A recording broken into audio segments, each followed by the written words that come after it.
What's going on, man? You can hear me? Yeah. You can hear me? Huh? I can hear you loud and clear.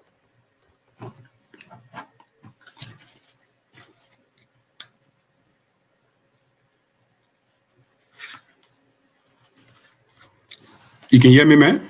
I can hear you. Mine, you Yeah, hear me? I can hear you. You can hear me? Yeah, I can hear you. Okay, I can hear you now. Okay. So Myean, again, welcome our folks. Welcome to closing argument. Welcome. It's good to have everybody back. We by popular demand, we're asked to do this late night at least for the next hour or so. We just want to share what the day's news to happen throughout the day. But Myean, you are in Bassa recently, right? Let's start with Bassa. What's happening in Bassa? What's going on there? Yes. Okay, so there are so many issues with in-person, most especially one of the key issues that caught my attention is the issue of babies' mother, newborn babies' mothers, they are breastfeeding their child or their children within a chair, just a normal chair that people sit in to do whatever they want to do.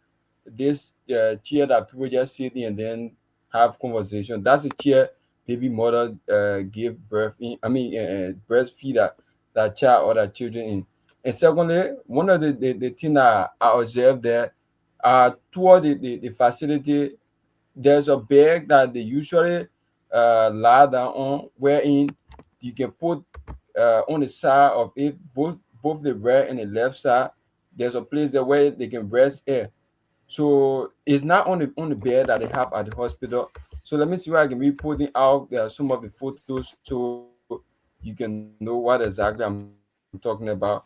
Because at times, if the people give birth there's no mattresses. So even if you have the offer to sit within that area, opportunity to probably have access to the bed. Well, you hear me now? You hearing you? Yeah, go ahead. Yeah, we can hear you loud and clear. Hello? Yeah, we're hearing you. Yeah, we can hear you. Okay, so this is I don't know where you can see the mattress. You see the mattress now? I can see the picture. No, I can't see anything. Are you seeing the mattress? No.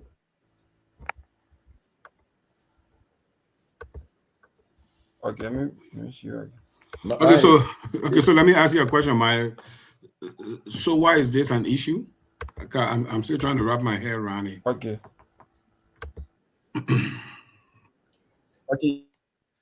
Now, Mine on the thing slow. can you see? No. Yeah, Are you seeing it now?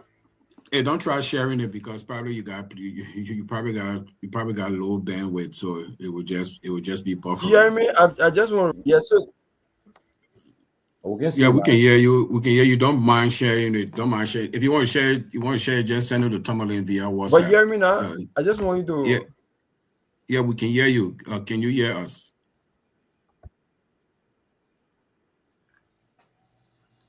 Yes, it's on the screen. I don't know where you can. We'll be talking white when you. I hear you. We're set up again. Yeah, but let me talking. Yeah. So the issue about. Yes, it's on the. Yeah. So the baby mothers are.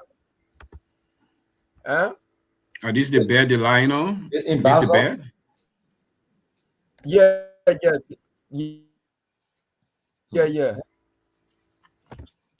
So, if they give birth, probably if the child is lying down on the bed, maybe at night they'll be on the wall, and then according to the head for the facility, said that many days they experience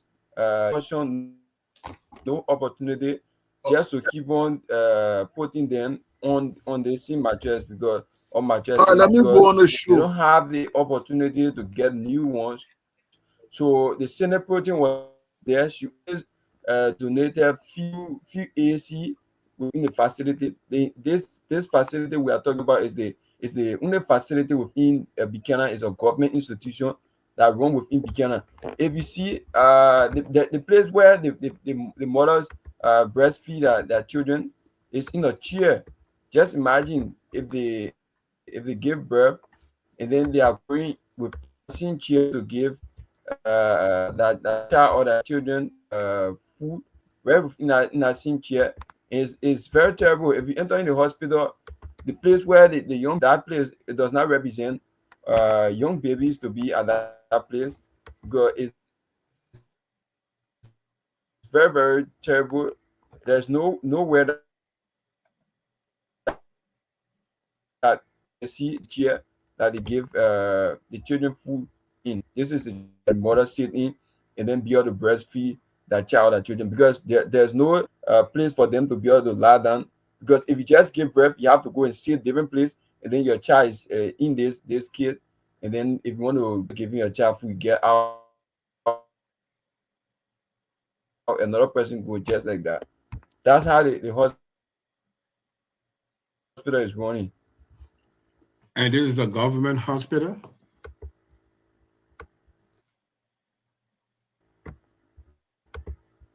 I hear me. Yeah, I can hear you. I just asked you a question. I see, is this a government hospital? This is a government. If you have the opportunity. What's the name of the hospital? So what's the name of the government hospital? Yes, this is the only government hospital that is within the Green Basel government hospital. And it's in Buchanan. It's in Buchanan City. So let me see if I can put up more photos so you can see it better. No, don't try putting the photos. Your internet is so slow, so it's just buffering. So don't try putting the photos. The internet is so slow. Oh, okay.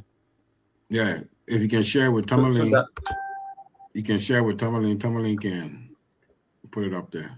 Yeah.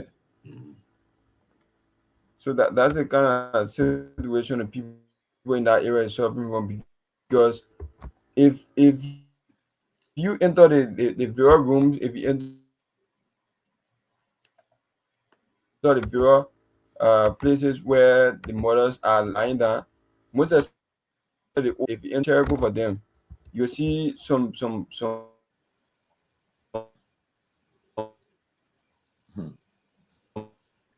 Well, anyway, look, there's no warning to just be there for.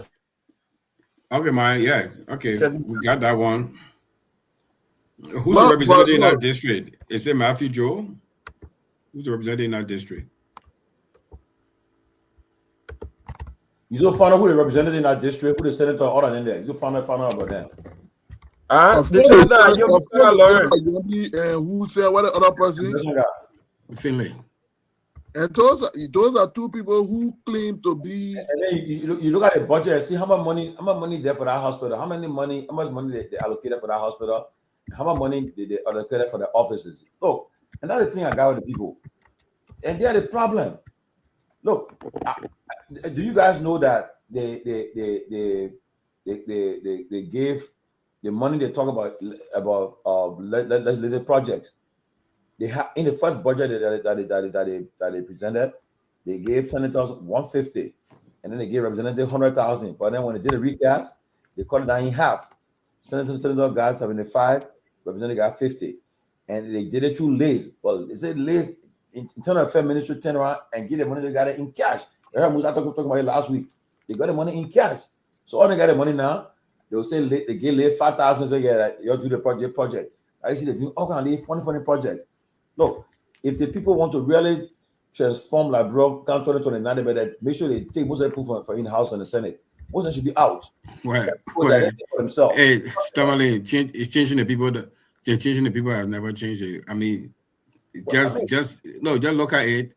We have been having massive turnover both on the House and the Senate side, and things haven't changed. So changing the people won't change it. The thing is that you don't elect people, then you start to celebrate them. You elect people and hold them accountable.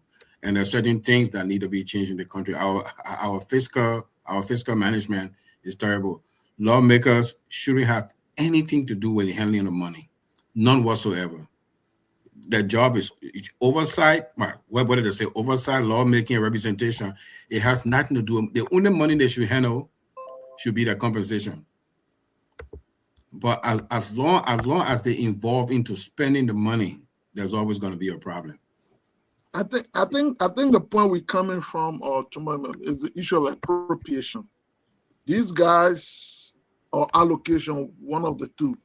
These guys are responsible to allocate the national budget to different services and institutions. So, for example, if you look at what they do spend with regard to just running themselves in the office, I think Yombly budget for office close to $1 million, if I'm not mistaken, just to run the office of maybe not more than 50 person, or maybe at most. And so to see in that area, that could be one of the biggest, or maybe if not the biggest hospital in that part of the country, in Grand Bassa. To see it lacking those basic things. So it's the priority. Look, I'm gonna tell you the truth. We'll have to change people until we find people who can get it right.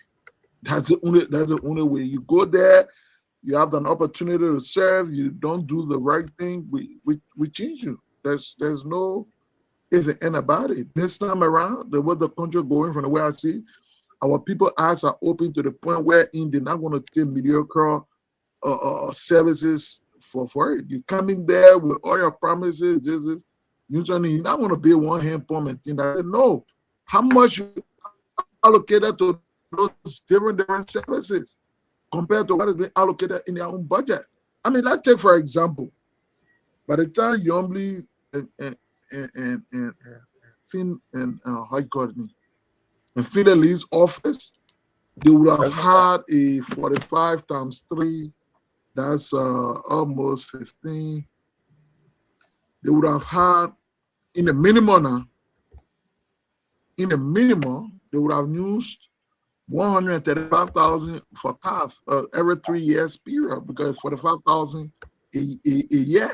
So the two of them is about 270,000 for their 3, because every 3 years they change the car. Lawmaker will do it 2 times in a term. They go 9 times to that term.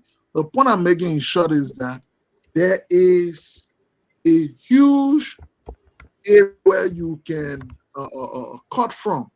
If Yombly or Finlay were to buy their own car, they might use that car for more than 6, 7, 8 years. But they say, according to what we got, after 3 years, you can change the car. The cost for one of those cars, the minimum cost is 45,000. So yeah, so we will hold them responsible as to how they allocate, how they appropriate money for the country and for different services, particularly so their own backyard.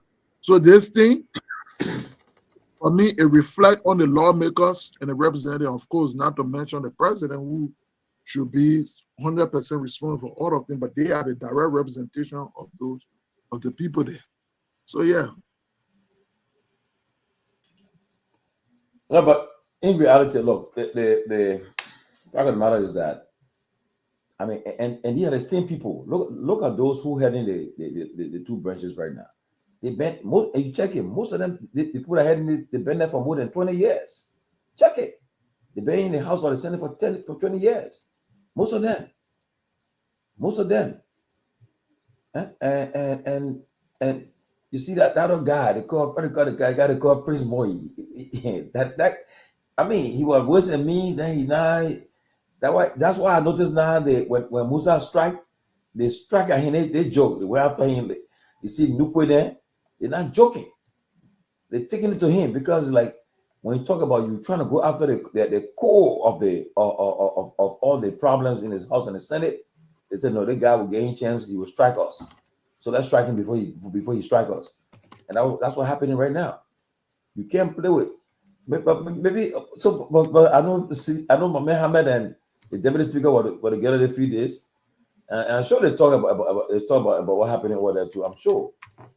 But maybe enough for this platform, I know, but I'm sure. So maybe he has some appreciation for what's happening. Look. First of all, the deputy speaker Thomas Fala and I now, we share different political view sides. And so when we meet, we tend not to focus on the politics of the day because, of course, we were not politically agreed. So we have a lot of common things we talk about, different things. We laugh, we joke.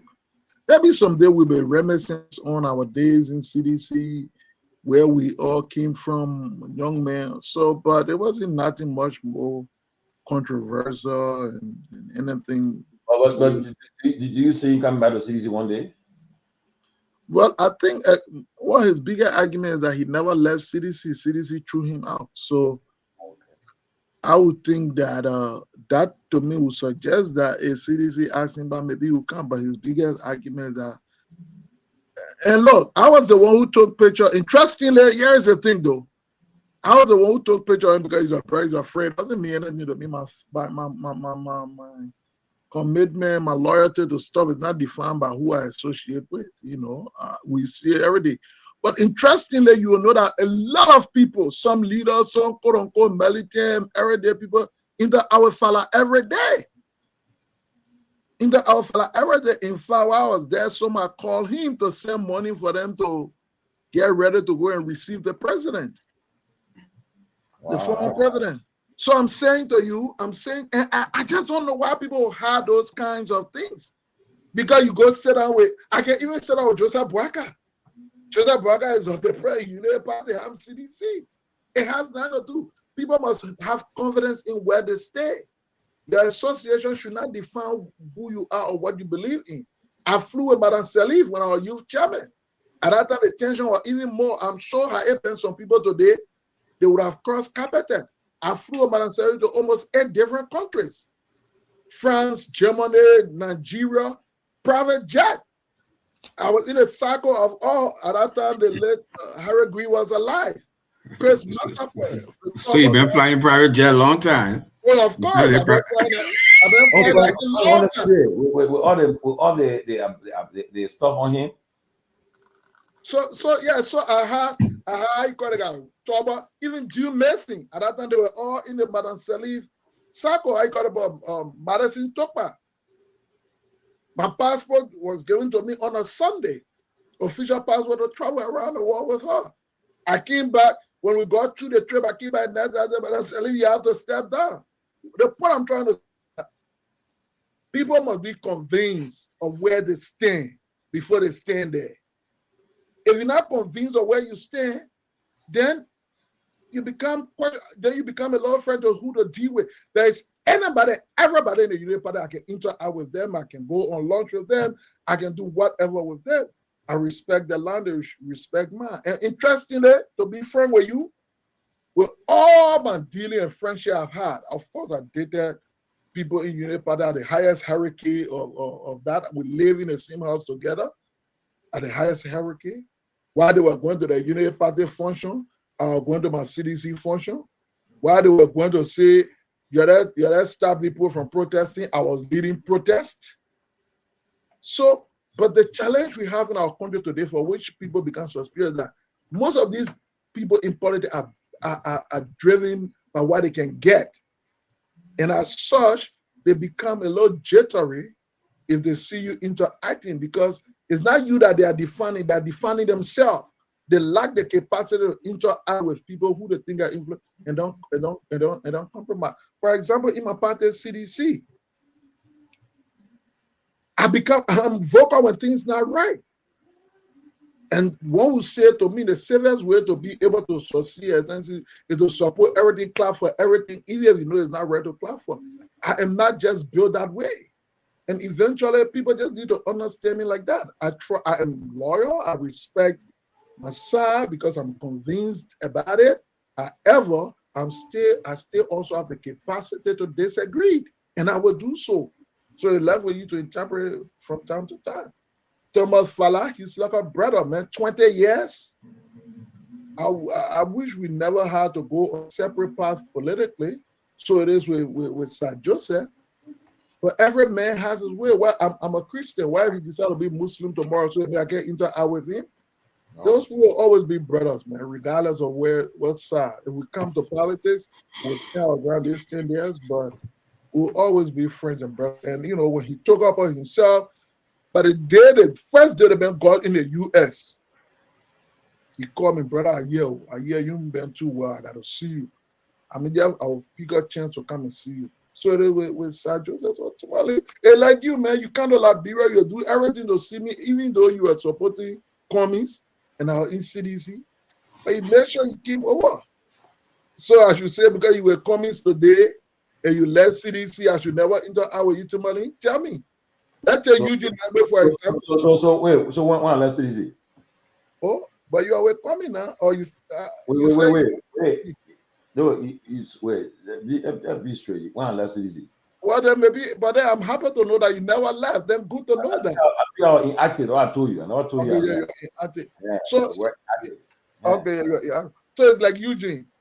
When Eugene left CDC, he was a friend with me every day. Every day, and Eugene respected me to the extent that now one day he told me they can't join Unity Party because you know that conversation said, well, now he had nowhere to start. You know, so you won't tell me at the time Eugene joined Unity Party and left CDC. When I see you on the street, no, man, bro, I'm too intelligent to operate like that. I cannot. I mean, I understand that.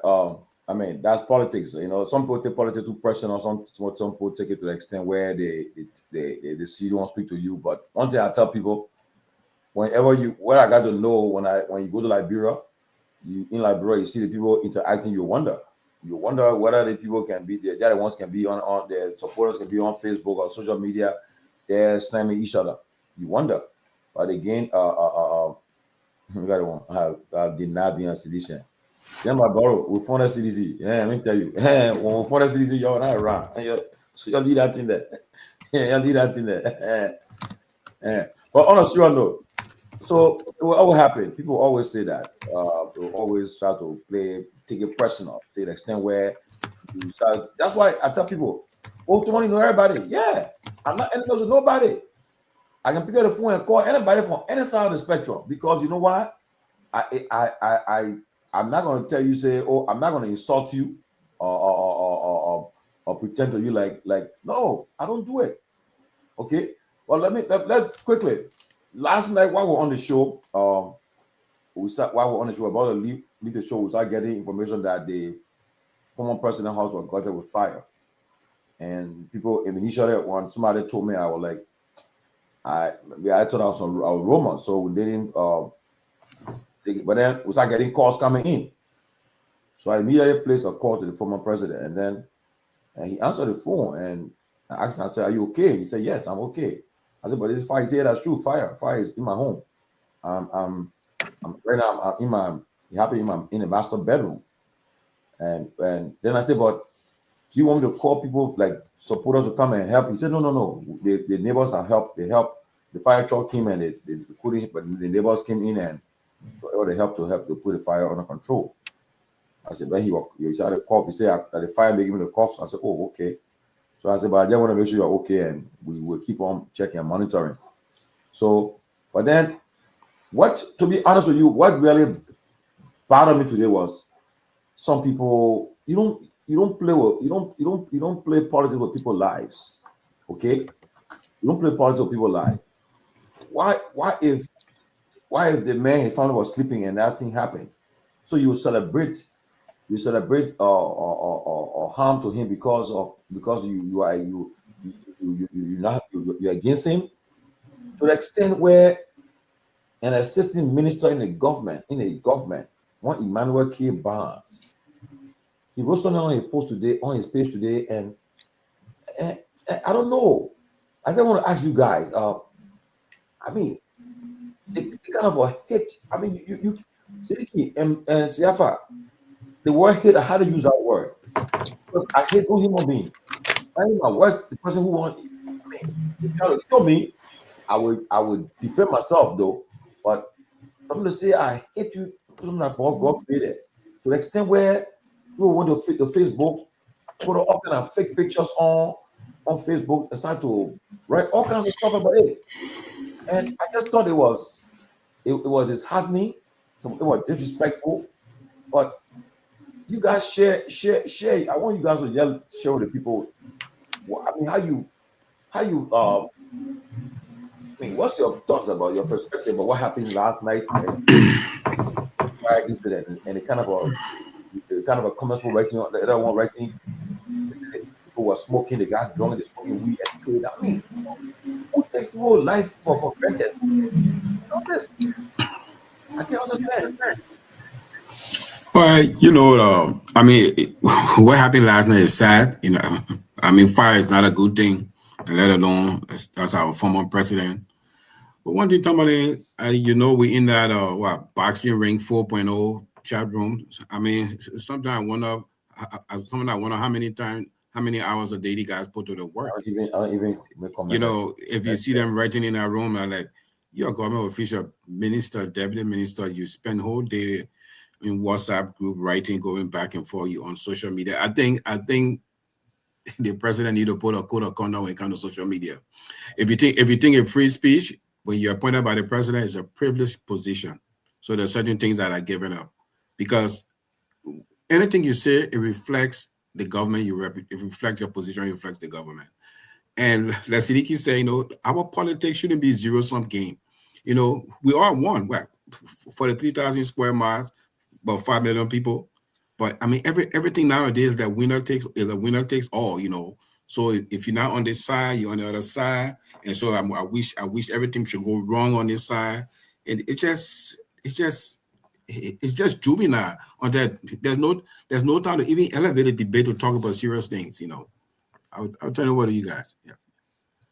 But Gigi, well, I was very glad to know that at least nobody actually got hurt in the home. That eventually the neighbors and maybe the fire service were able to contain the fire. But our politics, it has become so sickening, my brother. There's no humility, there's no humanity. We can never have a strong issue-based politics as it is in the United States yet. The people are divided on ideas on policy, yet issue of such national calamity oftentimes will bring them together. It is no small feat to know that we're all knowing whether the president was injured or what harm it was, and even the nature, the security implication that the home of the former president got on fire.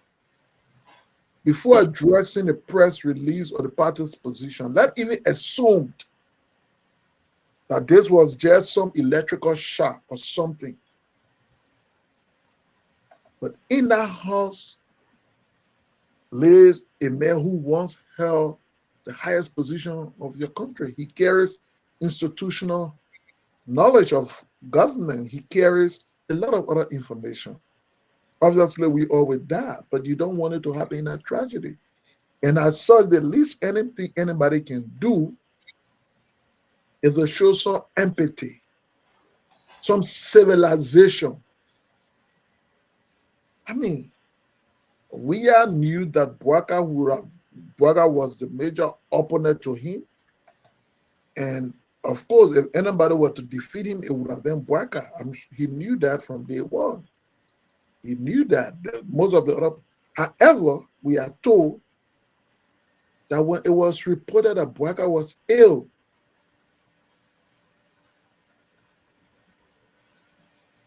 he came to his rescue.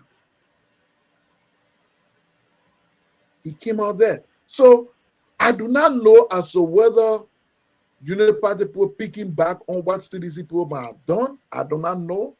Because in my own cycle, in my engagement, in what I saw, I did not see that level of disrespect, disillusional, that level of attack that I see from these guys. I would think more than anything, they bring anger to the job. Do they blame CDC for disrupting the last 6 years? And so they think that's okay because that's how it looks like. Every day, the guys are combating, man. Every day. So what happened in politics? When you do it that way, you create an underdog.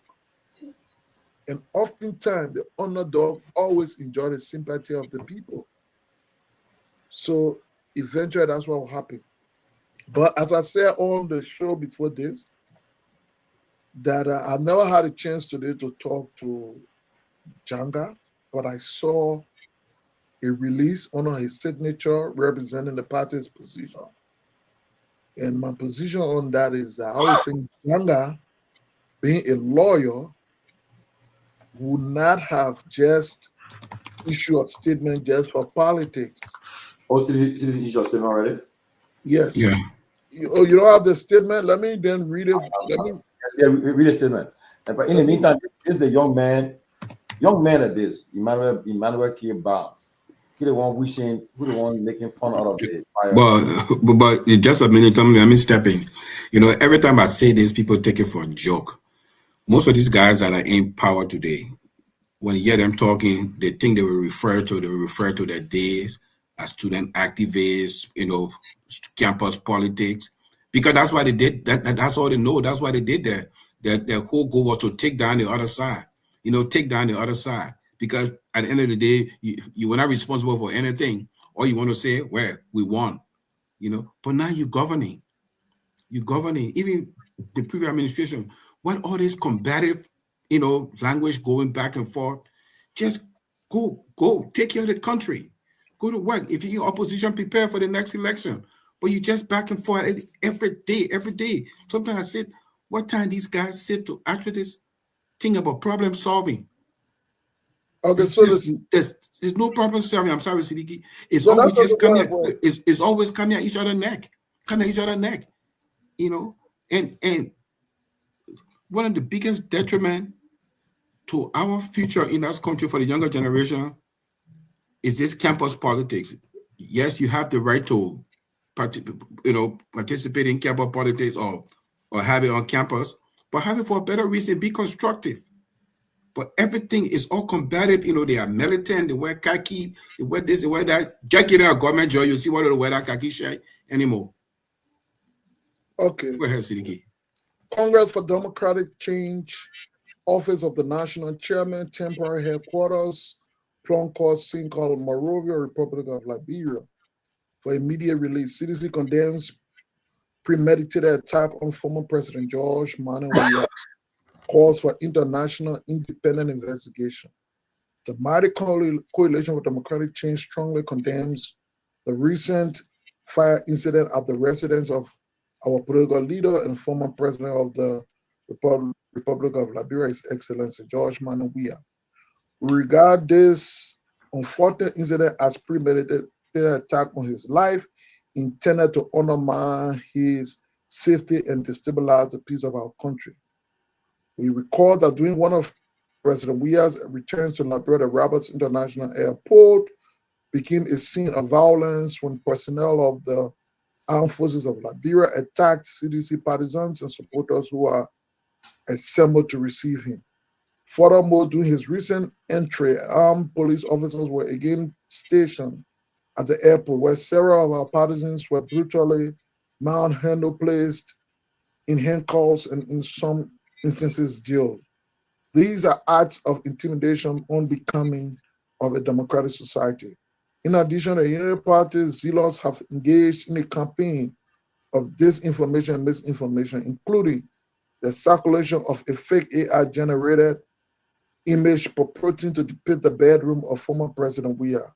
Such acts are not only deceptive, but are also calculated attempts to mislead the public and tarnish the image of our political leader. We wish to assure the public that His Excellency, former President George Weah, is safe, well, and in good health. However, we call for a forensic, international, and independent investigation into this incident. One that is void of lies, deception, and fakery to ensure that the truth is revealed and justice is served. The CDC remains committed to safeguarding the peace, unity, and democracy of Liberia.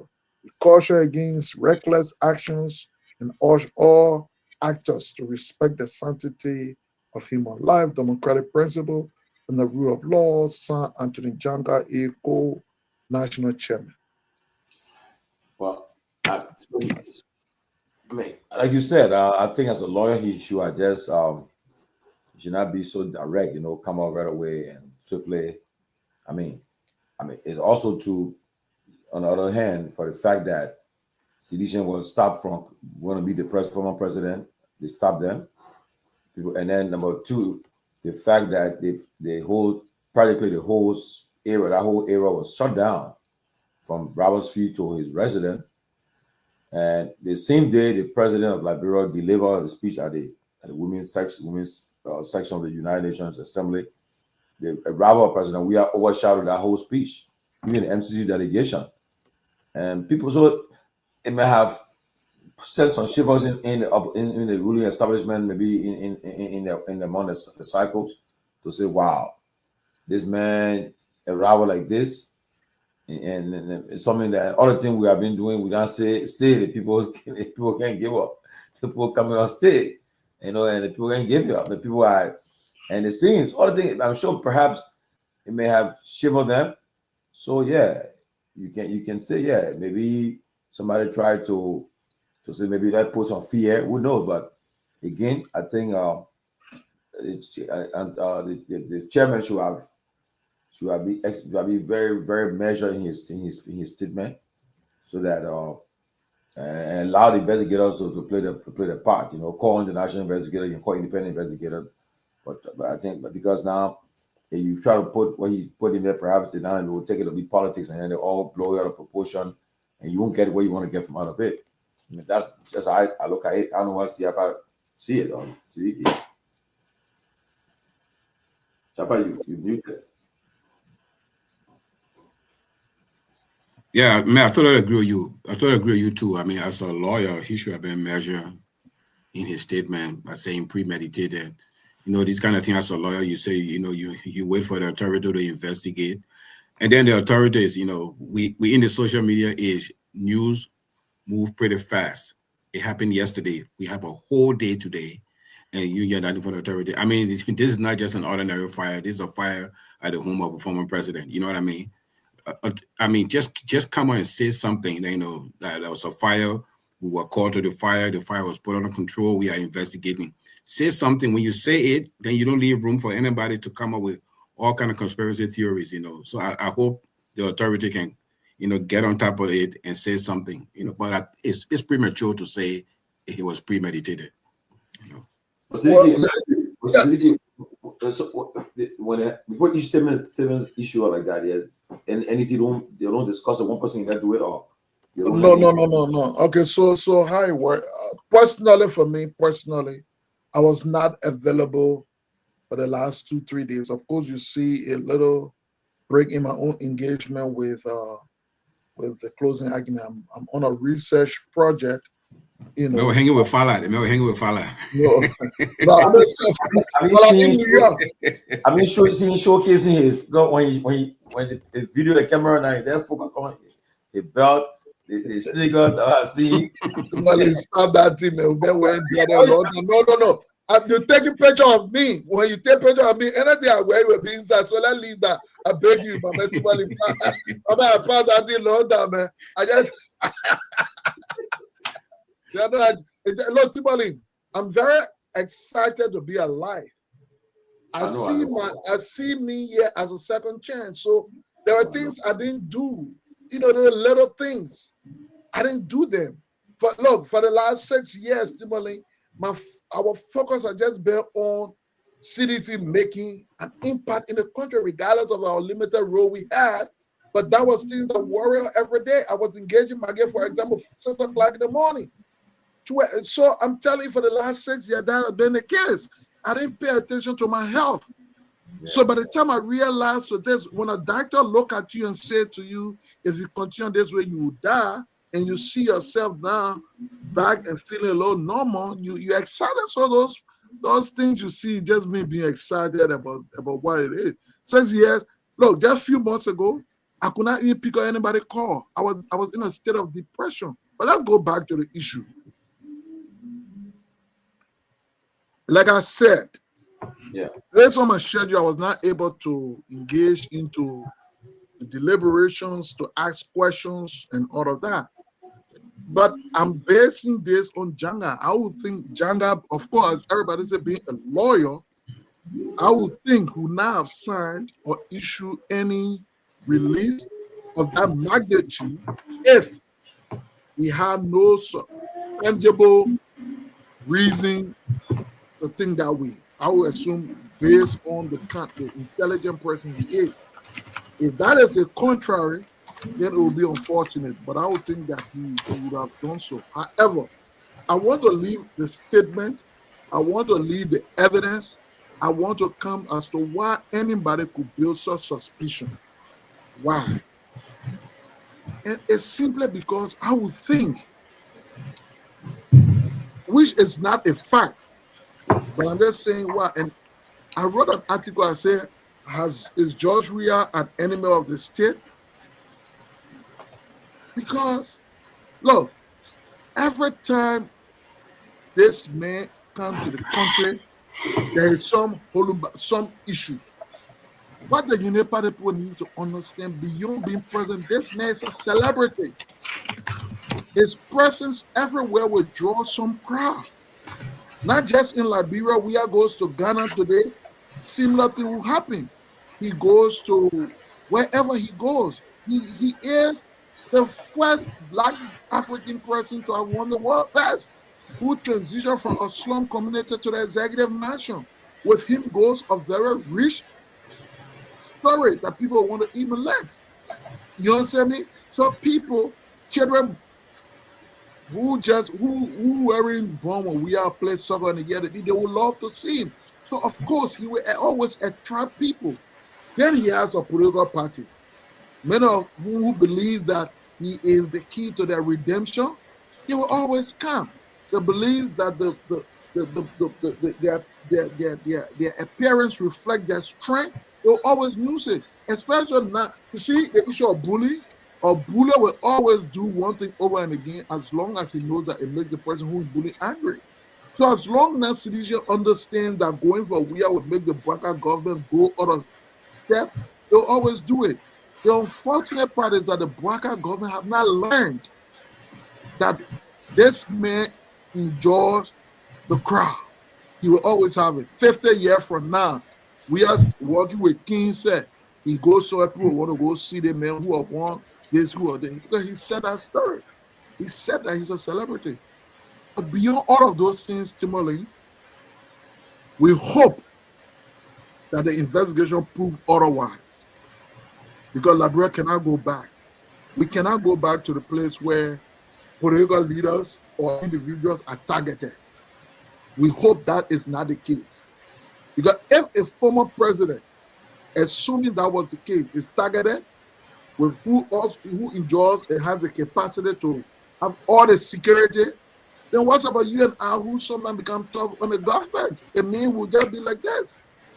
So we pray our country don't get back there. And finally, my brother, I always tell the people in your party, do not set a precedent knowing that you will not always be there. Look, for example, I say you deny the former president from using the VIP law.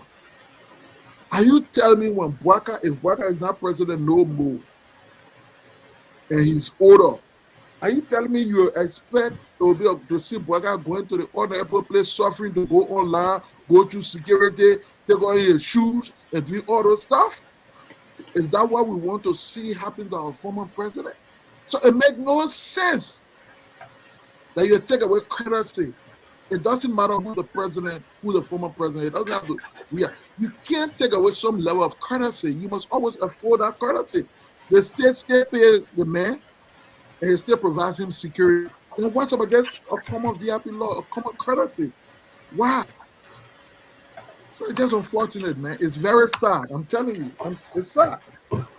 Yeah, I even had some UP friends. They said, in fact, one of them said, look, the president spoke today at the UN. The MCC delegation arrived in Liberia, but what happened is the former president arrived overshadowed it because our people allied they provoke it, stopping the poor from coming, coming to stop there. Then you see we got MCC coming. Come on, man. MCC people are coming. They know this man. So what you doing all that? Ultimately, I just kind of draw to his quick. Do you remember too? It was in similar scenario. Though there was that we are house got burned before. Yeah. With Taylor. That particular house, 9th Street house. That particular house, yeah, Taylor. I think we had said that Liberia should be turned over to UN, his rising popularity, and then we saw after that we heard that his house was burned. So I'm not saying it's under the same circumstances. I'm not saying Joseph Boyega was the one that directed the attack on him, but that house has been burned before, and oftentimes the pointing finger have been sent towards the government. So we hope that now, Tomalin, I want to ask you. You spoke with the former president. Talk about independent investigation, meaning what? The government should undertake the independent investigation, or they want to write to U.S. Embassy, or the government should, like Gregory did, he brought in quote unquote some independent people to look at the Capitol building for stuff. What do you think how you think that independent approach going to take? Well, he didn't mention about independent. He just said that the fire trucks that came, they couldn't put the fire up, but the neighbors that came and helped to put it up. Yeah, but he kept telling me that the fire started in the master bedroom. He said it to me about 3 times, started in the master bedroom. Was he suspicious of the fire that he thought his life was being targeted or something? Well, when I got on the phone, I asked him, friend, I said, "Are you okay?" He said, "Yeah." He said, "I'm okay." Then he said, "I said, where are you?" He said, "I'm at my house. I'm right on the scene." And he said, "But you are coughing." And he said, "Well, that is smoke on the fire. I'm coughing." I said, "Oh." Then I said, "Okay." I said, "We just thank God that you're alive. I mean, you're safe and everything. But I'm sure you got people coming, everybody calling. So let me just give you time to attend to other stuff." I asked, I said, when I call people to help, they said the people in the neighbors are out there to do it, And I was TCA boys and went on the scene right away. And I think at the time they went there, they went in line to it at the end of the fence. And so the video they did from outside. So, but again, like you said, Ricky, you can't rule out anything. We're in trouble times. Everybody, so especially with his arrival in the country, and then people were a little bit jittery about the scene. I mean, if you think that you have made a guy unpopular, no, maybe you keep making him popular. So as a result, there's all the thing happening. But again, I would wish for. But here's the thing that one of the things that puzzles me, right?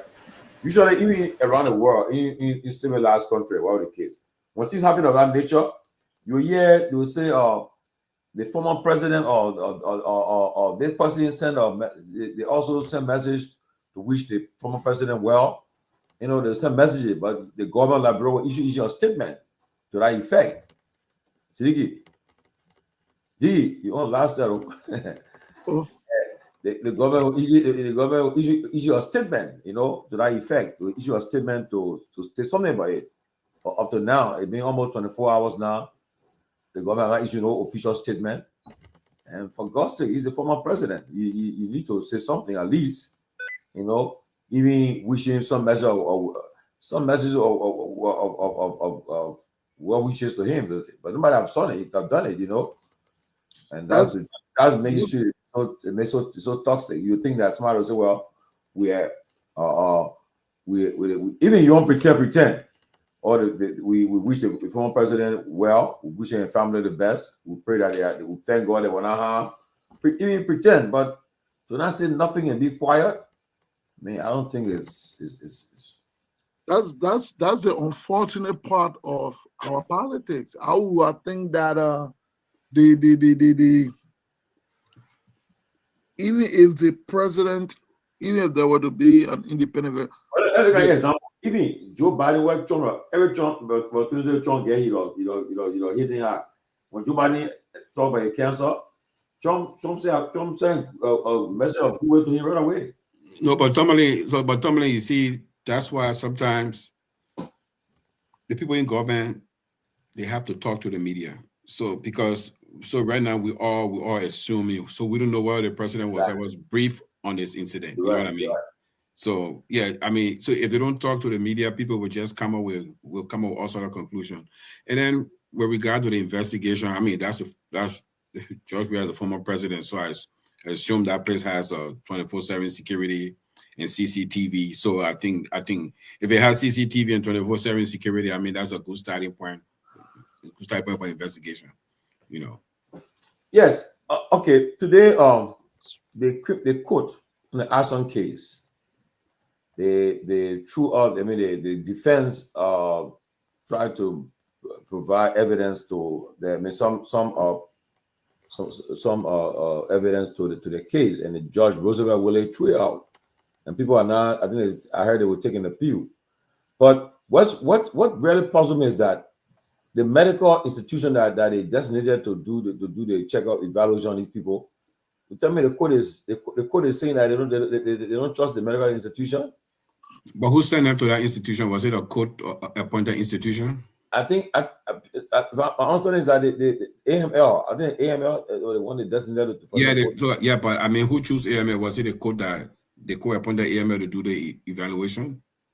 I gotta check. Yeah, we gotta find out, because if the court say go to AML and AML comes up with a report, then you know what I mean. Then the court will have to decide on it. But you know, I'm not a lawyer, so if they find an appeal, then we'll know more. Because I know it went the doctor at AML, somebody I know who grew up together in Yegeba, Dr. Ireland. So yeah, so the report came from AML that confirmed torture and all those other things. It went to the court today. And you know, that's legal matter. One of the guys fainted her. He fainted today, right? Yeah, I saw some picture. They were lifting him, you know, carrying him. You know, I mean, that's a legal matter. I'm fine with being a lawyer. So the accused? The one of the defendant, the president, they were shouting, they were saying they've been tortured, they've been this and that. So I think I read the lawyer. I tried to listen. I got busy in between. The former speaker spoke to the press after the case. I think, you know, listening to him would have provided us an insight. But I read a little bit of what the judge argument was, that the report was inconclusive. I think I remember seeing that word. But my thing is that I don't know how oftentimes those of us who are not lawyers, we hear that when evidence being built on the basis of torture and they become inadmissible and stuff like that. So this one is. So why the guys are still in jail? Why they can't free their own bail? I think they were denied bail, right? And they were denied bail. Wow. We just need to find. So if the defense takes an appeal, then we'll probably know more about. We'll probably know more about it. And I have the feeling they will take an appeal. You know, I have a feeling they will take an appeal. So we'll know more about it. I mean, let us go through the trial. Let us go through the trial. You know, they go through the process. If they could take an appeal, they're not successful, that will be an evidence, and then they will go through in the trial. That's it. I mean, I'm far from being a lawyer, so I don't go deep into that. So okay, so why Liberia is still a vote? I know Liberia is still a vote on Israel. Why? Oh, was that a vote? Yeah, had a UN vote. Liberia abstained. On the General Assembly? Yeah, I think I put it. Oh, yeah. Liberia abstained about Israel. I think what kind of vote was that? I think they voted about in Palestine. They voted about Israel. They want to recognize Gaza. I mean, the Palestinian state. They want to take what they put in Gaza and leave from there. I mean, I don't know. I thought Liberia, but the president in his speech said that Liberia position that they support the two state solution. I think. Yeah, but I mean, I've been something that's been out there for time immemorial, two-state solution. But how we going to accomplish it? Oh, yeah, Kofa. Ruling. Yeah, how we? But let me comment.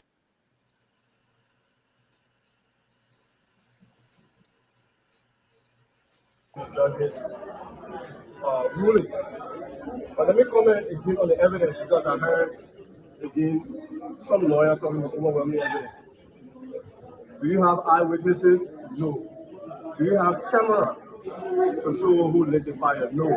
Do you know who lit the fire? No. Do you have forensics evidence, fingerprint, footprint, hair fibers, and what have you to prove your case? No. What you have is a bunch of horror and a bunch of recordings, and that will not be sufficient to sustain a guilty verdict. They have nothing. But it was important, it was always important, and the lawyers state of this applied, that they put everything on the record. It's now on the record. The medical reports are on the record. The performance, the starting investigation is on the record. Now, as we move to the evidentiary stage, you will begin to see the entire case fall apart for lack of sufficient evidence, or lack of no evidence, because the defendants in the darkness are completely innocent. Here we saw some of the portion that is glaring that there were, like the defendant claim these were confirmed, but the question is the time frame, which is one of the things the judges were concerned about, that the time frame of what happened, and then the report also stated that it might not have been as a result of the torture. No, you wrong. You see, we got to learn to read and comprehend, right? In Thomas Etheridge's report, let me just take one. It says consistent with allegation of torture. Period. There's no qualification. If you look at, I believe it was Stephen Bro, it said consistent with allegation of torture, but could be other things. So you don't just take what they wrote about Stephen Bro because it's convenient to you. You take what they wrote of each of them. Huh? There are several others. I'm just giving. Okay. So maybe there were 2 of them or 3 of them. What happened to the ones where they were consistent? You know that? You don't. Okay? Yeah. We were under the impression that the medical report, the report itself identified that it would be scientific. We were under the impression that it would be taken. But I mean, what's the next one? We're going to trial with the overwhelming evidence that they say they have. Which again, they do not have eyewitness. They do not have cameras to show who lit the fire. They do not have forensic evidence. Imagine the FPRC evidence said the Kowa bottle contained water and carried. What kind of nonsense is that? Well, that's the lawyer's decision. I'm not going to interfere with what they choose to do. No, but I'm not representing myself. The lawyer that's representing himself has a fool for a client. Wow. So let me read to you, so you can put it all together. Let me read to you the argument of the decision of the judge. The ruling, Roosevelt Z. Willie of Criminal Court A rejected the motion to suppress evidence, stating that the evidence had previously been deemed admissible by the Supreme Court. The court's decision was reportedly based on its belief that the evidence had passed admissibility test. So I think man, that judge, he wasn't. He rather delaying their case, man, dragging their case. That'd be frank. Yeah, I mean, look at some of the things, because for Kofa to name those things, because at this point, I think his team has reviewed the evidence that the government claimed to have. Yeah, and so he's saying, amongst this evidence of not include eyewitness, somebody come out and say, "Oh, I saw the man carrying the leaded fire," or "Yeah, the video camera that captured the man put light in the fire," or when we went and investigated, the footprint or fingerprint we saw on the door, they marked the fingerprint of some of these people, or nothing of that nature. So I do not know how you deal with that in the context of beyond all reasonable doubt. I don't know. I don't know whether that apply in this case that you must be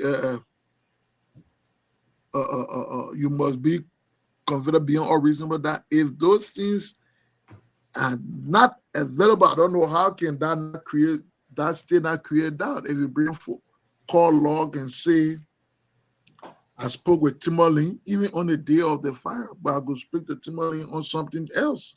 Where Tomalin was going to go light fire, but I spoke to him on something different. So I don't think that is sufficient. Got a weak case with it. From what I see, I'm not a lawyer, but from what I see already in layman observation, they have a very weak case. And they were saying they have overwhelming evidence to prosecute this case. If White Court was saying like the forensic nothing, only thing the lieutenant are recording and how you call it, recording and text messages. Then I heard that last week the government, the chief prosecutor fire, he said we got enough evidence. Overwhelming. Yeah, what is depending on? So I think go ahead. Well, I mean, let's wait till the trial starts. Let's see how they connect it, because the prosecution role will be to connect the dot to create beyond all reasonable doubt. The defense will be able to poke hole in everything they try to connect. So we'll see how it works then. I think also sometimes the charges the people go for, okay, maybe it's a conspiracy. You could prove conspiracy on the father. I call you, say, let's go burn that place. We conspire. But it's also possible I call you, say, let's go burn that place, but you didn't go to do it. Yeah. So, as you rather say, it starts on Friday. Yeah, it starts on Friday. Because then I found out that the findings from those former fire chief that went to Liberia, the findings are not part of the evidence. So all that money they wasted. Yeah, that was free money. Yeah. So why? Is there a reason why? I don't know. So I don't know. But from the report, I got a report from the report again to the person. I got a copy of the report, and the report when they say in the report that it was an arson, somebody did cause the fire, but they didn't say that report didn't say nothing about John Brown was involved or this one happened. So the boy can't get free money, man. No, but I mean that's the work of a fire department. They will put up the fire. They will give you the cause of the fire. If it's arson, they will give you the cause of. They will give you the cause of the fire is arson. So who did it? Then police will have to go do the investigation to figure out who did it. So yeah, but I found out that the findings are not part of the evidence. So let's wait and see. Friday, the first day of the trial. So guys, on the long-awaited Liberian Diaspora Conference starts this week. Comes on this weekend, and I'm told that 600 persons will be in attendance, and people from Liberia, from Europe, from other parts of Africa, and the continental US will be at that conference. And the president will be delivering a keynote address at 9 o'clock on Friday. Again, they will break into sessions, and then after that, they will come back together, and then they will put together a partisan document that will a resolution that will form part of the final agenda for the roadmap from that conference. What are your thoughts about such a conference? What are your thoughts? Well, I mean, we have had a lot of conferences, and sometimes it ends up just being a dog and pony show. And for me personally, the government spent a good amount of money every year on goods and services. This country we live in, the procurement from this government doesn't go to foreign companies, but a bulk share of our procurement goes into making foreigners rich. So that's one thing we need to look at. If you want to grow your domestic economy, anybody that procure goods and services from the government has to have a Liberian partner. But the laws are in the books. No. So what they do, they treat that we treat our own like token. They say, okay, certain percentage of goods and services are for Liberian only, and then the other one is free for all. But the ones that are for Liberian only, we don't know what is what. You know what I mean? Look, it's Liberia's taxpayer money. If you want to come in my country and just sell and provide service to the government, and then there's a huge capital flight of that money. You know what I mean? Yeah. Yeah. So there should be a minimum 70-30 partnership. And these people in government, when they fly, they go to Ghana, they go to Nigeria, go to other countries to see people of their ages that are living well and have never worked in government. And these people, what they do, they provide goods and services to the government. You know what I mean, Tomalin? Yeah. But in our place, the big ticket items are not for Liberians. Well, I mean, according to that's all we need. That's all we need, and then you will have that's the foundation. All these other things are not needed. All these other things we just going to what's going to come out of it? It's just going to be a grand show. What's going to come out of it? The organizing chairman and he said that they're going to they well, I asked that question. He said, well, they have an office for the diaspora. They were going to that will implement all the things that will come out of all of these come from this conference. So look forward to it. So we'll remain hopeful since yeah, you have to remain hopeful. I mean, Tomalin, the low-hanging fruit, some of the low-hanging fruits, visas. Why do I have to mail my passport? Why can't we just have a third party that just integrate a visa application within the embassy website, that you just process your visa online and pay online everything and just get an email or a visa, you know, a QR code or something. I mean, these are low-hanging fruits that don't require law to pass, you know, and then we live in the United States, what 50 states? 50 states. How many embassy or consulate? Somebody live in California, how do you get visa? I'm in Minnesota, how do I get visa? I got to send it to Washington, D.C. and put a return envelope and all that stuff on it. But those are things that you can discuss at the diaspora conference. Or if you're not there, you know, people who, you know, these are, I mean, that's a great point that you raised. I think this discussion came up some time back where people were asking for Liberians to be represented in each of these different states, especially Liberian populated states like Minnesota, Philadelphia, Atlanta, and places like that, where people don't necessarily have to go through all of the difficulties to get visa. The problem with the representation is, do we need a foreign person, national, to represent us as consular general? Or can we trust a Liberian business person or someone permanent in the community? I think that has been the issue. The issue, and the government don't trust its own people when it comes to collecting, you know, visa payments and things like that. But can we have? It's not possible to have visa so in all of the states, but can we pick the 5 most uh, populated Liberian cities and said, let's pick a Liberian person, a permanent respected Liberian person who can represent as a consular, represent the government, where we can have these things done. I think that's possible, but you know, these things have to be brought up at the conference. Yeah, but Robert, we still making it difficult. They have applications that you can just sit right at your desk and get your visa. That while you're going through the application process, the applications can even take your picture. It can even take your picture and it gets submitted. It gets submitted and you get about 48, 72 hours and you get an email. You get an email coming back. You get your visa. You don't need nobody with an office or anything to get that. You know, so the only thing that if I'm paying $150 for visa with that application, I paid 170.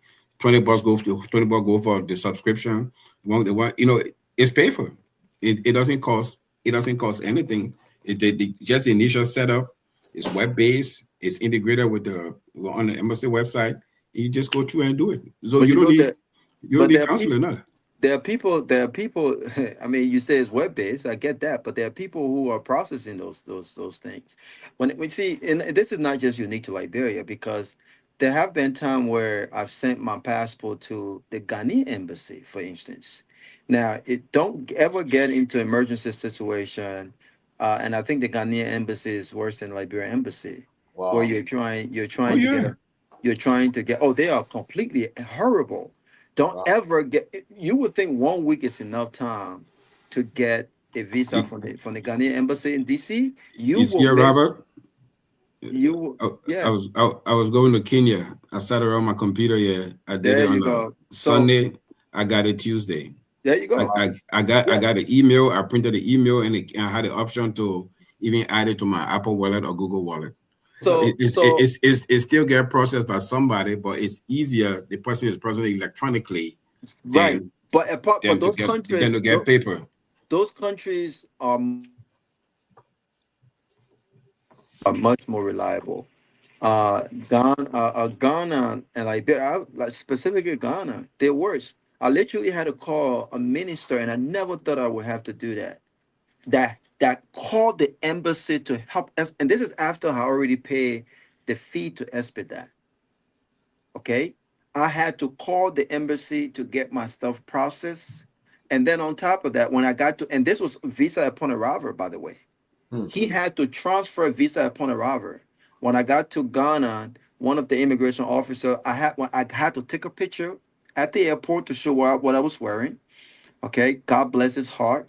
And when I got to the airport, one of the minister identified me and pulled me off the line, where he took me into the immigration, and I was able to pay for visa upon arrival. But that was not what I was asking for. I had sent my passport a week and a half in advance to get my visa process, and 3 days to my trip, I had still not, the Ghanaian embassy has still not sent my passport back. Mind you, you have to pay to expedite that. You have to pay the fee to send your passport, and you also have to pay to have it sent back to you.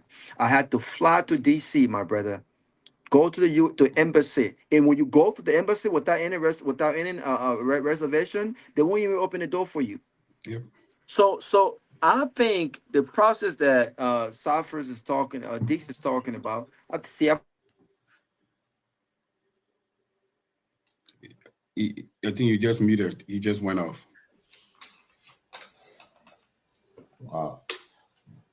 But I Yeah, I mean, mean, so somebody just look at this Ghana people be running to. They're still doing the arcade way.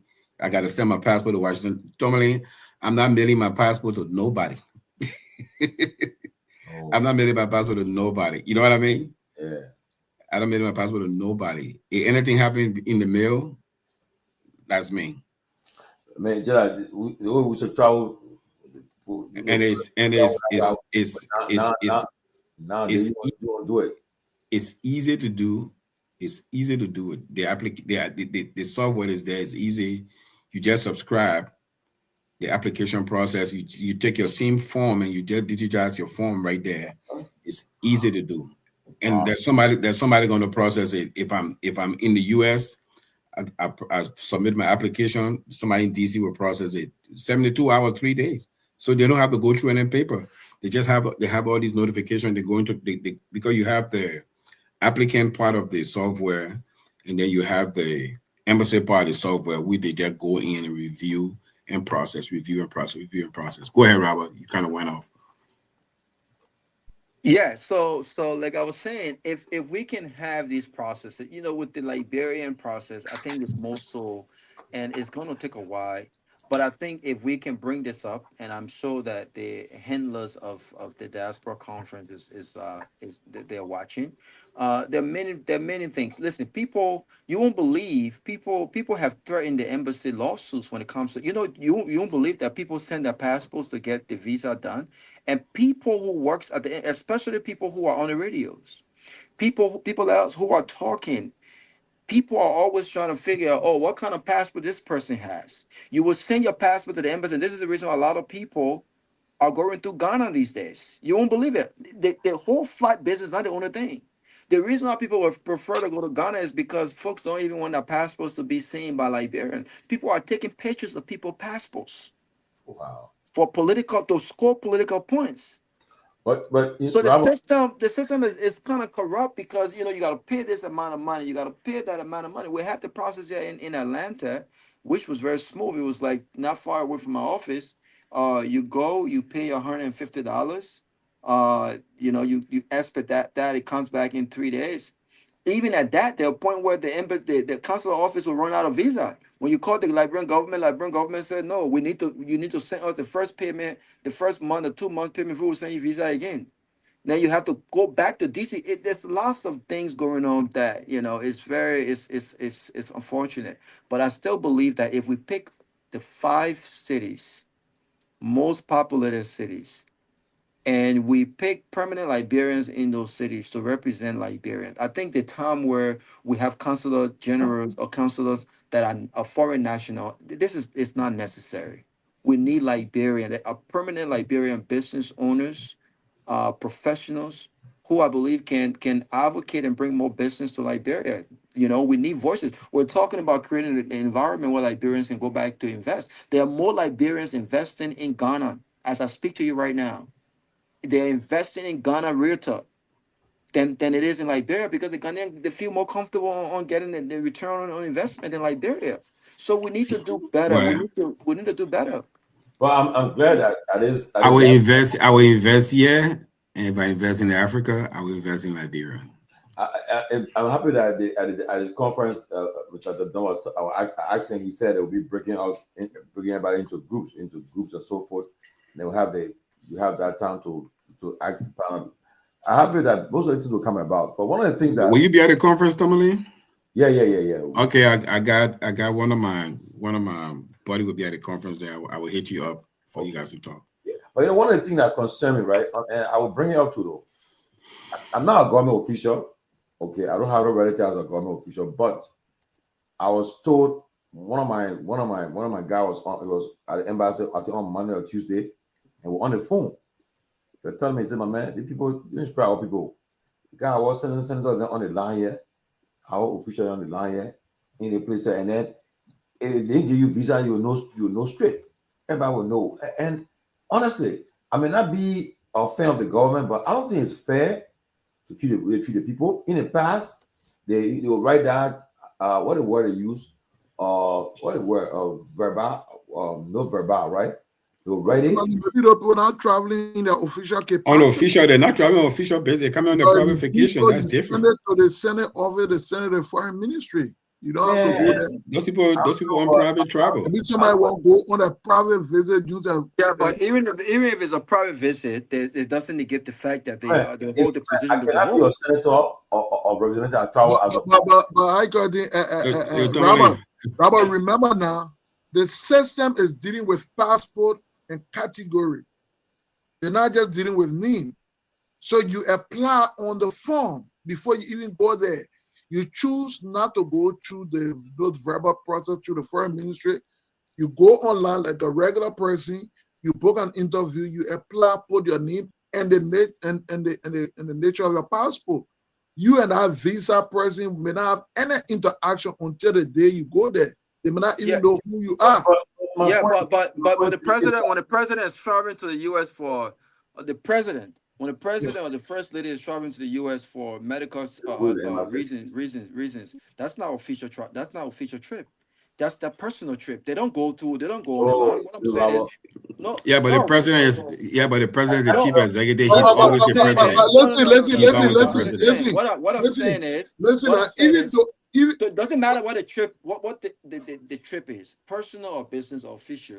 It still doesn't negate the fact that you occupy a particular office. I'm saying the nature by which you apply. I don't think the president of Liberia applied as an ordinary citizen when he's coming. I'm not saying at the end of the day, the president, when he goes to apply for a visa, whether he coming on official or unofficial trip, he does so in his official capacity.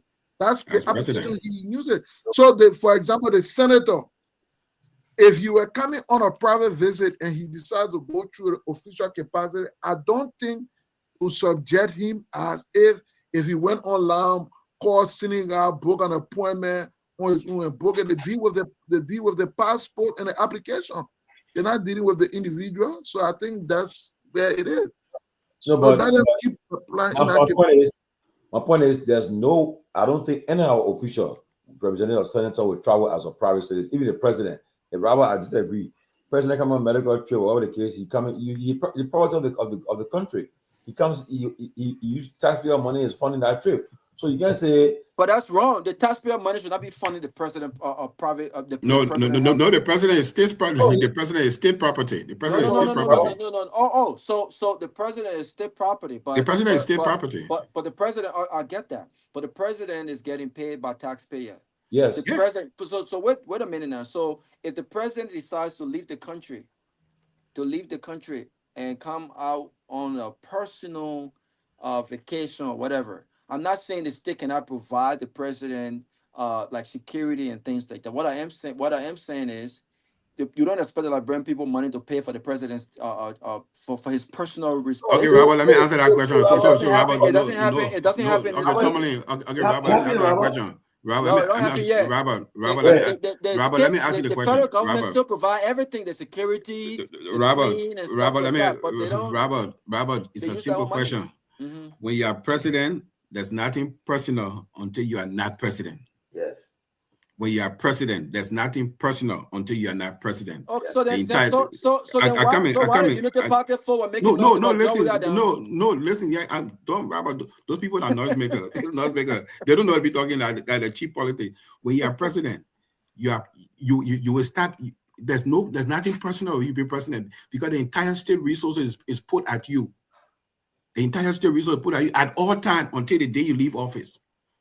So when they say, "Oh, the president going on a personal trip," no. You're no personal trip. You and I, when we take vacation, we close the work laptop. We don't open that bad ball until we come out of the office. Exactly. The president is president- property.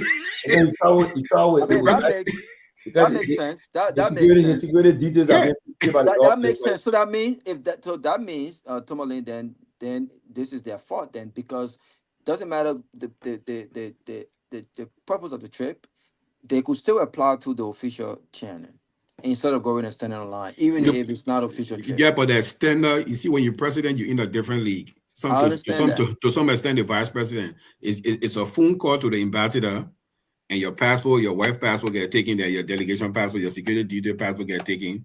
And when you arrive in a country, your security detail, they bring the firearm, they register the firearm, no more rounds. And then when they're leaving, they also deregister it to show that the number of rounds you show, and you carry the same number of rounds back. So all those things. So that at no point you are not president. You are president until you leave office. And I think on Tuesday or Monday at the embassy, according to this guy, the president's son went there. Tantan, right? He went there. He went to the line. He took him to the security guy took him to the consulate. He got his visa and he left. But then I won't call my friend, but he gave my friend 10 days visa. I mean, I don't think it was fair. But again, that the people country, I know that one I probably. I think it's the discretion. It's the discretion of the person behind the window. I should tell you a joke. I was at the embassy in 2013. I took my stepmom there, and so we would rather bury my old man. We tried to bring her to get some rest. So we were sitting at our window, and this black lady was interviewing her. And she told me, "Oh, just stay on the side." And there's another guy went to the other window. You know, the conversations are not private. And they asked the guy, they say, "What's your purpose of the trip?" You know what the guy answer? "We are going to go discuss family matters." Oh yeah. and right after he said that, and that was the end of his interview. Wow. They deny him right there. Of course they would deny him. But you know, family matter on the phone. But you know, the guy said, he said the thing that one of the thing about it was that before he would get the guy that is a journalist, he said 4 of his colleagues were in front of him, my man. They did not 4 of them. Yeah, he said the other guy, he was crying, my man, in tears. And you know, then the other guy would get 10 days. He said, "My man, you've been pretty in America for all these years. You better go. You people to buy tickets. You might go, and they say might go by October 8th. If I were you, go back return before October 8th. You know, the diaspora conference starts on Friday, the 26th to the 28th. Right after that conference, you spend at least maybe 2 more days. Don't let October. I leave around October 5th, you can go back. Leave on October 5th. Yeah. Yeah, don't overstay. Just go back. You know, because you want it. But I mean, again, I don't know about. But isn't it isn't it sad though? I mean, listen, I know everyone wants to travel, but isn't it just? And I'm not even talking about the folks in West Point. But again, the government is a reflection of I mean, it's just poverty just all over the place. I mean, can you imagine? I mean, the kind of fights that are happening now. You know, God bless the hearts of those guys who are in government. They don't have to worry about, you know, visa to come to the U.S. But isn't it? What does it say about us when you have a bunch of these folks who just want to come to America just for the sake of saying I've been to America? These guys are doing literally everything. This is the greatest country on the face of the earth. Look, I'll tell you true, Robert. Before I came to the States, when our friends then would come from America, look, we will leave our home to watch, practically watch up with these guys there. I'm not kidding. I think technology wasn't so advanced and so forth. So you don't have Facebook and nothing to come. But when the guys then come, you'll leave everything you're doing, you go see them. You'll be with them until they leave. You know? And some of them will bullshit you. I'll tell you a story. There's a guy, man, I don't call the guy popular. The guy went Liberia. So one time we were playing he had this thing. I think he was either a nurse, either LPN or maybe CNA or something like that. He had his stethoscope around his neck, right? Man, we drinking, my man. We drinking. We went to the sport commission basketball game at sport commission. We catch our heads on like the mayor came right neck. So we left from there. We watched the game now. So somebody fell down at the game. He said he ran there. He said everybody said we're calling him Doc. Yo, get the Doc chance. He said everybody, yo, give me space. Let me see. I think I'll do some CPR. I don't hear CPR running now. Then I said, the guy is charged. He not drink all that beer. And I look at that. And he said, you'll do CPR. Then he's actually working on stuff. He said, let me check your vitals. All you're talking. When I look, he said, 911. He said, oh, I forgot, 911. Y'all give me a taxi cab to take this guy to the hospital, the nearest hospital quickly. You know, I'm everywhere like that. But now I know this guy, right? He's not doctor. But we allow us to call him doctor and he accepting it too. Yeah, he correcting also. So fast forward now, we came to America. We're in Florida. At the time we started CDC. In Florida one night, we went to we were having CDC meeting in Florida. So then we said, but then somebody said, but the man, the health issue, the doctor then will be on it. He said, don't get me involved. Someone said, but they got a doctor. He said, don't get me involved. I won't get involved with you. So then one of the guys, he told you how he said, Dr. Wa. I said, oh, he said, Dr. Wa. The guy left on there quick. Look. I mean, but the idea, all the time in that bro, he made fun of us. We're calling him Daggy, he never corrected us. He had that stethoscope around his neck. But when the first time he drinking the liquor with that stethoscope around his neck, and just if people were here say, let me check the vitals. People were vitals. Yeah, vitals. I mean, we all we live here. Is country got opportunities, you know. You work hard, it's rewarded. Yeah, so everybody want to come here. And right now, Trump make it a way that half of people come here not before. Trump make it hard now. To get visa, it's not easy now. People going Trump got 3.5 more years. Why you keep you're acting like we got a king? Yeah. Hear about speech at the UN, right? That made me laugh. No, that made me laugh. I laugh. But you know something, honestly, this so let's segue to the UN. Say you got Trump. This General Assembly. So speaking of Israel and Palestine, I'm looking at something on CNN. I think they say about 80% of the UN members recognize Palestine as a state. 140 countries up to date. Yeah. So 80%. Yeah, Liberia Team. You between a rock and a hard place. You know why? Okay. You know something. Honestly, I'll put it this way: we have our own problem too. Our problem not put on the world stage. I'm not saying these people don't have a problem.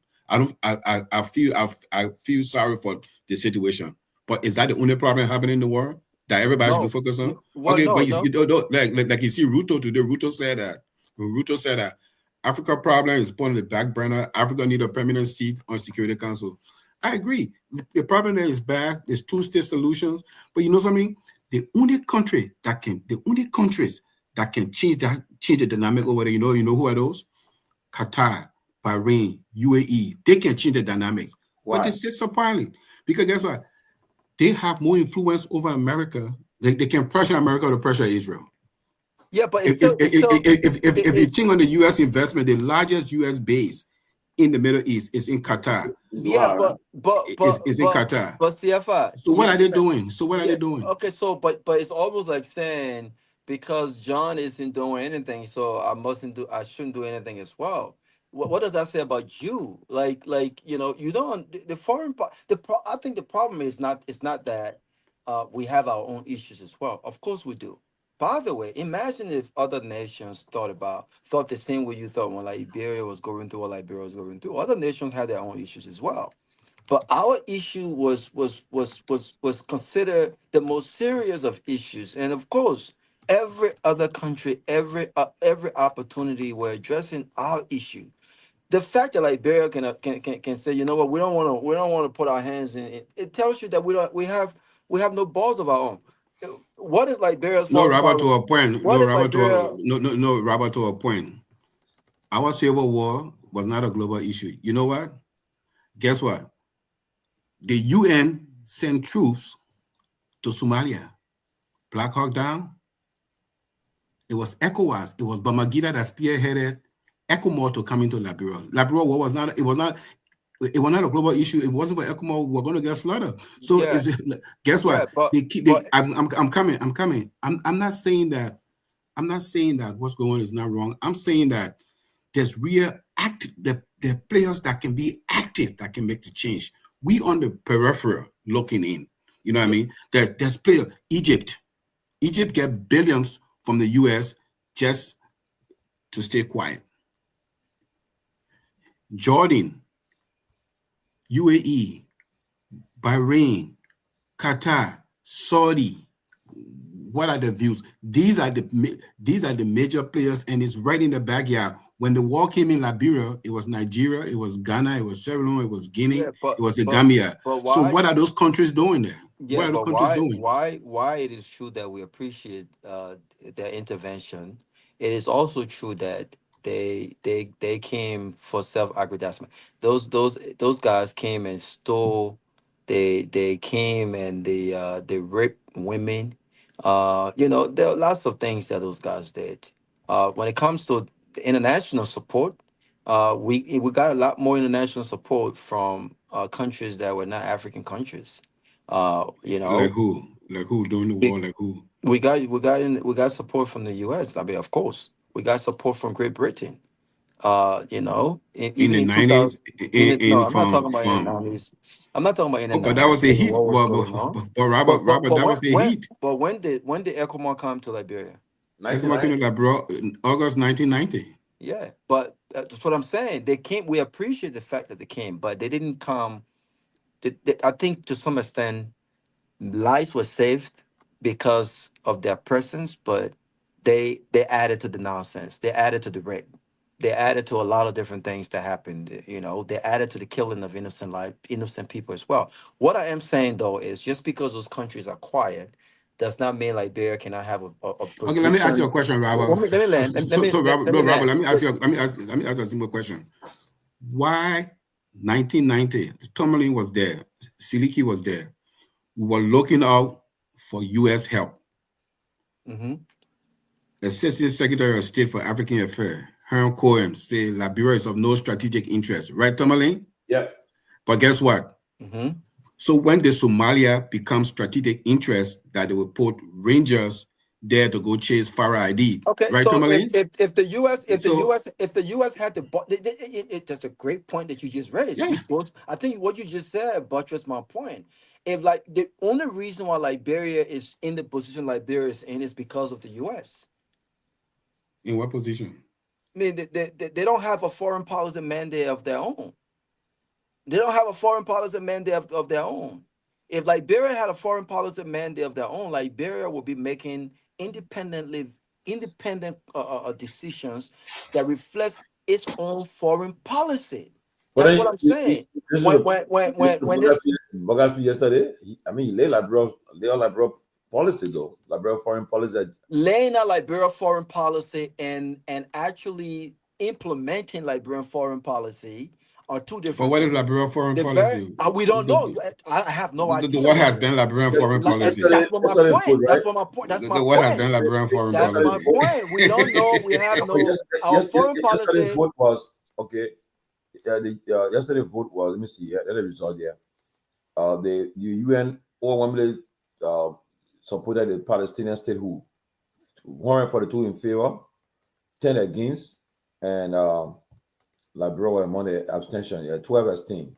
Okay, so Okay, name the why? 12. So you want to name the 12 countries that abstain? No, I don't really care about the other countries. I care about Liberia. Why did Liberia abstain? Why? Well, I mean, Well, ask them a question. the point that I'm making, Tessie, So point that I'm making here Robert, the point that I'm making here. One second, let me Robert, take 1 second. go ahead. The point that I'm making here is we got to come to a place where, listen, we're not stupid people. You ask a great question, and the question you ask is not me to answer that question. We don't know our head, we don't know our tail. We have no foreign policy whatsoever. But the foreign minister is one of the biggest positions in our country. But we have no foreign policy. So if we have no foreign policy, why would we have foreign ministers? We don't have the foreign minister is supposed to help the presidents, whatever the president foreign policy vision and ideas are. But beyond that, it has to be something that the country says, this is what we believe in as a country. These are our ideology. The U.S. is about interest. The U.S. is about their own interest. Liberia foreign policy So is based on shared vision about trade. And what? Oh yeah. Okay, Robert. So they don't care about peace. No. Okay, Robert. You know what you're saying? I'm not going to argue. Robert, what you're saying? I'm not going to argue you. I never sat in that chair before. So, if I ever get an audience with the foreign minister, I would just ask her. So, how to reconcile these two things? Mm-hmm. Okay, Liberia is in favor of the two-state solution. Liberia has been on record in favor of the two-state solutions. That's an Eastern position. That's yeah. So I'm coming, Tomalin. So how do you reconcile in favor of the two-state solution and abstaining from recognizing Palestine? So that's the answer we want to hear from the government. I mean, I don't have an answer. I mean, isn't that a fair question? It's a fair question, but that's what it makes it even worse when it logically it doesn't make no sense. Ongoing Israeli project in Liberia. Oh, no, that shouldn't matter, man. That shouldn't matter. Why think that should not matter? If you are for peace, Tomalin, you should be able to state your. Cannot stop the supposed Liberia doing weird time because I think we talk about. I think Liberia voted against them. So why did Liberia vote against them? Because the U.S. was voting against them. Yeah. So that's why we'll wait to hear from the foreign minister after they leave the General Assembly. So hopefully, Mr. Managing Editor of Closing Argument, Tomalin, with the press pass over the weekend, if you sit down with the foreign minister, the press secretary, that's a question I would like to ask. What does Liberia foreign policy looks like? No. Then guess what? You give her an outlet. You get an outlet. You just ask her, say, Liberia is in favor of two-state solution. So how do you reconcile being in favor of two-state solution and not voting to recognize the Palestinian state? That's a follow-up question. What is Liberian foreign? Let her first tell me what Liberian foreign policy. Liberian foreign policy is based on development diplomacy. Share interest. I mean, I listen. Last time she was with the Senate Foreign Committee, and she said it. She said that was based on shared vision about for trading. So and to abstain, Liberia will be very hesitant to work with countries that the United States does not fancy. If there were countries out there that the United States does not, their foreign policy does not align with the U.S. foreign policy, Liberia, more than likely, even if that country stands to benefit Liberia from a developmental perspective, Liberia might not engage. Well, we had this conversation a long time ago, or 10 years ago. Why? Somebody, Why? and you know what So the you person can't told say me? our foreign policy is based on No, development. Our foreign Robert, policy is kissing the ass of the United States. And no, the United States Robert, have not no, always aligned with us. it's not as You simple can't as have a that. whole country foreign policy just kissing the America ass. No, That's all our Robert, foreign policy is. Robert, our foreign policy is not like that because It China is. is China is actually involved in No, Liberia. but Chinese are still importing what they still have. We're still buying Chinese clothes here. They're still importing different things here. Including Trump. Trump is still doing No. Okay, business you with see them. that whole you see But I don't think okay, it's guess that what? bad. I don't think it's Guess that what? bad. You see that thing is a political myth when they say we buy from China. The iPhone is only manufactured in China. It's an American product manufactured in China. How many real Chinese product do we buy in America? What I am Tomalin, no, saying I'm coming. Tomalin, how many real Chinese product do you buy in America? I mean, pure Chinese product. No, but let me. I'm coming. Pure. I'm not talking about an American brand that is research design and just manufacturing in China and brought there. I'm talking about pure Chinese product. What research design, everything originated from China and it comes on the American market. They have a lot of influence on the most major brands. Clothing wear. Yeah, they have major. Louis Vuitton. No, guess what? All of the big brands. But you understand my question. Louis Vuitton is not a Chinese brand. No, but it's not a Chinese brand. I'm not saying it's a Chinese brand. Yeah, but guess what? So that's what I'm saying. That's what I'm saying. That's what I'm saying. You know, sometimes some of the things are political statement. Like when someone they tell you, say, "Oh, China owe our debt." The largest owner of U.S. debt, like us on the call. As a country, the largest holder of U.S. debt, Japan. Japan got more U.S. debt than China. But it's a good political talk. Louis Vuitton is not a Chinese brand. I said, name me one Chinese brand. I'm not saying things that make in China. Name me one Chinese brand that we use in America daily. Name me one Chinese brand. You get everything. Samsung is Korean. Samsung is Korean. Samsung is Korean. LG is Korean. You know that, right? So all the factors that all the manufacturers that all the manufacturing when you go on the ministry, when you go on the Ministry of Foreign Affairs .gov, this is what they said, right? But nothing they say matches the decisions that are made. Liberia's foreign policy is based on liberalism, democracy, capitalism, aiming for national security, peace, and non-interference, while also prompting. But that's exactly what we're doing. But no.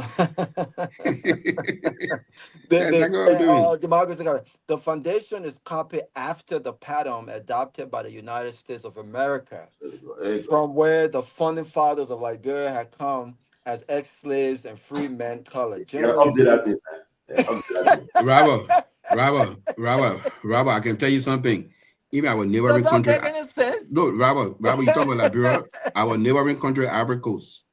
Our neighboring country, Ivory Coast. They won't do anything that's outside of what the French people agreed upon. This is what they said. The key. This is what they said. It said, generally speaking, the guiding principles of Liberia's foreign policy has been the maintenance of national security and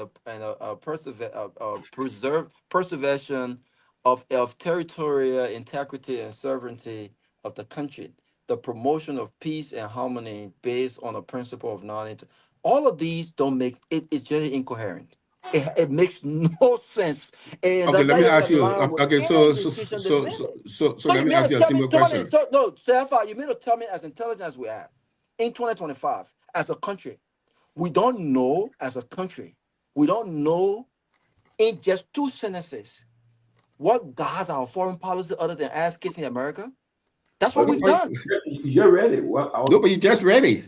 I thought you said our Liberian foreign policy or focus on development, on development. But it's in there. No, it's not. No, it's not. I was actually updating. It's not. It's in there. No, it's not. Update that. It's in there. Look. Quickly before we leave from here, this I'm trying to still put my hands on this thing. This issue, I'm hearing that some senators are grumbling now about this oil, the new oil stuff. After Ezekiel, right? the And guy from Oranto? they are saying that they are not going to. But somebody told me they don't like for food. They will sign it. They did it. But they say when the car came out Bro. first time, they get it got $50,000 each. They signed. They went. That was ratified. But somebody are saying that they define that they would this time around they will not let it happen because the same guy flipped our blocks and took off and he's back again. I don't understand, but I don't know. I don't know what will happen. Tomalin, first thing, those people across the road, the first branch of government, that whole place is a crime scene. It's a crime scene, the guy. That whole place is a crime scene. Bro. No, okay, guess what? And they're committing a crime against the Liberian people. These people are judged on their 3 cardinal responsibility of voting. Let me give you a common example. These people go vote for speaker. These people vote. Where in the world people vote secret ballot for speaker? So you know who voted for or against. These are people that are they can't even stand. They can't even stand by the record. They can't even say yes. I see after these are voted for X. They voting secret ballot for speaker, and then some of the men will vote for the speaker. The next day he cussing the speaker. Then he telling the country he didn't vote for the man. How you expect me to believe you? So I can't even grade you on anything because I don't even know your vote. So but guess what? I'm coming. Those things will come over there. They will vote against, and somebody will say motion to reconsider. And then when they say motion to reconsider, then they will get the thing, and that thing will pass 3G, and we'll know who voted for or against it, and it will be rectified. So it's a joke. That's why I tell you, I said all those civil society people in Liberia, they're a joke. Because these people vote secret ballot, people vote yay. You not see somebody vote yay or nay on budget? They do that thing, everybody sit there. These people are voting for impeachment of Cabinet Janet. They voted secret ballot for impeachment. Same way in America, have you seen your United States Congress vote secret ballot? They judge you on your vote. Put a vote up. Then they can't tell you, oh, I voted. As soon as you say something unpopular, they'll tell you say I voted against it.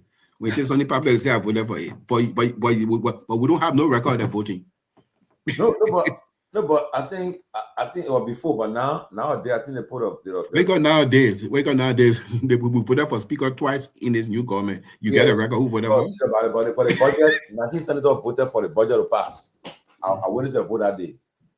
19 senators voted, and for what's my name they they never show up. Yeah. They won't be on the record. Yeah. It's sure. Yeah. So, I listened to the president's speech. He was talking about the new world financial. He was talking about the financial order doesn't meet the new world. Hey, we need to stop the dependency talk.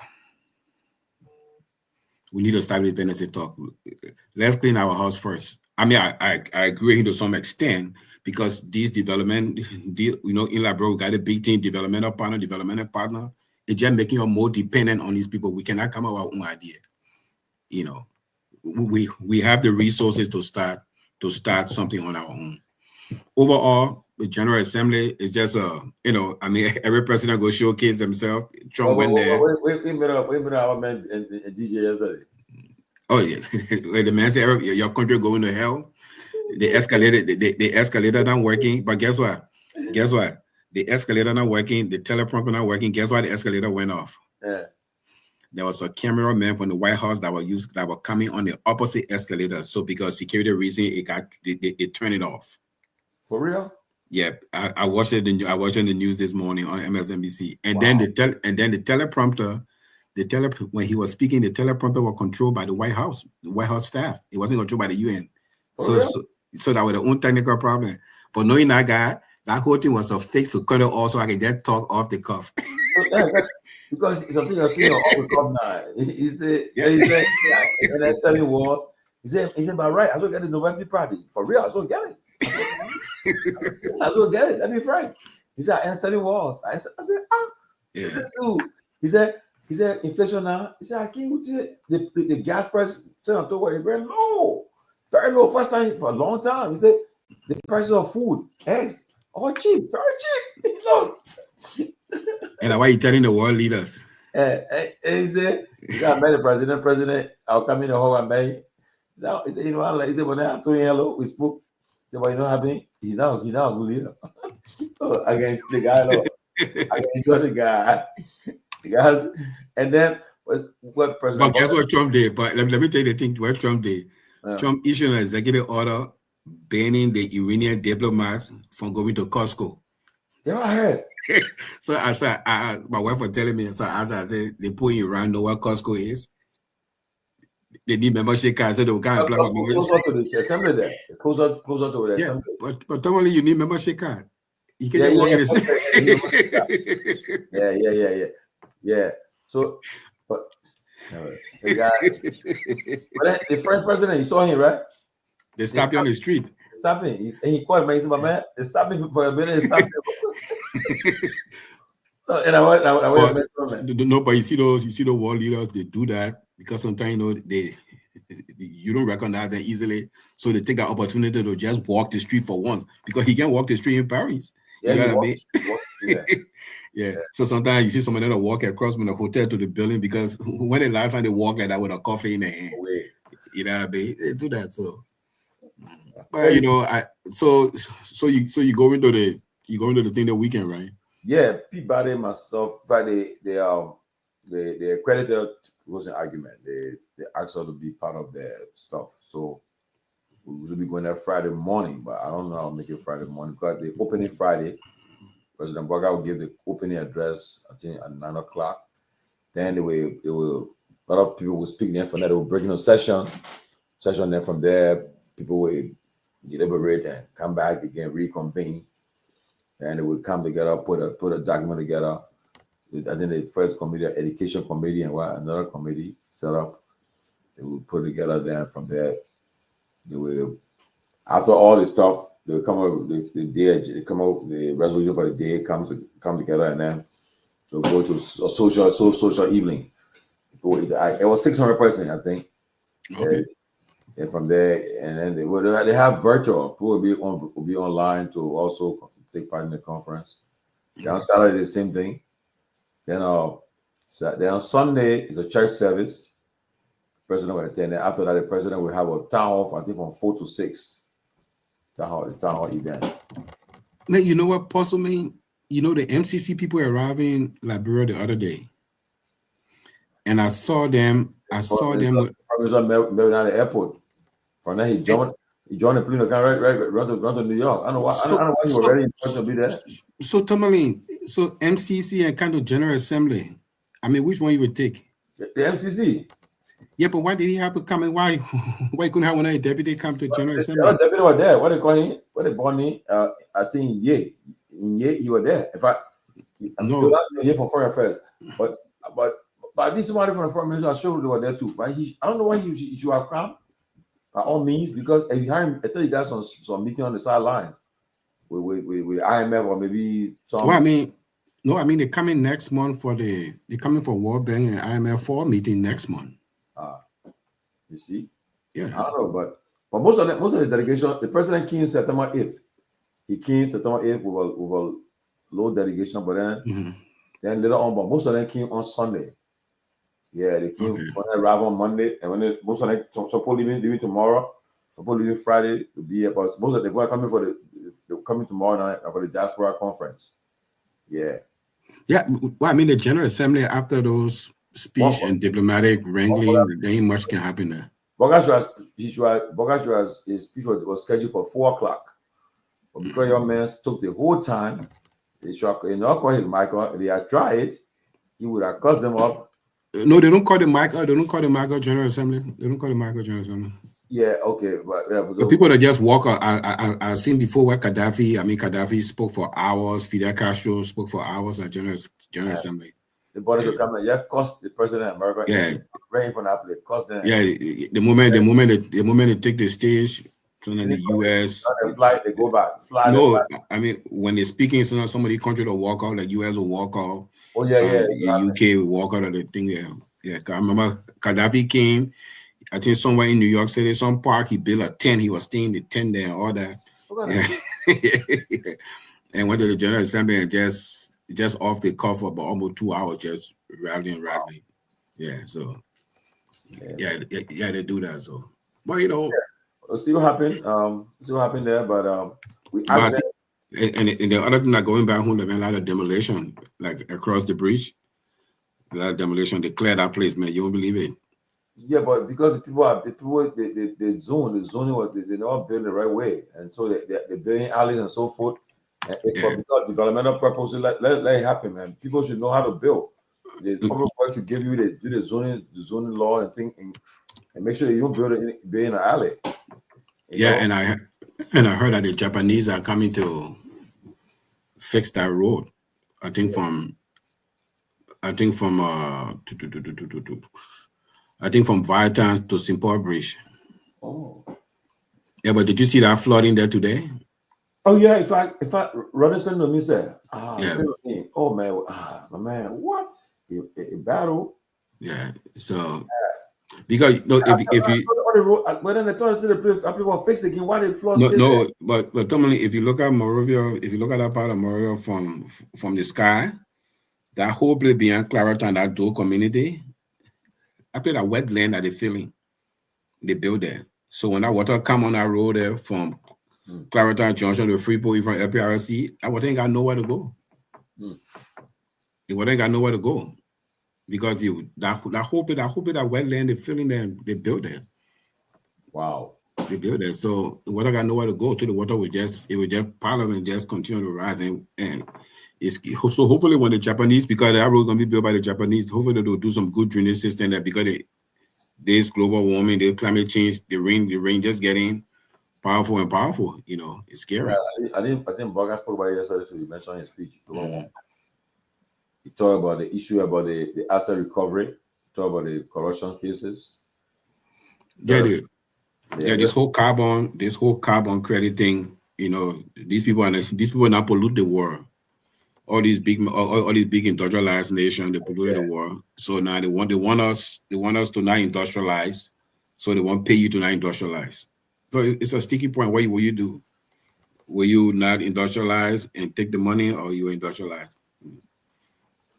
Man, we got far to go. You know, look at we can get there.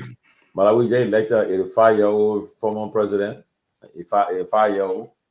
He beat the young by 56.8% of the vote, 33%. What landslide? He flogged the man. And the man he beat how old was the man? The man in 50s though. Yeah. But he probably 85. So now, the people saying Joe Boga will not run. Joe Boga, you say, well, okay. The man Malawi run, and me say the man order me he ran and won. So why me I can't run? But what about Paul Biya? Paul Biya is 90-something year old now. Yeah, Paul Biya running for re-election. Paul Biya running for re-election. Paul Biya, you don't be there and die in office. If you see Paul Biya government, I think he one of the younger. I think the youngest person in government leadership, like 84 years old. Wow. Yeah. As a senior citizen government. Yeah. You're not giving up. But you saw the guy running like he was proving a point. Why name Museveni? I mean, also your man. Talking as a security running there, I said, what? You worry Museveni of Uganda. And I've been there since the early 80s. I don't know why the guys didn't hold on to power like that, man. Democracy not power. But what can they do after power? They have created an environment that they can't do anything to get power. Okay, let me get you Paul Biya government. Yeah. Paul Biya is 92. Oh. The president of the Senate is 90. The president of the National Assembly is 85. Oh. The Minister of Justice is 83. Oh. The president of the Constitutional Court is 84. What up? The chief of staff of the army is 86. Uncle Generian government and everybody so. I got to be put in the chat group that you see. Oh my God. I mean, and I agree though. Just look at it. Just open the chat group. Look at it. I just agree. Look at that. Look. And the country that get 55-year-old youth. So now the people will justify the army chief of staff 86-year-old. Yeah. Minister of Justice 83. President of the Constitution Court 84. Supreme Court there. Yeah. Then the president of the National, the speaker 85. The Senate pro tem, the Senate 90. The president 92. Oh, he ordered all of them. Yeah. What is this now? Yeah. What is that? He put What in, is that? they put in Wayne Dopoh, man. Wayne, bad. What did you get? They gotta make you check your email with the thing you right away. I know. What is that you did? Okay, buddy. So in a country when you're 65, you're a young man. Wow. When you're 55, you're youth. Yeah, what? I said, my man, so what's the start of the rape case? Well, I asked about it today. Somebody they said that, but in fact, they're waiting on. I know Gregory in the state. That the police boss is in the States. I hope to be in Friday. He's in the States. He was in Maryland to be Friday. I think he came for the same help for the same thing to help get some lady help. But they need that DNA. No, but you see me. I'm gonna go off on him because it has been established that the girl was temporary. Yes. The girl's a 14-year-old girl, and she identified the person that touched you. That's enough. DNA, you can apply your DNA to court. No, I can't be telling because the police is not the courthouse. Yeah. The police do not do DNA before they arrest somebody. You apply DNA to court. Yes. There's reason to believe. So by not arresting that man, want to do DNA, that means you don't want to believe the girl's story. Because what is the arrest man for now?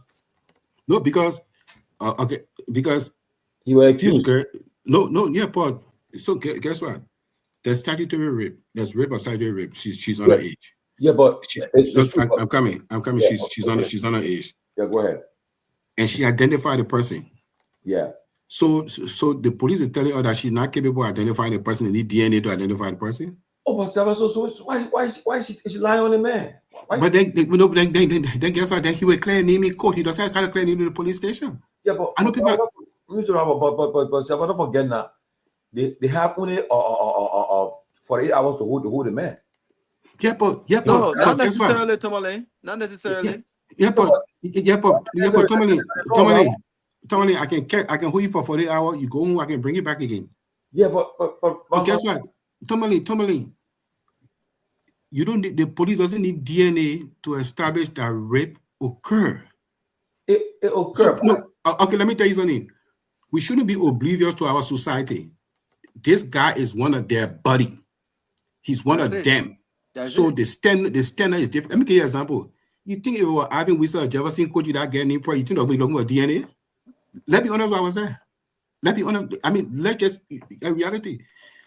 This thing happened in 2007, December with hands were on. They sent him home. When the women then stormed the police station, our hands were rearrested. No, but because guess what? I know somebody that you know, that person spent 7 months in South Beach on rape allegation. He had to go to court to clear a name. Yeah, but my thing is this though.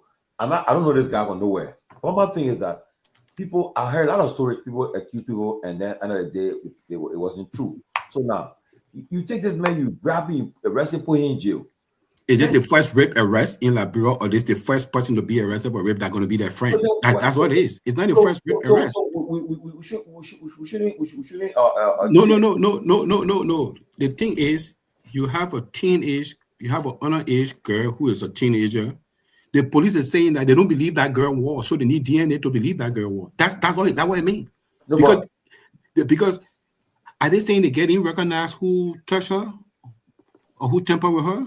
Because I want the police telling her they getting recognized because they get. Let me tell you.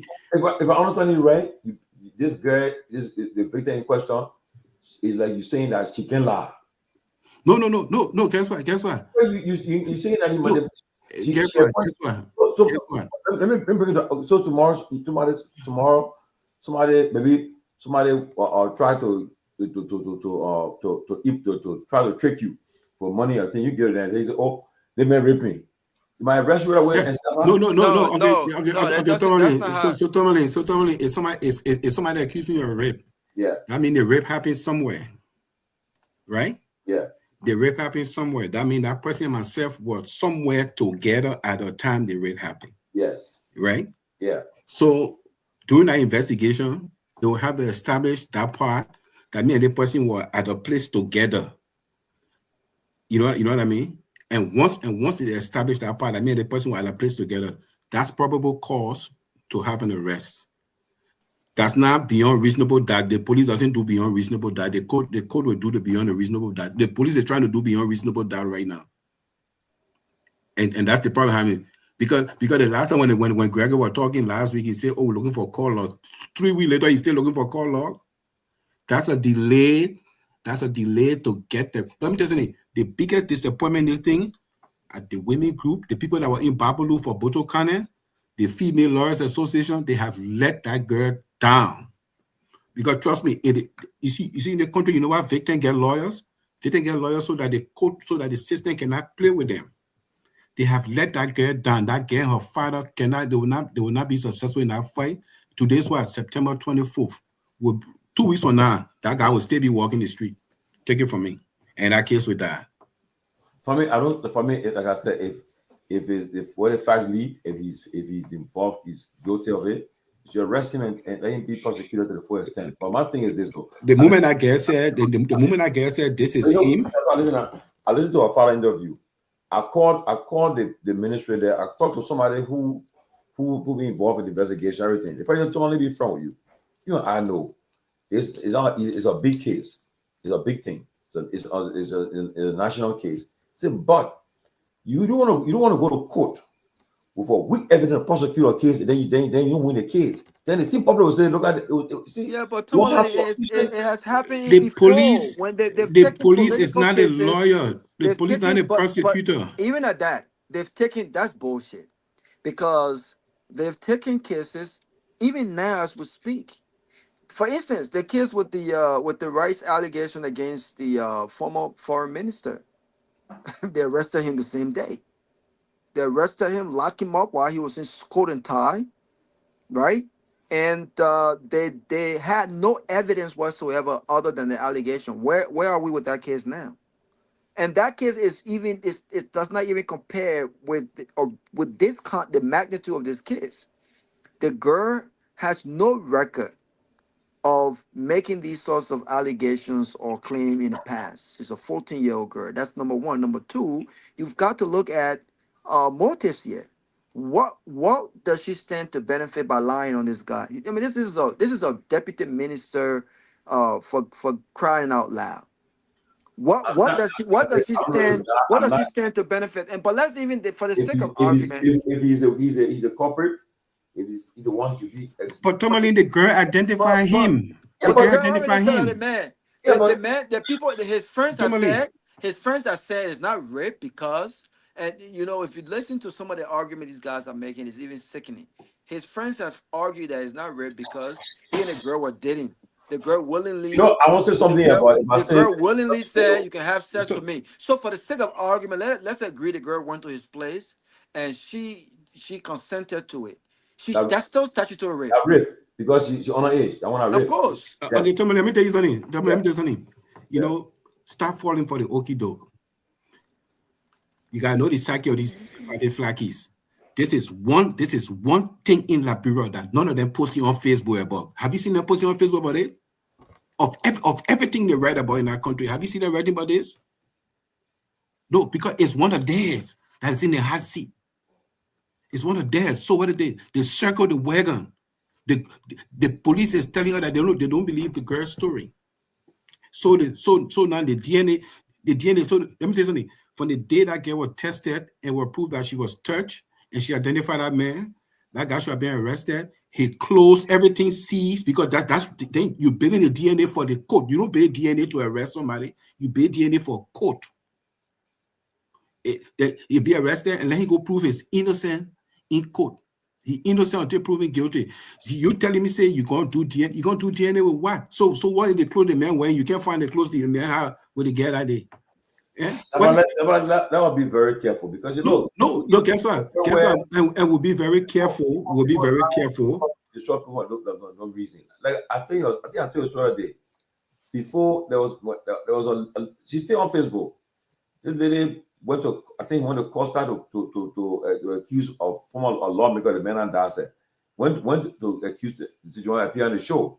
So I think Coach Ato said no, because it wasn't like you're probably gonna destroy this man. She killed me on spoon.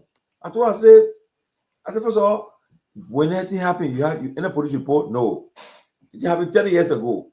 I said, but this man, I said, you can't get, I said, but what the evidence now? No, but that one there, if she got problem, let her go to the police. So the problem is that with this girl, right? Like the medical evaluation established that the girl was tampered with. That means that she was raped. For the fact that she's underage and whether she consented or not, the idea she was raped. That one that started rape. But my thing is that but you're missing the key part, and she identified him. Yes, she identified him. Okay, that's where then we read that. My thing is that she's so careful and thing, but I don't know. But my thing is that just grabbing this man, just choking in jail because the public. So what do you do with him? What do you do with him? You put him in a hotel? What do you do with him? What do you do with him? But you are. But guess what? Guess what? You're charging man with him for 8 hours. If that's the case, but you can charge him. As you charge him, then you're building the case. You charge him and build your case. If that's and by the way, Tomalin, the police, and I think CFR said it. The police are not. We're not in a place where they have to prove beyond the reasonable doubt. That's for trial. They have to show that based on what they know, based on the evidences gathered, even if it's at 40%, rape more than likely occur.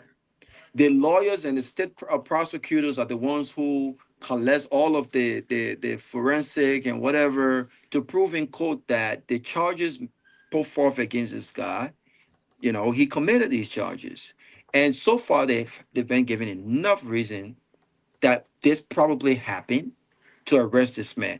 And who says that someone cannot be in jail while an investigation is ongoing? Yes, people can be in jail while investigations are ongoing. Okay, Tomalin. So this incident, I'm sorry, not event. This incident happened at the guy's house, right? Yeah. Okay, and so the girl went to your house, right?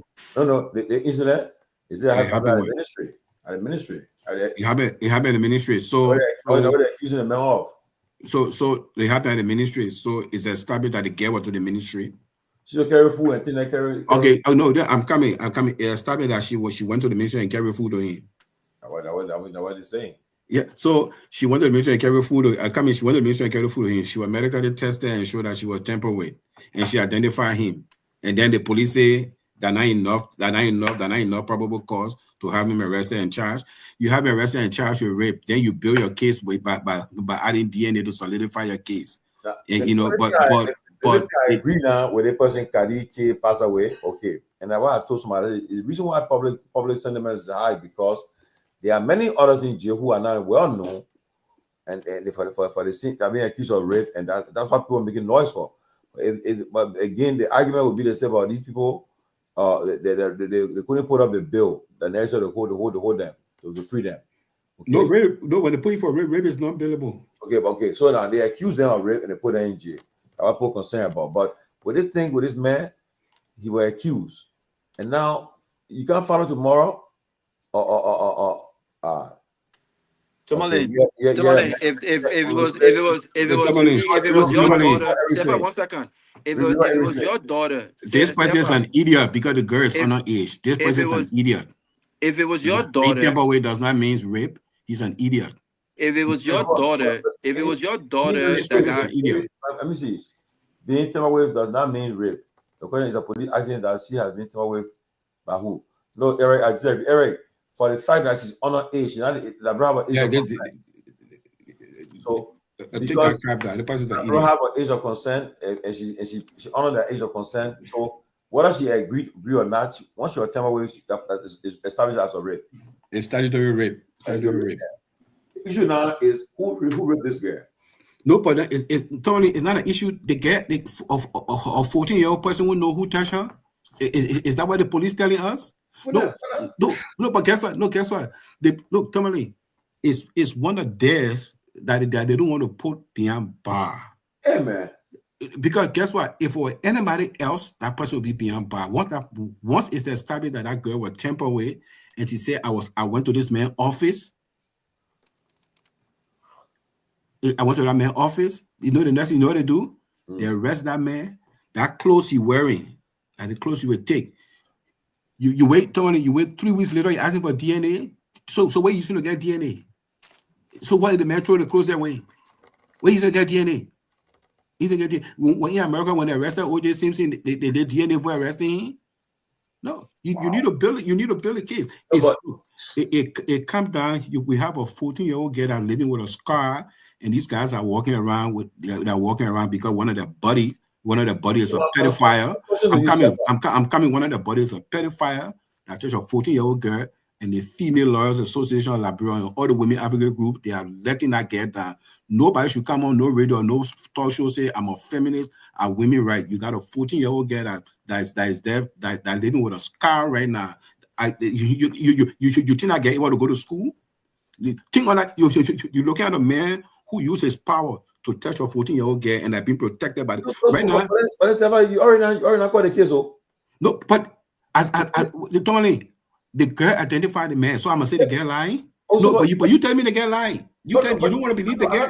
But my thing is that she accuses somebody. But I mean, we're not lying, but what they say, the simple thing they say, you want everyone is proven is considered innocent and proven not until you are convicted in a court of competent jurisdiction, right? Oh, but then go to court. Now, but then you already say the man that you caught, you attacked. But Tony, the problem is if this case was billable, they would have arrested that guy and he was going to put bail. But this crime is not billable. So that's why they didn't die for it to die. And as long as the women group, they don't put pressure on that police and that so-called justice minister, who I think is one of the most incompetent ministers you got in that country, that guy will work for free. That guy will work for free. That guy will work for free. I don't think so. If it established that guy he would have caused, he raped that girl, DNA evidence found him, he'll be arrested and prosecuted to the law. No, but Tomalin, you don't need DNA evidence to arrest somebody. You need probable cause. So you don't need DNA. No, you see, they're two different things. You don't need DNA evidence. But honestly, you don't need DNA. Most of the people on that investigation, right? Most of them are lawyers from general ministry, from the police, and most of them are lawyers. And now, mind you, now, Tomalin, these are the same lawyer that says these people. So that lawyer, one of the worst professional in Liberia lawyer, they put a look at you. They say Fofana speaker when Fofana was speaker, that people you believe. Because guess what? People then when they do, they bury the profession. So she 14. I agree, but then so because she accused somebody, I mean, but so Tomalin, why if you don't believe her? So do you believe her? You're arrested, man. Do you believe her? Do you believe her? Do you believe her? Well, do you believe? Yeah. Do you believe the 14-year-old girl? I mean, first of all, I can't just say I don't know the girl. But guess what? So guess what? You know something? You can't prove a negative. But is there a reason why to not believe her? Is there a reason to not believe her? For the fact that the hospital said she was tampered with, I agreed. I believe that she was. I believe her for saying that she was raped. Okay. And she identified the person that touched her. But that's my concern now. Okay. No, that's the main part. She identified the person. She said I was sleeping and I know who touched me. You know, she wasn't drunk. She said I was sleeping. I know who touched me. You know what I mean? So at the end of the day, she identified the person. Yeah, but I mean, it's one of their own that they don't want to see in jail. So you know, Safa, if they arrest this man, they put him in jail, you go through the case. Fofana, he's not. He made an interview this game. He can sue. He can sue them. He can sue them. It happens all the time. People been in jail for 30 years. And come to find out, evidence that shows otherwise. The suit is settled. Okay, so is there a reason why it's so Tomalin? It's one of their own. You see that country with a dresser in suit and try to look different white people and other things. When we talk, we got evil. How we looking at a country where people kill people, they kind of drink beer with people. This man funneled with that girl. You trying to say now? So now it's the girl that is on trial. They're trying to prove whether the girl lie or not. That's what the police trying to do. The police is putting the girl on trial, and all these so-called women advocate group in Liberia have failed that girl. If they stand behind that girl, that joker will be in jail. Take it from me. Take it from me. I saw it with Hans Weyer in Liberia. I was visiting Liberia. Saw it with Hans Weyer. When the women there, they arrested Hans Weyer. They did the same thing. Boop, he went home. When the women hit the police station, he was in jail. He went to trial and got found guilty. But apart from that, let me say something real quick. Apart from that, though, and I think I said this during the last show when we talk about this, the state should be protecting. Yeah, another one. What you talking about? The state should be. The state should be protecting vulnerable young women like this girl. The reason why this is happening, the reason why this sucker is out roaming around, is because his victim is a nobody. Is considered a nobody in our society. Her father is a poor man, right? He's a no name. He's a nobody. Right? He's a nobody. And he has no money. He has no influence whatsoever. This is what's happening. So he's part of the bottom of nothing. This is why. Imagine for the parent had to contact our news folks to get update from the police on what the police was doing. To think about that. Before the inspector general came on to do a press conference, he did not even have the dignity to contact the parents, to update the parents on where they were. You could see during the press conference how incoherent he was. If this was someone who has some kind of cash, Tomalin, if this was someone who had a name in Liberia, this sucker, I can guarantee you, and we both know this sucker will not be roaming around the country. He won't. This sucker will not be roaming around the country. Tomalin, let me ask you something. Let me ask you something quick. He said he was driving a he told me the guy said watching it very watching the guy said he was driving a taxi in Connecticut, driving a taxi, and then he picked up this the particular girl, and then she got I think your taxi. I don't talk about Uber business taxi now.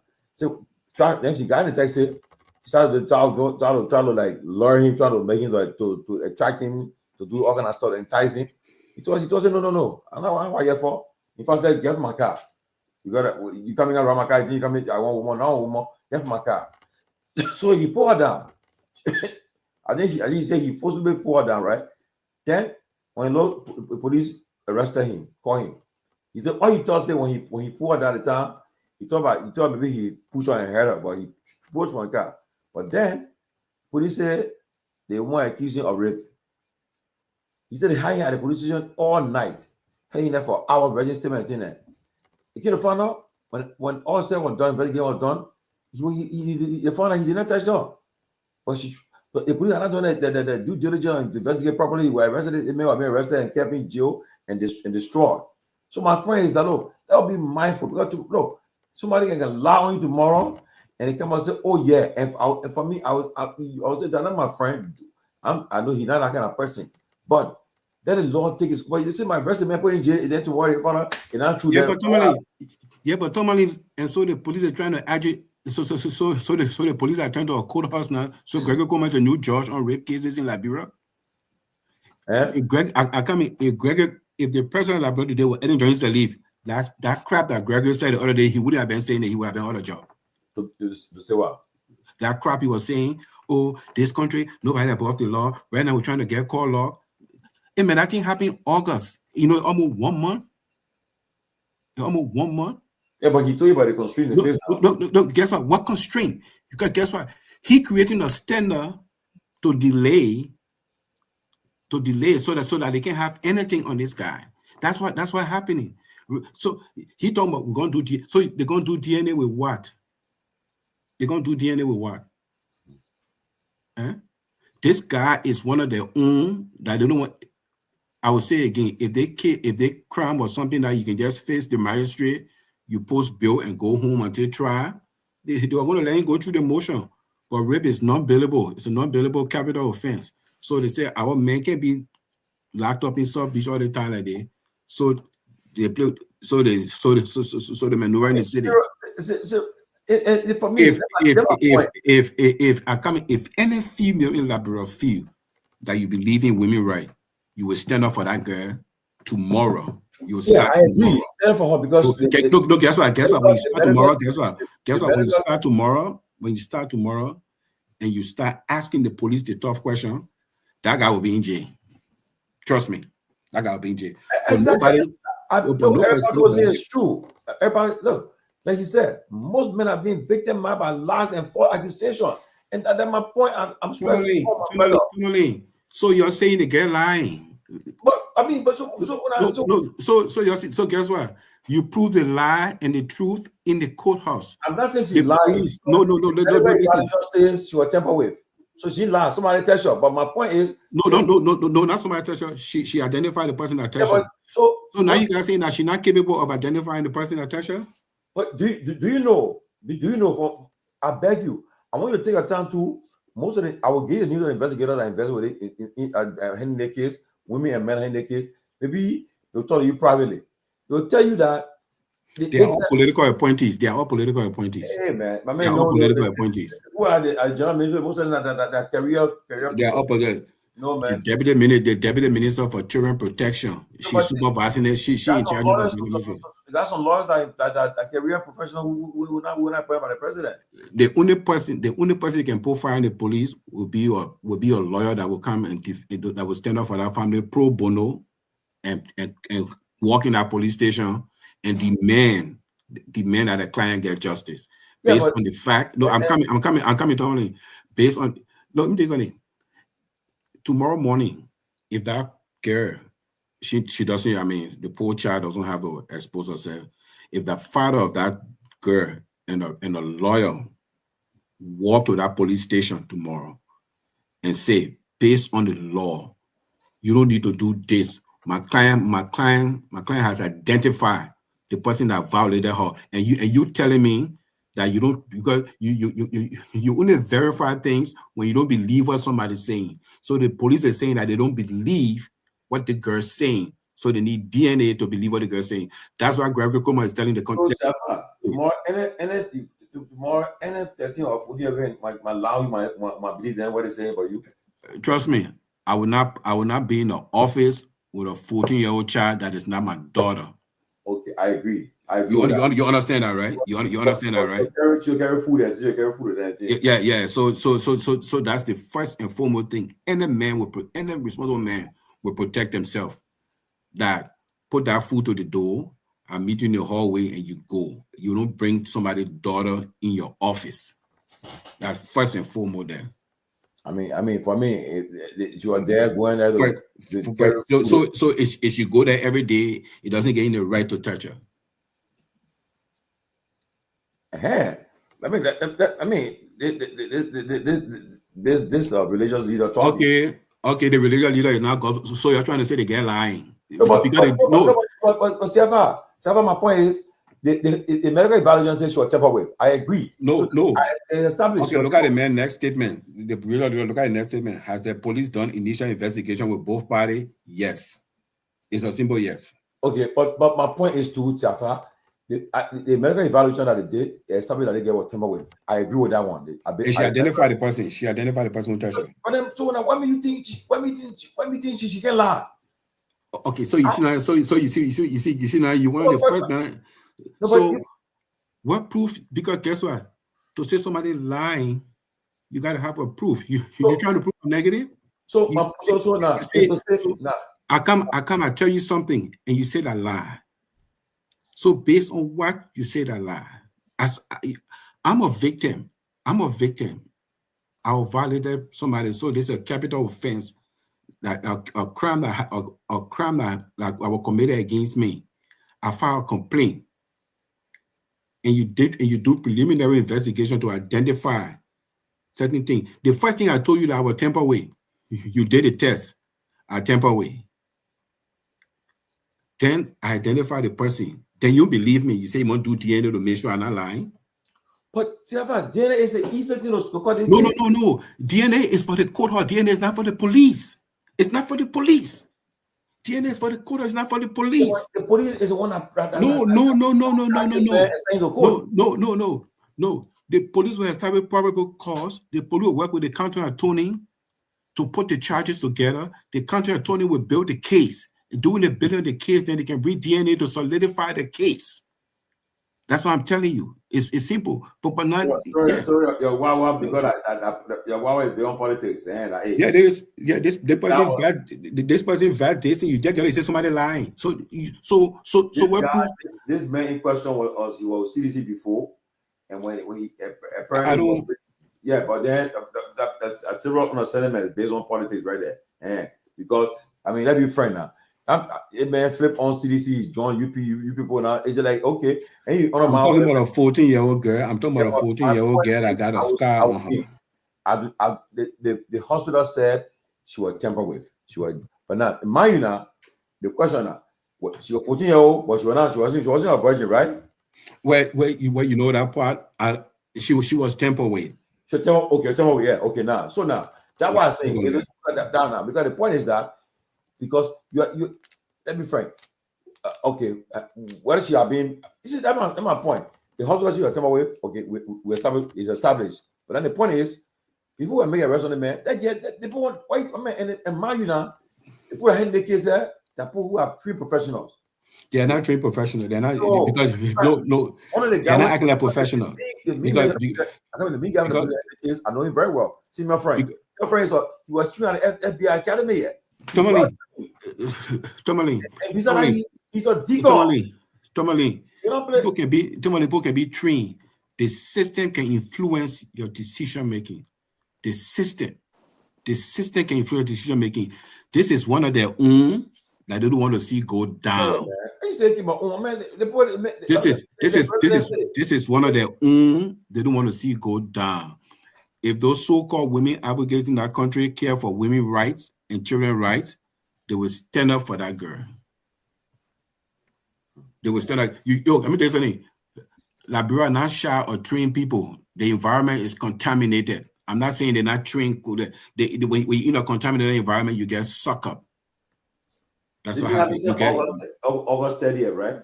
Today is September 2024. We got 6 more. There will be 1 month. 25th. Now, that be frank. So Tomalin, you think they get lying? I'm not. No, but Tomalin said they get lying. It's established that she was tampered with. I agree. But my point is, what made you think she pointed out at the wrong person too? What made you think? When do you think that way? The girl called a man uncle. What the thing is? Okay, I agree, but uncle. You think she don't know him, Tomalin?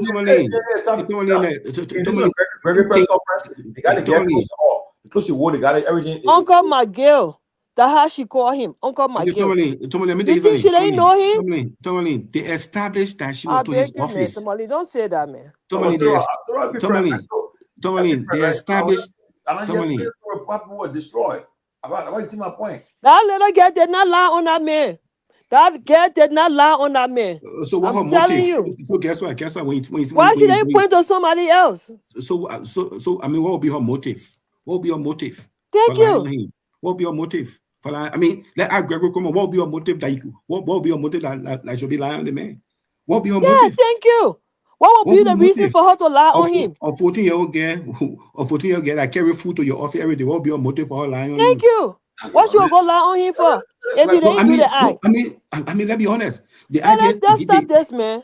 Tomalin, let me tell you something. For the fact that the day the incident happened, it was established that she was in your office. I probably caused to knock it to him. No, but I also heard in one of her statements she made to the investigator, she said about the man. He said at times she made that statement, the man was not in the city, you're not even there with the man. She having given conflict. One of the parents like the police, me share with her where did you get her statement from? They can coerce the children. They can coerce her to make wrong statement. They do that. Where did you get her statement from? They do that. They can coerce them to make wrong statement. They confuse her. She's just 14 years old. They can confuse her to make the wrong statement because they want to make her look that she's lying. The girls be protected by women, by women protection people from general military protection. The women protection people just came in the picture from the beginning. That's not nobody. No woman protection was in the case from the beginning. The women protection team, Tomalin. The women protection team, Tomalin. The women protection team is psychosocial. Tomalin. The women protection team, that's psychosocial counseling. Because of this girl, she's a minor. The criminal part that is being investigated, that's the police. And if this girl doesn't have a lawyer, I know that man very well, and it has nothing to do with CDC business. I know him, and I know his sister. You know him, that character there? I know his sister. I don't know him to be like that. If he did something like when I say I know him, I know his sister. I don't know him personally. I know his sister. Okay, and I know she herself will not feel good for what I kind of carry, what I kind of news that's about a crime. That's a crime. But that doesn't mean that it ain't happening. A crime that happened and it points toward him. So let me go clear name in court. Simple as that. In the investigator because these are poor. I know most of them. I'm not. Me, I strongly believe what I can say. I don't care what somebody say. I believe her. Tomalin, I'm not oblivious to the Liberian society. What happened? Tomorrow they can't find out that he wasn't the person who told her to get him. What happened? Okay, let them go prove it in court now. Let them go prove it in court. So, they shouldn't hire him, or they shouldn't die and make a case to die. Let them go prove it in court. Where is he today? Where is he? The man, he with the police. They let the man slide out of the country according to what I heard. Hey man, stop it, man. Okay, closing argument, Tomalin. That's what I heard. We'll call Myean and Samson. Let her go find him, man. Let her go to the man. They get follow our own spoon explaining the story. They found the man. No, I'm just saying because this, if he's not working now, he could just be sitting at home and go to the police station and they call him and come back home, right?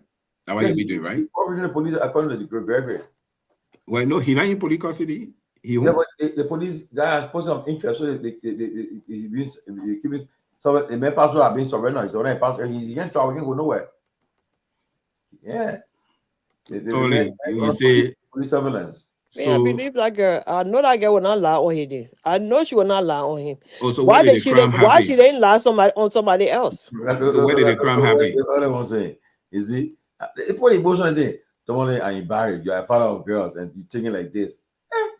Look, me and one of my daughters, we had a discussion over the weekend with this thing, and she said, Daddy, from all the things I've learned, she was tempered with. I said yes.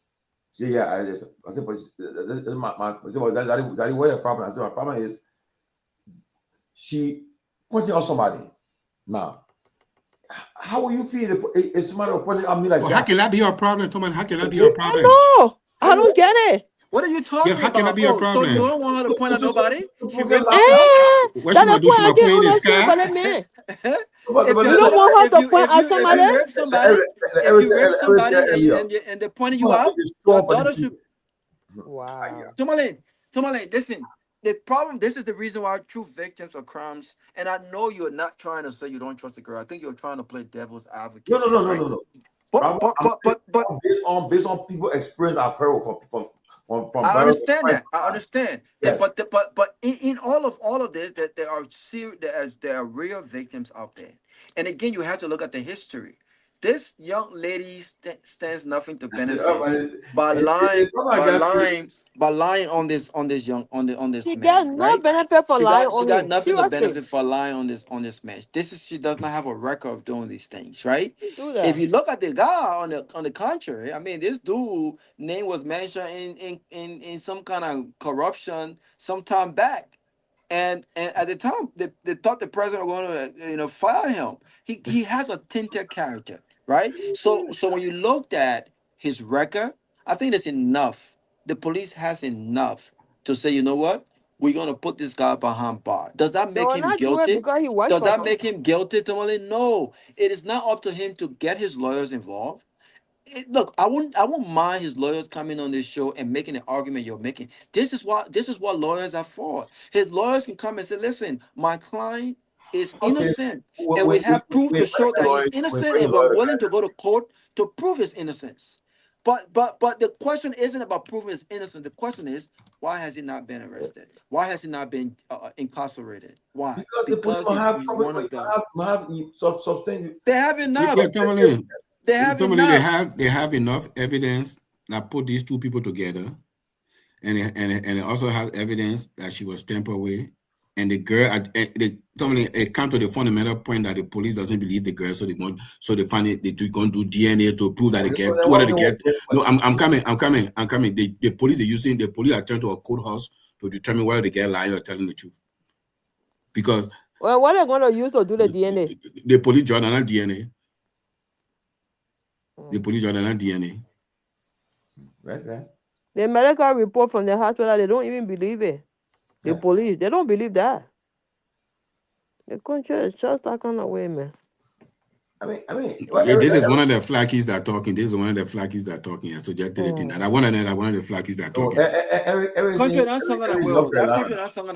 If this man would have tried that nonsense with someone who got small kind of money and some kind of influence, someone who can make noise, that man would not be roaming the streets right now. I guarantee you. I guarantee you. The reason why they're taking advantage is because this young lady and her family, they got literally nothing. And to Siafa's point, the people who were supposed to stand up for her and protect her are doing the contrary. That's the only reason why. What happened to the women that was standing up for Gloria's car? Where are they? No, but here's my point though. I've been following this case and I follow it every day. I make a call. When I talk to the people, this guy is Tomalin, let me tell you something. If that guy had a lawyer, taking advantage of that lady, if that guy family had a lawyer, and that lawyer walked to that police station, and the lawyer knows the law, say would never lie on that man. She went through the medical evaluation. What he gave to her. It was proven that she was touched. Nothing to benefit from. You did an investigation. You can put her in his office at that time, and she identified him. That girl will say there's no reason why my client shouldn't be served justice right now. If that guy had a powerful lawyer, Gregory Kuma would have been talking that crap he was talking last week. She got no lawyer. She got no lawyer. Two of the women from General Music are lawyers. No. They put not lawyer. They put one for the government. Talking about independent I'm talking about family private lawyer. Tomalin, who would you prefer? Would you prefer court-appointed lawyers? No. Will you prefer court-appointed lawyers or will you prefer your own lawyers? Oh, if you find you have confidence in a lawyer, No. There's no way people who can afford to hire their own personal lawyers would neglect that for court-appointed lawyers. Absolutely not. Because you know what? The court-appointed lawyers, either they're inexperienced or they work directly for the states. No, but they're not protected. They're not seeking her interests as her personal lawyer would. The gender ministry, I told you, is psychosocial. If that guy had own personal, if her family had her own personal lawyer, they will not be drawing circles around her. They will not be drawing circles around her. Take it from me. They will not be drawing circles around her. That's why I say leave her own to God. She will not get justice. The women that got in the Land Cruiser and went to Babolu to file for Bodokane.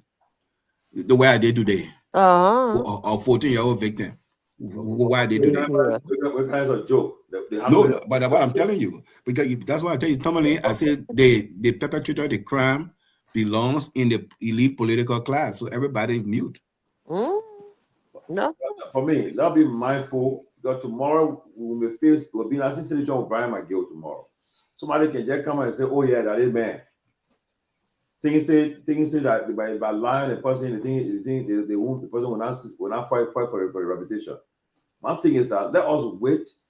Police will brief us next week and get update. When I see Gregory on Friday in Washington, I will also try to. Why waste your time? Why waste your time? Why waste your time? Why waste your time? But somebody will tell you something that make you know that make you know that you know you're talking about. Yeah?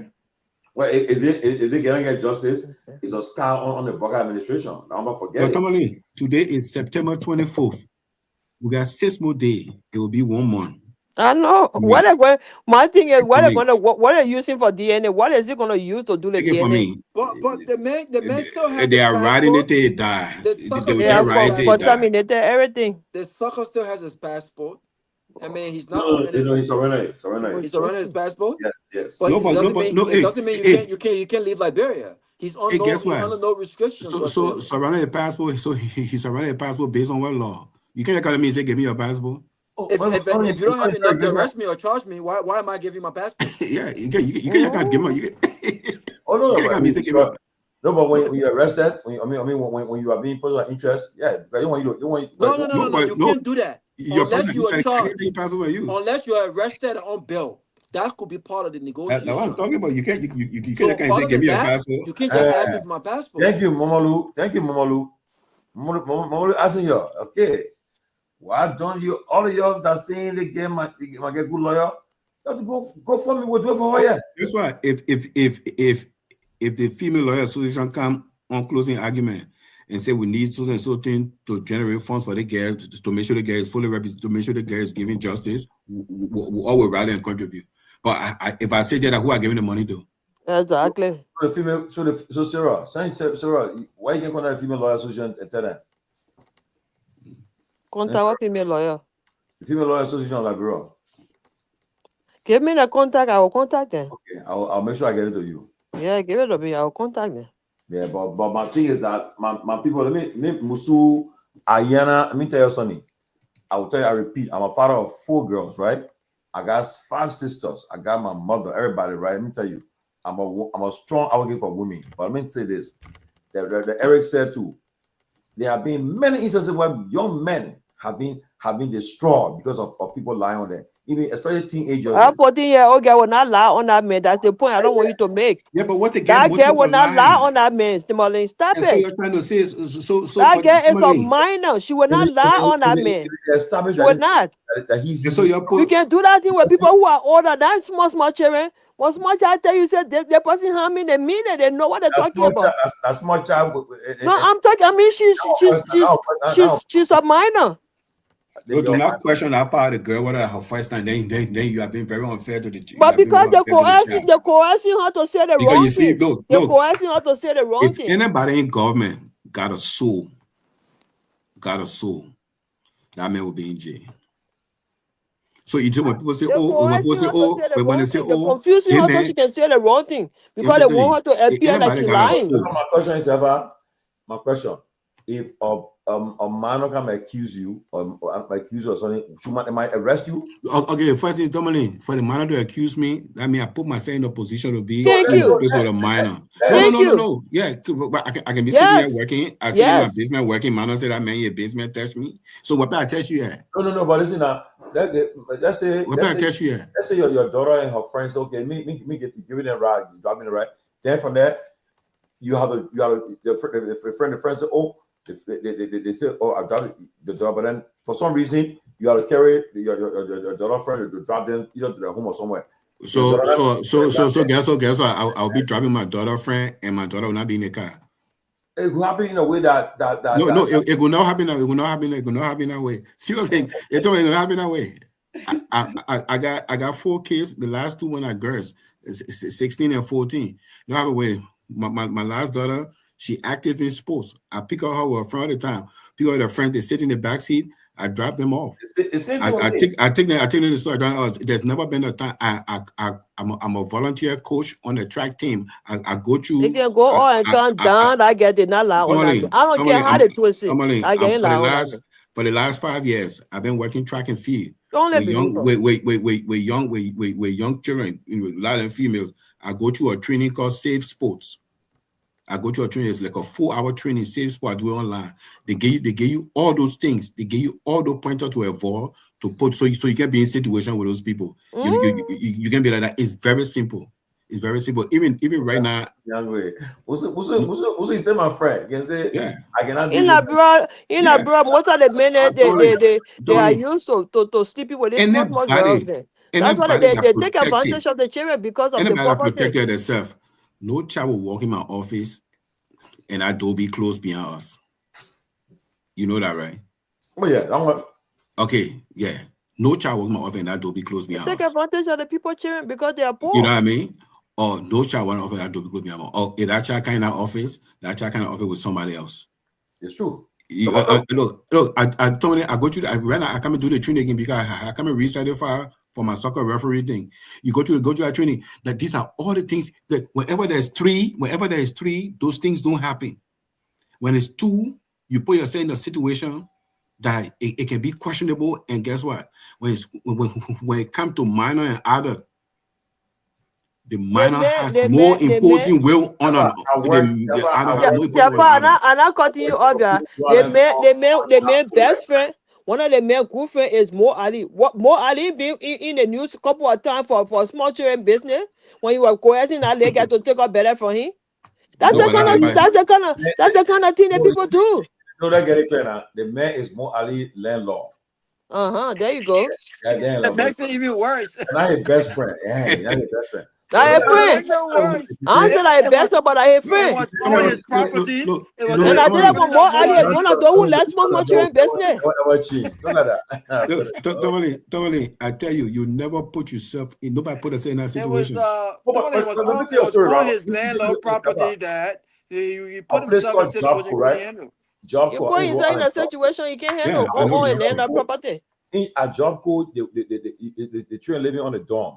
The girls are upstairs, 100 girls upstairs, 100 boys downstairs. The dorm supervisor for that place. Now, what you going to do? Look, they want to say, look, I know what happened. They will come downstairs because they will come in a pajama and team, come to you downstairs. Mr. George, all the thing, Mr. George, you looking cute. All the doing and stuff there. But guess what?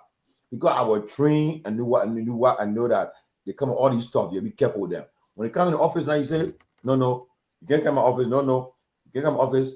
You cannot come out. All set rules about it. But do you know that we have an investigation where they accusing people of touching them, and most of the time we can't find a way. Most of it was just lie.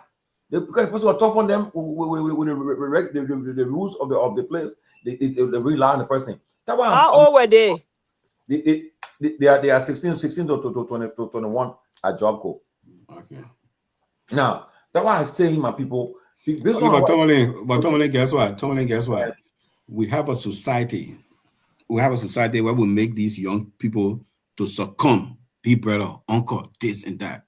You know that? But the girl was calling the man uncle. Guess what? It's just not because some of the kids are getting exposed, but this behavior, when I be oblivious to the fact, this kind of behavior been in that society for a long time. When some of the parents will tell you, say, I hope you're not lying on that man will not do that thing.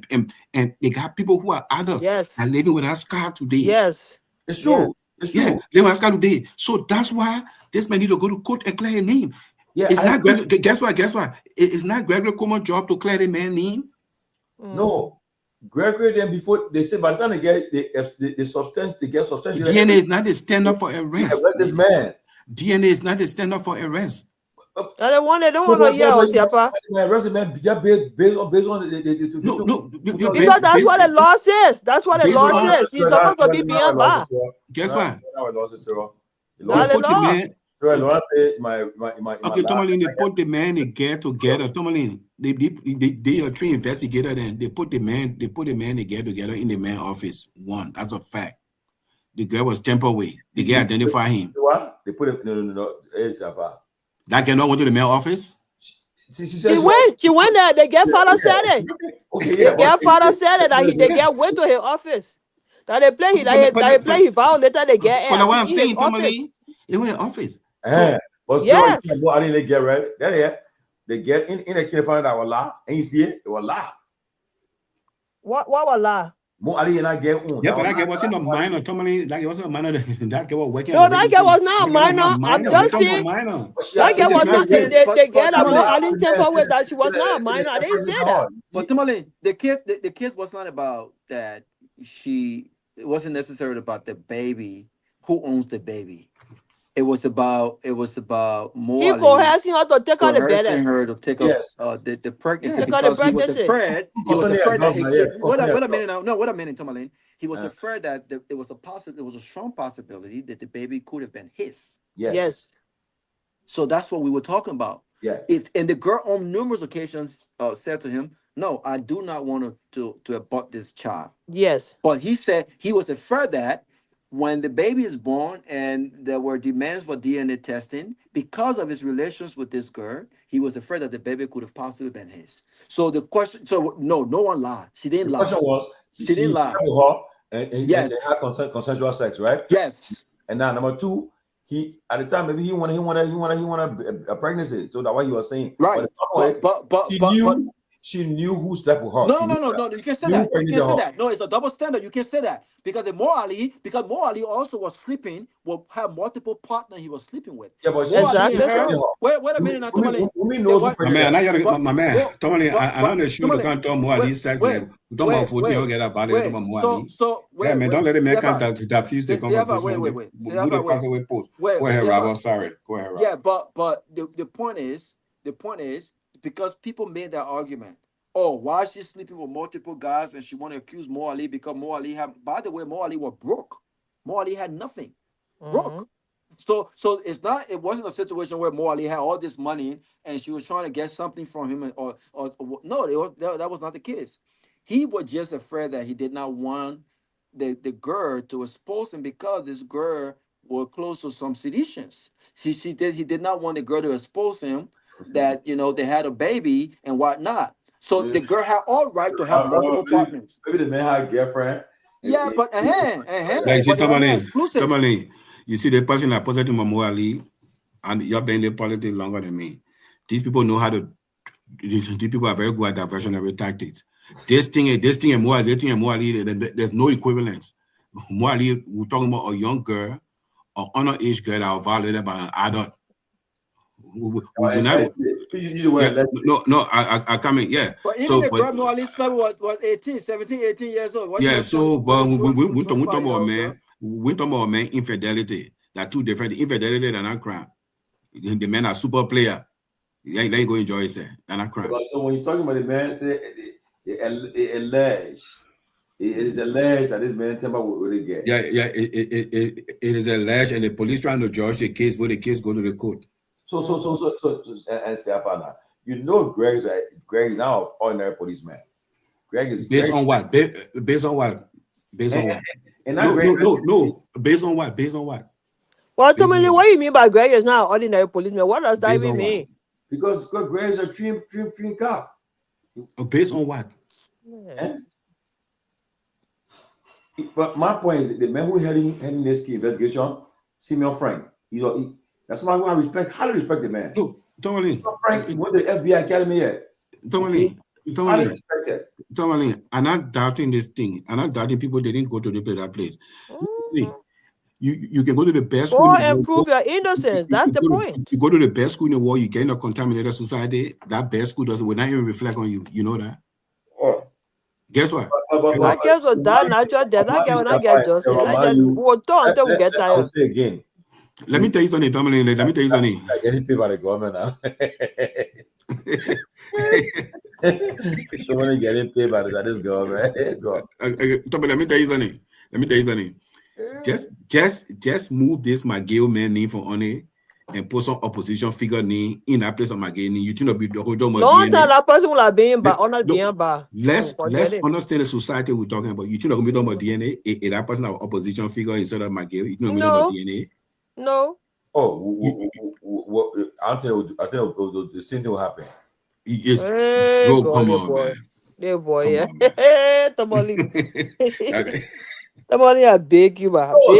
Sarah, I'm talking from people experience of people who no way. Okay. If that thing had been an opposition person, long time that person would have been in behind bar. I know somebody Madam Salita, the person was accused of rape. The person spent 7 months in jail to go to trial. The person was in the car with a girl and they went somewhere. Yeah. And the girl accused him of rape. And what he did, what happened? He was innocent. But guess what? He was with the girl and they went somewhere together and the girl accused him of rape.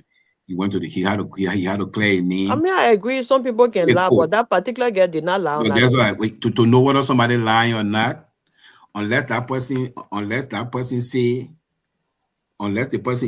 person full story with the police, it doesn't connect this man at all. Then you say, well, it doesn't point to him. But everything point to him, then you say, okay, even though it point to him, but we gotta go get DNA first. And according to the story, I think he virginized the girl because when they took the girl to the hospital, I said, listen to the girl father on spoon. No, that's your face. That's your face. I sleepy. Let's see your face, Rob. Stop it. According to seriously, I listen to the girl father on spoon. I listen to the girl father on spoon. Now let me virginize again. I'm telling you. No, you see like Papa girl, so is it? No, I listen to the girl father on spoon. I'm not making it up. I'm telling you. The girl father said when they took the girl to the hospital. But Tony, why are you doubting the fact that he could have possibly virginized her? Because she's 14 years old. What do we get before that? She won't be. No, but I listen to the girl father on spoon. I listen to the man too, and Sarah. Okay, the man said when they took the girl to medical, and they according to what they saw there, it shows that the girl was virginized. No, they say temper with. So temper with. Well, you know that when you sleep with somebody for the first time, what can happen? You can see blood. Sarah. Yeah. Oh, the way the medical report has it. Yes. So guess what, Tomalin, guess what? Tomalin, the medical report has it. If she had a lawyer, the lawyer will have a copy of the medical report. And it'll be, I'm just saying, I don't know where in the medical report. Okay, guess what? No, Tomalin. Not because the state is investigating your case. No, listen, is it? No. Oh, yeah, man, Joma Jala now wake up. Joma Jala agree with Sarah now. Go for what? What? Oh my God. I believe man on Dopoh. The girl is voting for Gossi. I agree, Joma Jala. She for 15. Tomalin. Joma Jala first now agreeing with me. Oh. Wow. It's a breaking news. Breaking news, gentlemen. Hey, Joma. Tomalin, guess what? I can't go to sleep, yeah. Just the fact that it's not because the government is investigating, so it means you don't have a lawyer. Because you know you have a lawyer for. You make sure the government get an act together. So who from the girl side going to advocate for the girl? But I don't know if you watch Gregory press conference. I watched the press conference. They are all political appointees sitting in that conference room, and Garguah renting. Yeah, come on, bro. I know, right? I watched the conference when he was pointing to the man. Look, let me tell you something. What I'm telling you that people get their private lawyer. I think I will not get justice. People get their private lawyer to make sure I get the fullest justice that I deserve. Because sometimes the government will decide we'll go the route, want to go the route. And guess what? If somebody violates you, anything the government decide to do with the case, the government can consult you. If you don't have a lawyer, they can go anywhere they want to go. On the day, on the day I saw them let that white man that almost slit that little girl's throat in like walk free. From the day I saw that man walk away free, I gave up on that country. Walk away free. Free. No matter who are coming to kill somebody, walk away free. So that man got free based on what? Oh, there was no DNA to point to put here on the left. For me, I felt very, very bad yesterday because people are respected, who are high regards for. When they were writing stupidness about George Weah yesterday about that fire. And I told her, I want to say that I'm politics day. First of all, it's an AI creation you're doing, so number one. Number two, what you guys are doing is not about politics. I say, so that may have you need to part you get a boat chair, they will bring our country one day. What will you guys say? You will say, oh yeah, you celebrate something. I say, even this guy that just died in America.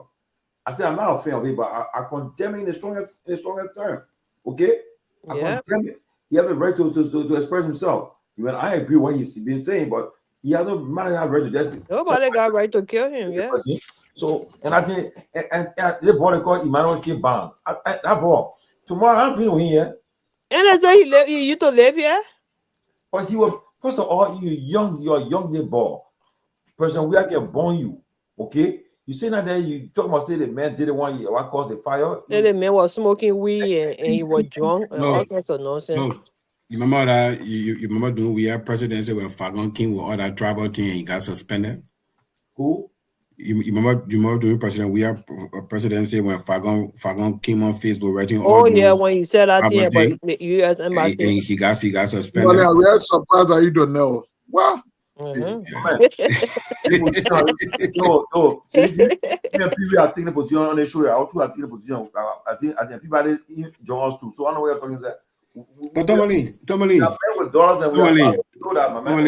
your position can be proven in the court. It's not for the police to prove it. The police has probable cause to know that a crime committed. Be arrested right away and put. And my question is that, I mean, I agree. She said I didn't mean did it right, but what? Now, but when investigating the case, right? When they get enough evidence, they will move and arrest this man. But my thing is that. So what is enough evidence? Man, they put. You can't just take a jack jump and go to try with the case when you get. Why? Because the man are deputy minister. No, right now, what happened in the government with the case on case. The evidence that the government showed us what they get that text message and recording. Now you nothing saying, oh, John Brown and put the camera being on fire. You see it? They play game. That's what I said. So let me ask you, Tomalin. Yeah.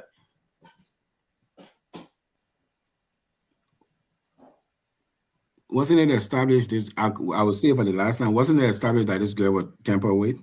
Yes, it was established. The medical established that. Wasn't it established that the girl was at this man's office? Yeah, I heard she just carry food there. Yeah. Wasn't it established that she identified the person? She, according to her father, her father said that the man she identified. Yeah. Yeah. So the police. They got any law enforcement. That's all the police need. Then the police will take it to the prosecutor. The county attorney will start to build a case. There's reason to believe that a crime was committed. Probable cause. Yep, exactly. There's reason to believe that a crime was committed. Probable cause. I agree with that. So now, so if Seleke Kromah, the only policeman in the world that get different bar for probable cause, let him kind of explain to the Liberian people, he on a bar for probable cause that can be DNA evidence. Because the reason to believe that crime committed, that's a low bar, they tell you. And once you believe that crime committed, you give it to the county attorney office based on what you have. They start to build a case. They say, you know what I mean? To make my case strong, I want DNA. Then they can add it to the case. The state is not even for the girl. The state is for the deputy minister. Yeah, but it's not the police. It's not the police role to decide. They're working for the deputy. They're working for the girl. It's not the police role to decide to have DNA. I'm not putting my feelings into it. I don't know. So guess what? So this well-trained police officer can point to a situation where they needed DNA to do an arrest when the victim identified the perpetrator. It's just as simple as that. That Reverend Dixon saying most of the big men in Liberia take advantage of our young girls. That's a fact. Can someone find a private lawyer for her? I will pay 50%. Acquisition can ruin innocent lives at times. Yeah. So let the offer, yeah. So you'll find a private lawyer. So Tomalin, I think what you need to do is to get in touch with the father and let's understand.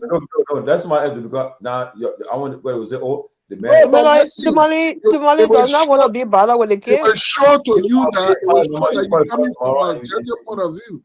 If you can reach out to the I'll let you know the father tomorrow. Maybe the father normal coin. Yeah. But my thing is that my own position is that let's bring the father. Let's bring the father on the show. Let's bring the father on the show. Let's bring on the show. I don't have a problem with that. Because the truth is, Tomalin, listen, what we're saying first of all, beyond I support rape. It hurts me when I hear that thing. Man, we talk about the way you're talking here, people have been destroyed. A lot have been destroyed by this thing. Support that. People can lie on people need that truth. Tomalin, that 14-year-old girl. But let's assume, not lie on that man. Tomalin, which is better? Let's assume the case died and go. I would not be live forever with that scar on her. But Brian McGill would never ever go clear in the court of public opinion. There will always be the suspicion of him, and the perception will be he only escaped because he was in government. So what is also good for him? It's also good for him to come up because that case went viral. It's also good for him to go to the court and get it clear. Now, if any report under their circumstance come up with all going through court and all the kind of things, they're going to one day say, oh, the thing lie. It because it's a case. A crime was committed. B.A. Brian B.Y. Kromah committed. That guy is 14 years old. Yeah. There have been sexual violation of her. Right now, the first person we know that provided enough reason why he should be on an investigation could be Brian. Maybe he could be one of two or one of three, but at least he's the first person. Maybe further investigation could be established. So the thing is not about whether the girl was forcibly raped and all the kinds of stuff, she's of age and no, the thing is that the girl honor the age. I mean, I don't need to repeat what have been said over and again, except that you're trying to play the devil's advocate here, or that you're trying to justify your ticket to the event on Friday, Saturday, and Sunday. Other than that, Tomalin position is the girl could be lying on the man. That's his position. Tomalin, I'm telling you, something. This Seleke Kromah, who you say the best police chief. I say, or the well-trained police chief. I can't be Tomalin. Let me put something in front of you. You think when Seleke Kromah was police chief during Madam Sally time, with a case like that, you think Seleke Kromah get the nerve to stand from Madam Sally say, we identified the girl with temporary and the girl identified the man but one DNA. You think Seleke will stand from Madam Sally and say that thing? You tell us that I will. No. So you know Madam Sally asking? Madam Sally answered, is that a new standard you get for your probable cause? In what police probable cause is DNA? It's just as simple as but why I can asking that question too now? But you see, Paul Gregory then when you got reporter then who know what to ask you? Okay, listen. Because you just ask me. Sarah, I'm not accusing the truth is most Liberian men grew up in a culture of being a rapist. That's true. So they can easily create some sense of empathy not because they think the person wrong, but because they think they are protecting themselves. So you see that a woman approach to rape will be a little different than the men because they grew up in our culture. I'm telling you, you are survey. And I want to believe they're confusing that lady, asking her all kinds of questions for her to appear like she's lying. That's why they're coercing her, confusing her with a whole bunch of questions for her to appear like she's lying. But she knows exactly the person that violated her. She's not stupid. The David Minister has been suspended and replaced. His passport has been seized. Assuming that he was incarcerated, you can keep him. Yeah, so I mean that's political part. They're not legal part. Political part. But my man, if a crime is just to seize your passport, some people, why the last that I may even travel outside and say it's one government function. The Minister, that Jordan man guy, he travels because that's exactly what I'm telling you now, except on government function. So by taking a government job where you say you can even keep your passport, let them know travel to go. But I'm hearing also that he's not in the country. What we are saying, look, I said we are hearing. That's why this speculation will come out. If that man was with the police, there will be. But the man is not in the country. They said the man flew. These people open themselves to speculation. The people that open themselves to this speculation. I'm not already saying to you he is guilty. What I'm saying is that a victim has pointed to him to see that they are coming. They don't even report that Brian being invited to the police station. Let's say common invitation. Where the police being in the police office, you go there all the time. When? That was a serious case. He's there. Anything they put tell him, he believe it. What are you going there every day for? Oh, because he personal interest and he be investigating, he cooperating with the police. Somebody they're not to investigate rape cases in our country, bro. Look, these guys then shift the whole goalpost because this man is one of them. Let's take politics aside. There will be another rape. People will rape again. In this government, outside the government, they run government. The president is setting. A bad, bro. It's a bad president. Seriously. People will say to you, brother, Liberian men, as soon as they get small money, they can do some of the worst thing. In the first place, if I were him, and the part of so painful is correct. The part of so painful you can't wear a man. Your man, you can't bring a food for us there. Tomalin, let me ask you a question. When you're working at job, cool. Are there any time of female walking your office with the office door locked, with the office door closed? Oh, they tried before. Tried to lock it off. Oh, okay. Oh, yeah, they tried before. And then what you told them, open the door. And it's my camera on there, so the camera on there. Yeah, open the door. Or now when we talk in the hallway, right? We talk in the hallway. Yeah, but somebody that listen, the camera at the Ministry of Youth and Sports, the CID who have been there every day. I follow what you see camera every day for? They've been checking. I found nothing. Intelligence. Why you going to see camera every day when you can take the tape from there? I know. Everybody may, I swear, don't get confused on here, man. I beg you. I have to say the thing happening every day. Exactly. What are you going there every day for? So the lawyer, you are guilty on you are guilty of. No. You're not guilty. You're an accused. You're an accused of a capital offense, and you get charged. I bet you lack a former foreign minister of arrest, Benny. Then so. I'm telling you, there's somebody who got raped. Who failed her career to be a woman? No nonsense. No, they put in jail. They put in jail. Well, they put it go to Sabi, the brother of whenever they enter Jiba. But they enter Sabi fan. What are they sit down the chair now? They enter the fan, brother. They enter the fan. Exactly. Sentence. Yeah. So now this thing. Look, nobody they pass away mayor. Nobody said this man is guilty. We're looking at a probable cause. No, man, I mean that. Don't even pay attention to that man. There's a crime occur and let him go clear a name in court. No, man, area pass away. But the police is working hard to clear his name. Me for me, so, I even get somebody child is violated and then come to politics. For me, my own law.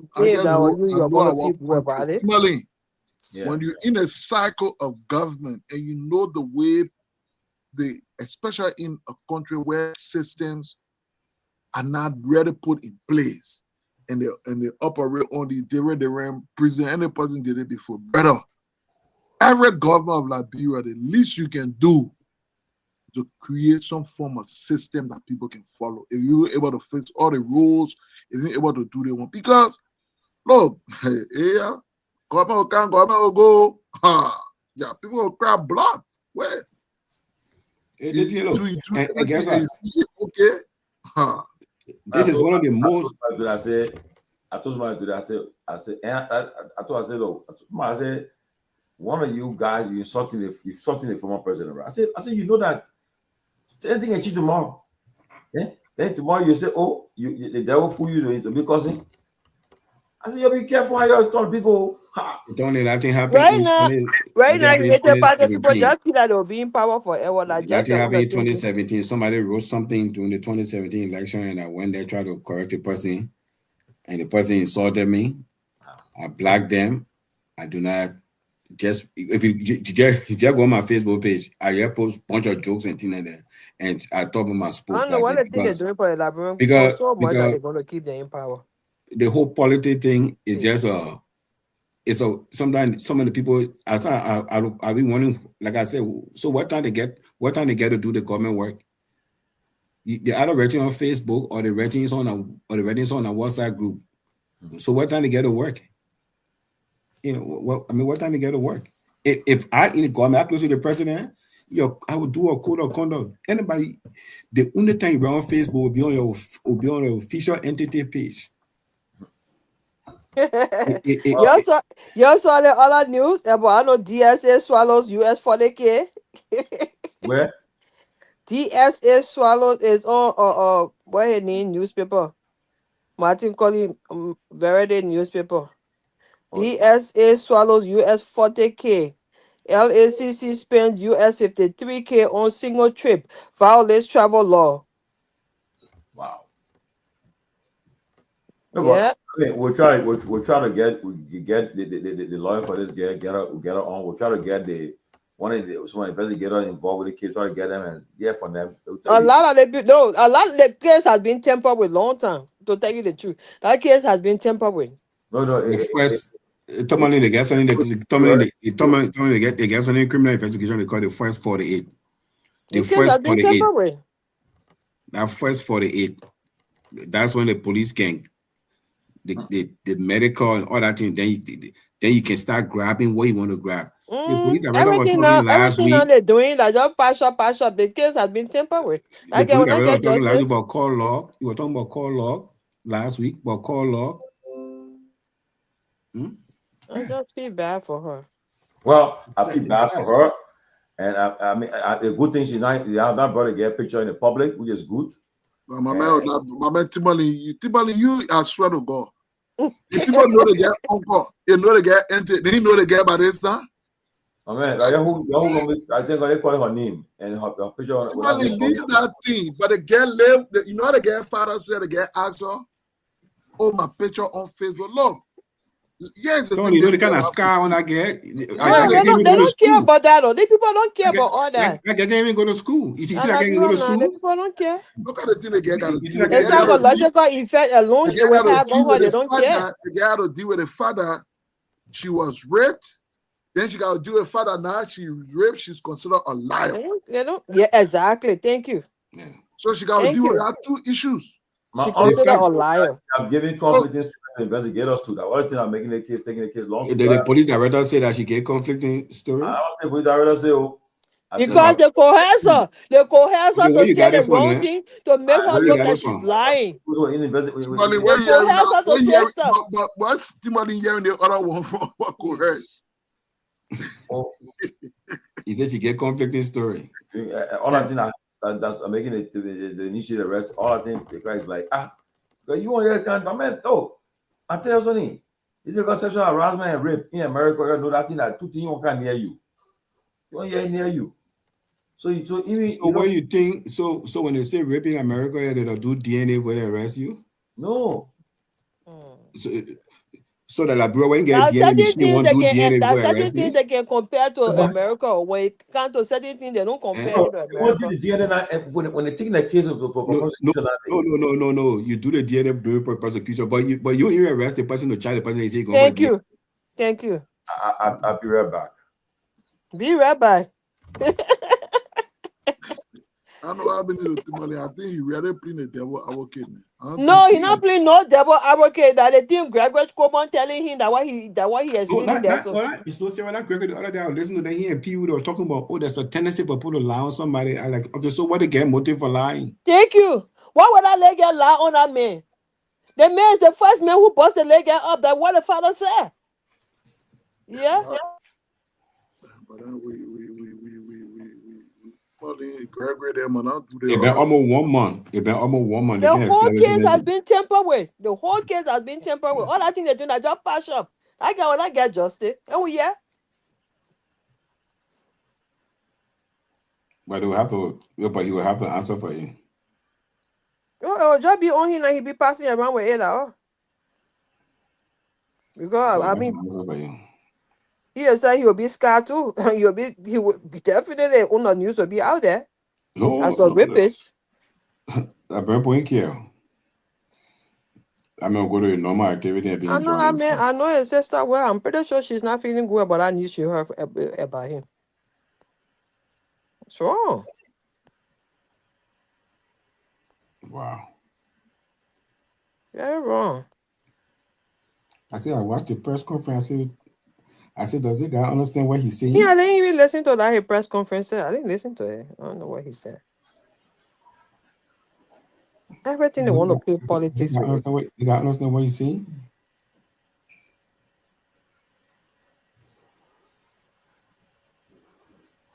So what Tomalin going to come back for? He go consult with man. Story, you're going to get it too. I tell you, man. No, you can't go to bed. The point is, I agree that it's taking too long. That one, I agree. It's taking too long. But I always saying here today. It's taking too long for the case. But Greg is in the States, and I'm sure when Gregory go to police station, go. No, I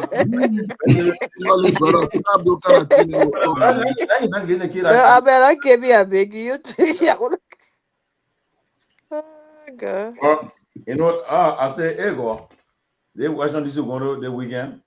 They will say, they will say, it was asking, oh, easy, why? No, For me, nobody will see you going to a program to conclude that you this. I mean, first of all, you're free to join whatever. So at your level, you don't come in to be sneaky. That's a Liberian program, you know. now, but the point was saying is,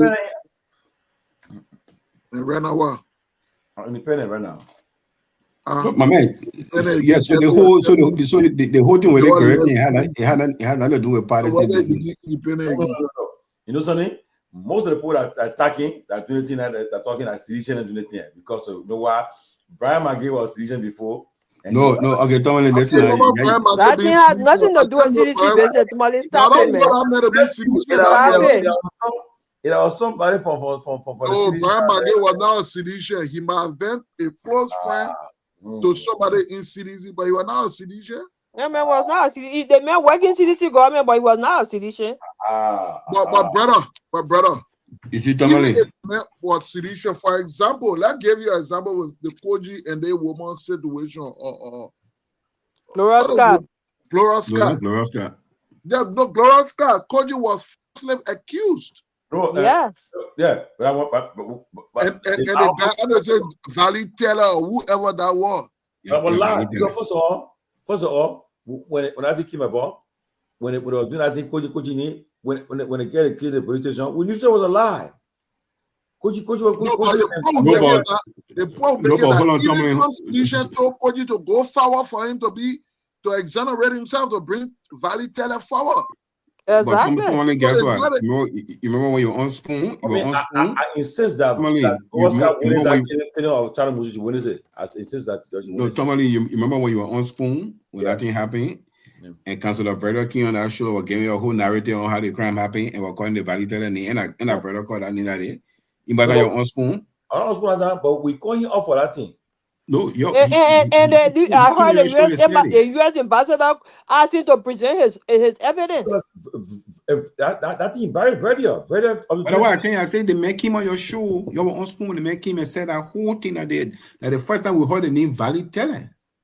Yeah, but when he said it now, but then when we came to find out, he lied because but what I'm saying, he came on spoon. But the whole thing with that glorious that shallow Musu thing, when the police investigated, they found out there was no break-in, right? No break-in. There was no break-in. Okay, so who killed that guy? You see the country living? Who killed that guy? I'm no. Me too. Let me careful. I will always maintain that glorious guy witnessed the killing of Shallow Musu. Number one. Number two. Even when you talk about election 2023. I would not think that election was free and fair. Not free and fair. No way. I want to talk about election. I want to tell you something that I don't just take side. The only reason why you taking that thing because a man coming got 1%, man. Yeah, right. Okay. It not be objective. If coming and getting more than I can't tell you're going to say the election fair. Man, Sileke, I can show you scar that I voted my conscience. But everybody go in the ballot box always voting their conscience. Well, conscience, I beg you. But Tomalin, back to the issue about the girl, brother. Let's say something. I'm telling you again, I will repeat it. Well, what do you want for Tomalin to say now? Anytime I see government messing up, like the way some of the you be doing. Oh, no, I don't look at them. I just look at what will be established. Where you say Tomalin, I heard something about your friend today, like you. Who? The VP, they said they flew him out of the country. I heard it too. I sent him a message. He called me and he called me. I said the first thing he said that they want me to die. I said and he called me. He said Yummy eating. I said eating, but where are you? And then he didn't tell me so, but I heard it too. Okay. You know. No, but I tell you though, for the next couple of months, yes, it will get. In your country, he got corona before. I don't know why you people that can be making sickness or Lola say that death. I say even the president. The corona he got. The president is the property of. Back in the day, Jonathan got corona. He got. He got back pain. They still not a bad thing, yeah. I mean, but Siddiq, you don't talk about Corona. One time Donald Trump was drinking, and then he had to hold the water bottle like that. He about told him he had to use a two hand to push the small water bottle to him off. That was wait, I'm not following news. Donald said you are bringing on autism. What was the big news about it? He said when you're pregnant and you take Tylenol, your child get autism. What you? Tylenol is linked to autism. Sarah, what you say about you the medical woman? No, I mean not necessarily. I mean, they say, according to them, they said there's no signs to prove it. So I don't know. There's no signs linking to that. Sarah, oh yeah, Eric, Tomalin. Yeah. We do not know who provided we do not know. Well, the man had in front of the CDC, he doesn't believe in vaccine. But you know, and Trump get confidence like in a man. I mean, why the man you say he believe in vaccine? Yeah. But my man, the likes of Trump receive a lot of information, brother. Sometimes the pharmaceutical they can pay for people to get report. So in the way me we take from. And the vaccine that slow the COVID in America, yeah. Well, if they're not careful, they will get a lot of lawsuits. Of course. No, but I think they passed a law to get a protection. The vaccine company. I think the government did something like getting protection when they're trying to speed up the COVID vaccine. Okay. Yeah, there was a whole thing. I forgot the thing, man. Some kind of act the president can evoke almost like a wartime act where they can move everything towards the moon. I get a question for you. Yeah, have you guys? I don't know any one of you who have experienced. Have you guys noticed that the guy, when you register your car in Liberia, they want you to pay for insurance and other things. But then when you have accident, the insurance company can't pay the damages. I know insurance company. I know that we deal with. They pay that. They can pay for the law. Pay that when they come to clean. They pay the clean. Which insurance company can do that one? The company. And that person really lucky. The guy won run the boulevard. The guy used to run it sick, but I used to run it. It's international. What they call it? It start with A. What the name of it? Insurance company, why you will run behind until your shoe he finish? I just don't also think that is realistic because first of all, they say you pay I think $200 for some car for 6 months. For 6 months, so $400 a year. Mm-hmm. So even if you get 10,000 car, no, you man. I just free eating money, yeah, my dear. I think 2 years ago, one election time, I think somebody here walk across the bridge there. But the man got tell me sorry. I said,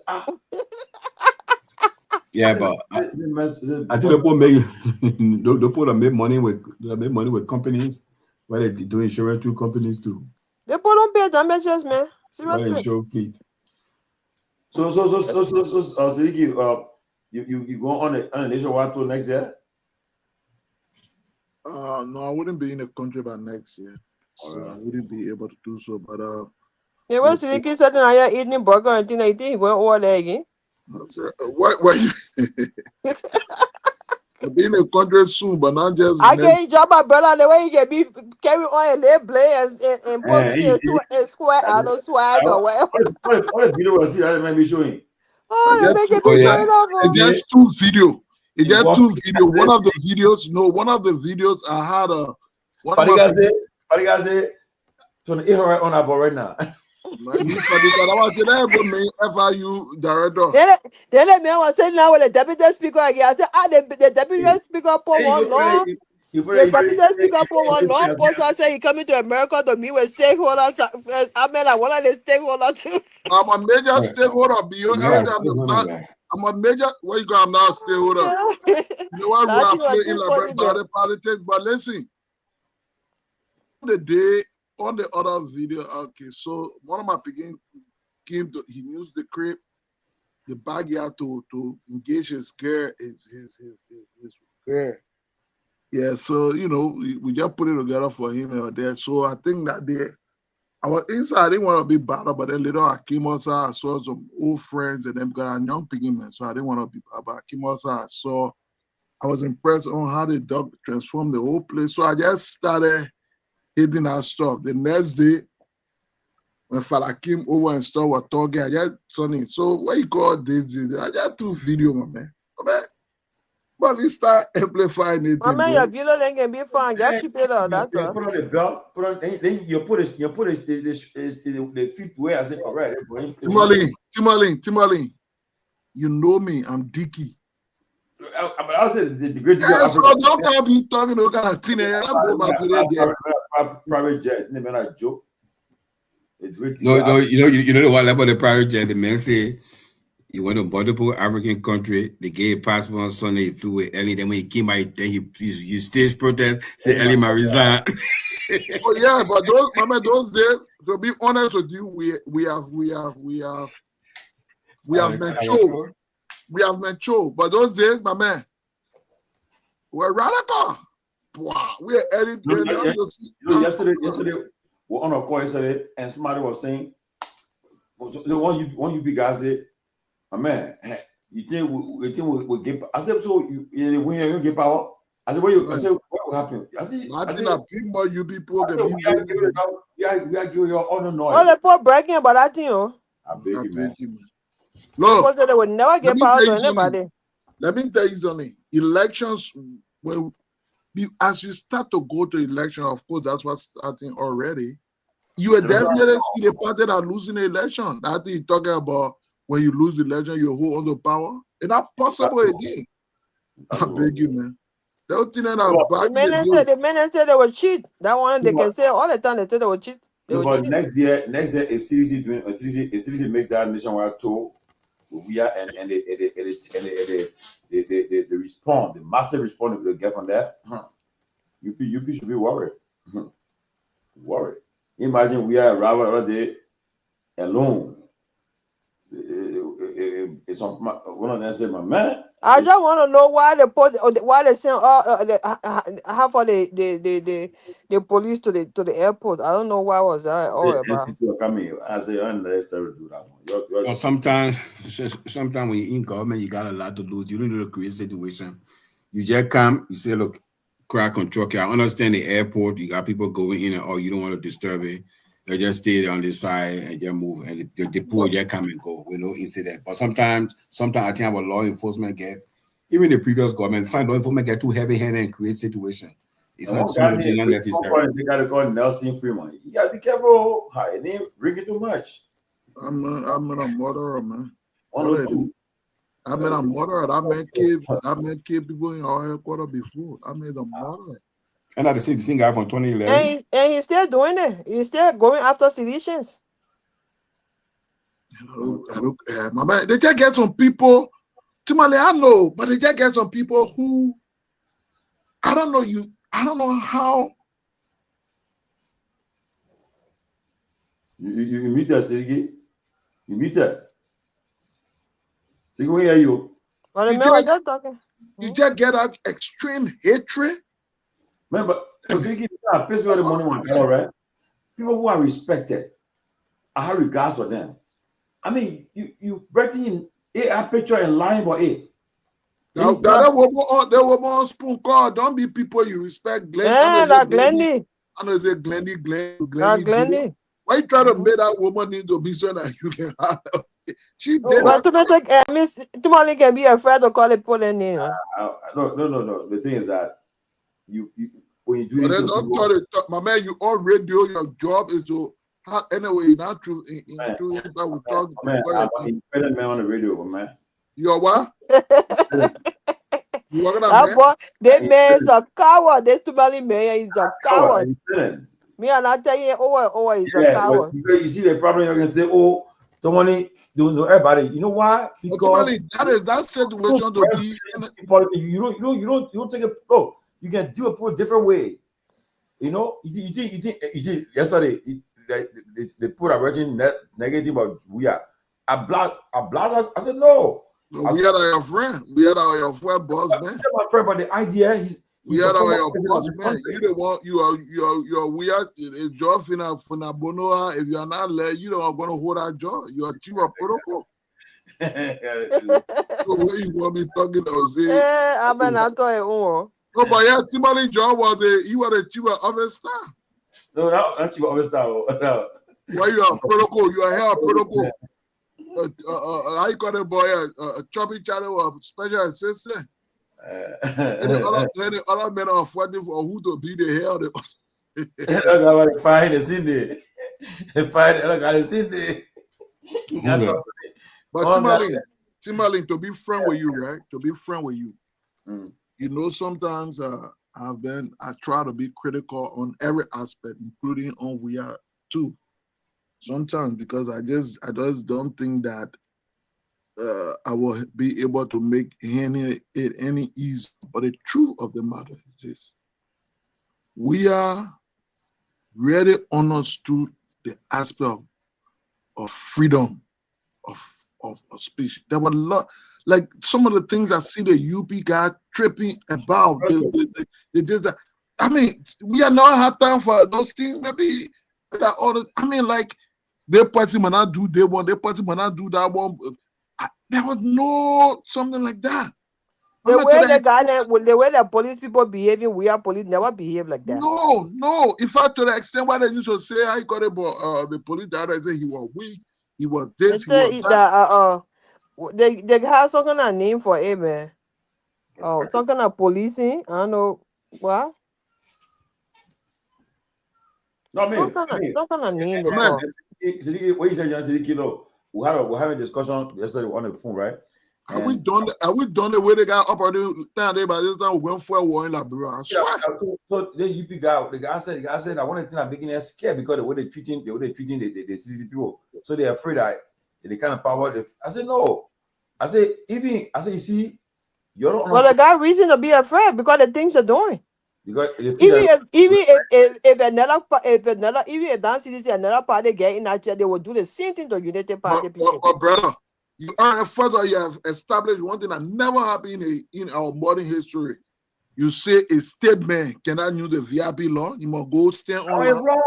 That way wrong. So that one got to do with NSCDC party. It's wrong. They were doing it now. Watch. No. Joel not Joel become president. No, I'm talking about we are. I mean, even if it's not, we are any other. Joel will be everywhere. Joel will never receive something in case. Joel will be everywhere. You can't stay down to the airport and say, "Woman, stay down to the airport." They were appointed. The one person will say, "No." But there were always serious people there. You know who are responsible for the airport? Do you know who are responsible? Do you know who the airport falls under in the government? It falls under the deputy, the assistant minister for logistics and presidential affairs. And at that time, Porter was the assistant minister. Nobody had any issue. For me, I said if doing we are talking, Baka said never enter that launch, that VIP launch, or where will he have traveled? Where else? They play with travel. Baka was giving courtesy, they gave respect, they gave courtesy, respect, they gave. I mean, everything happening, they don't happen to him. I mean, I'm surprised that the way how they do it. It's not surprising the minute they have a plan. That's what they're trying to put down there. They're trying to let people know. One thing I want to correct. Man, you meet her again. When you go to that conference tomorrow or Sunday, that's one of the things you should ask the people. Why is it there haven't been this non-tension in the country? Like, why the United Party put just on? First of all, look at the people came to take power. The first thing they decided to do, they just started targeting people to take them from government. Mm-hmm. I mean, you have not even created the first plan to how to create one job. You just create one job, but you start taking people from jobs. You just start targeting people. Mm-hmm. I mean, that's a bad precedent, brother.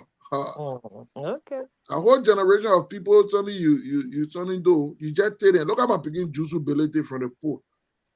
I didn't because maybe maybe juice now ability, Bamaka, there's so they send it, but way to so grand you there. Tosano. Tosano, When he was sorry. in school, they had to stop his schooling. Look at that. I mean, and that's wickedness. You don't. They sent him to Sano. Insensitive for what? So, for example, let's take for example, Seko Dougle, who did most of the sacking into the port.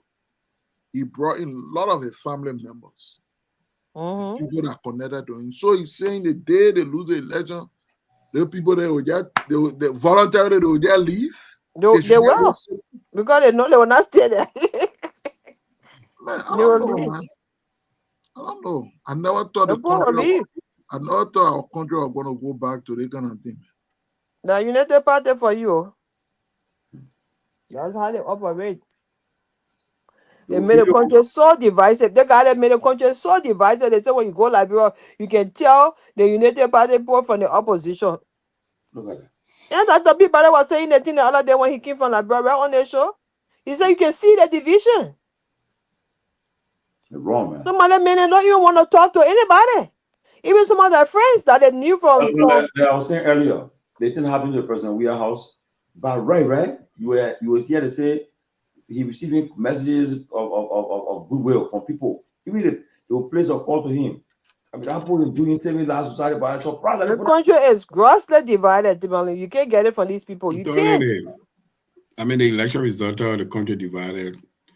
So, like Seleke was saying earlier, we started the show. I mean, this whole zero-sum game politics is not good for the country. It's not good for the country. I mean, it's not good for the country. You sitting out somewhere. You sit at a Royal Hotel. You form this party. You having some poor parties. Then the first instant the people think that you're feeling crossing over. Yes. You shouldn't be talking. You shouldn't be talking the other side. You should just draw the line in the sand. Everybody's still on that side. No. I say people are even afraid. Even people that are in our government, they're afraid to say stuff. They can't. Some of the people they can't even get a paycheck on time, but they can't talk anything. They can't say. They're afraid. I remember somebody that got suspended during a weird term, and some of the people that in government, they want to go visit the person. You can't go over there.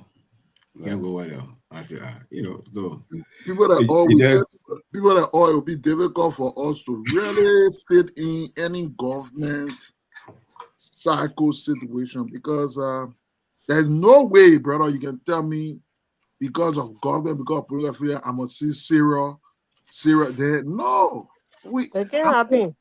I'm able to stand my ground and you stand your ground, and we can stay chill when it comes. And I think people should have that level of confidence in themselves, because we went to right. Then it means that you will change. That means you never have a conviction in the first place. The country is divided. It's not good for our country. When I came here in '93, I went to community college. I took a political science class, and the guy was teaching the class. The guy always referred to the late. Both of them deceased. This is Senator from Massachusetts, Kennedy, and the late Senator from Utah, Orrin Hatch. I mean, these are people. Yeah, I think Orrin Hatch passed away too. So these are two senators that on both extreme, far right, far left. But then these two senators were best of friends. These two senators were best of friends. But our place. But just to give you an example, look at Thomas Pala today, Deputy Speaker. See, so can you imagine during the 2023 election, people die for the people they're fighting. Yeah, but I saw Thomas Fala and Boga. I said, when human say you were killed. Yeah. I mean, people be fighting for these people. Then like the next leader of Lofa Kante, Thomas Fala. I mean, I gotta say, they're gonna move for a position, and that's the for the border. Don't say that was that I want to make your own back. Why don't move them, man? How do But when I want to know something, yeah. All their speakership they been was fighting for, he got in now. What is his accomplishment so far? No, the people on break. They go back, yeah. They're cool, man. They're going back next month. They're region speaker. Who was just being used as a puppet, a pawn. Wow. So he agree for them to order the place that's more? Why got order? It was to do audit. Oh no, man, they are conflicted picture. They will find you out, run away. You do audit. I play the real city here, you boy. I like it. What? They did that play. He said they're not going to run from that place. They will chase there out. That whole place of I crime scene.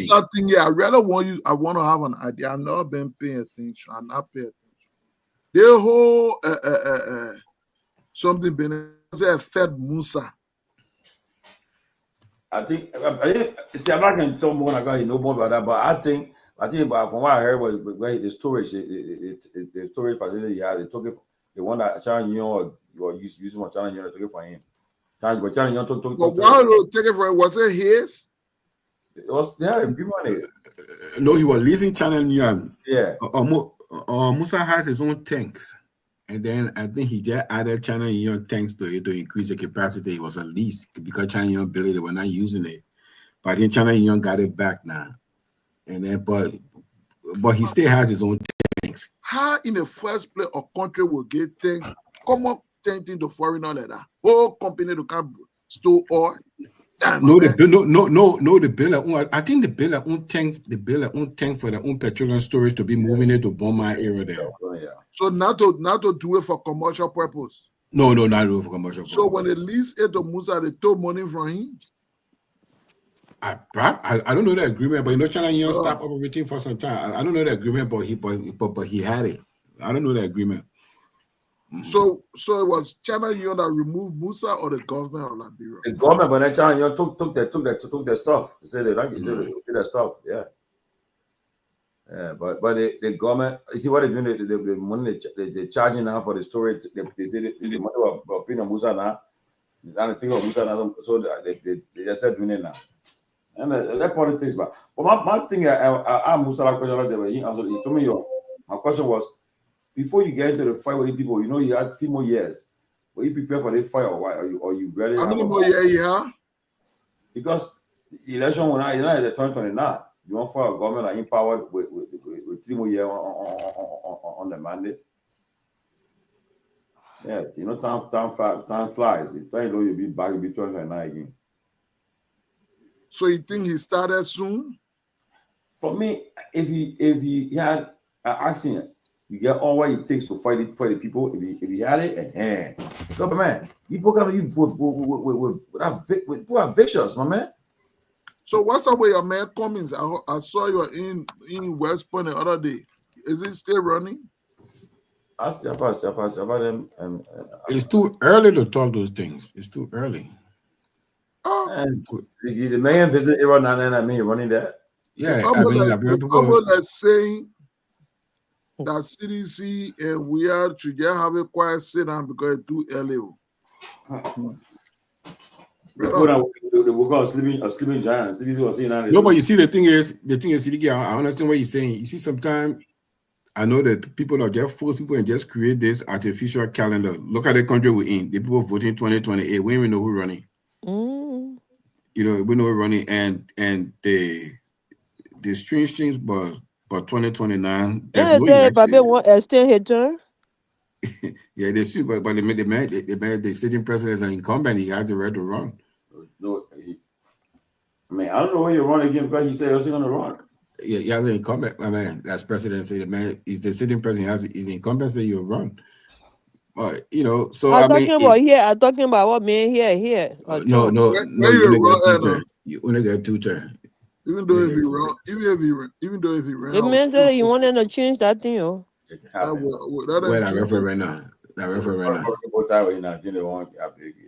that ain't changing, my man. We let the man's a realist, my man. We are begging you, yeah. Man's a realist. Now, you don't want to go vote for him. Oh, vote for him. Because the people that said I voted for him, they crying right now. Oh yeah. So what they crying about now? The hardship. Oh, hardship. The jobs, the unemployment. You know what you're talking, yeah? 4.5% now.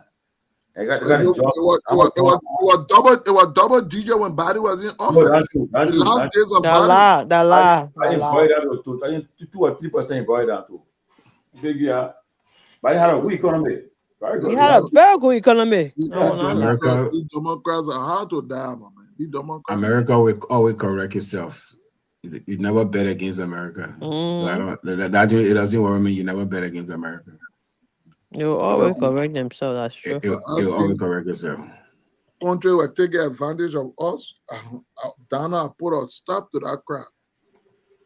The drugs issue under control in America a little bit. It was getting too much. Felony was just coming through. Again, credit for the border. He stopped that border. And the problem what Democrats do, I mean, why must I be pushing open border? Eh? Then number two, you pay money for border to change from men to women for all that thing like crap. I'm a Democrat. I know. I'm independent. Oh, you can't let one side, don't take one side. Dana, yeah, Seleke, my Republican president, I'm a king, Joe Bujo. Yeah, I used to like my kingdom. Yeah, my king. I used to like. I'm not a Democrat. However, I used to like Obama. I think. Well, no people then were in the center. They were in the middle. I never bet against Bush. They were not too conservative. Those men were not too conservative. Bush there. He said, after that, he said, but Mr. Taylor, he said he has to leave. Why he don't leave? I don't take no for an answer. Bush was decisive. He was a decisive man. A cowboy body all at the ranch. He wasn't very. Big Cheney and wrapped up by the left and right. So you said Trump not decisive? Look at Trump, for example. No, I'm not saying Trump not decisive. I said Bush was my guy. No, Bush was not decisive. He made this was the guy who said there was weapons of mass destruction. No, he was wrong. He was wrong. You can't call that kind of guy decisive now. Come on. He was not. You know who was decisive? You can't be decisive and wrong at the same time. That's counterproductive. No. Robert, guess what happened in 2002? Obama was decisive. Robert, Obama not decisive. Obama very academic. I'm gonna tell you. How do you differentiate? I'm gonna tell you something. Let me tell you something. Go ahead. When Bush became president, when Bush became president, the Republican had only one vote lead in the Senate. Bush was able to pass 2 tax cuts and take the country to war. No child Obama. But Obama came to power. I come in. No. Guess what? I come in, Robert. Let me finish talking. On what basis did the country go to war? Robert, guess what? Let me finish talking. Then in 2002, the midterm election in 2002, normally your party, the White House party, they'll take a big beating, right, Tomalin? Yeah. In 2002, the Republican regained the House and the Senate. So for Bush, 8 years, the Republican had 6 years that they control the entire government. And when the Democrats were whining, somebody told the Democrats, they said, look, voters follow those who are wrong and strong than people who are right and weak. Yeah. And you guys got to get strong.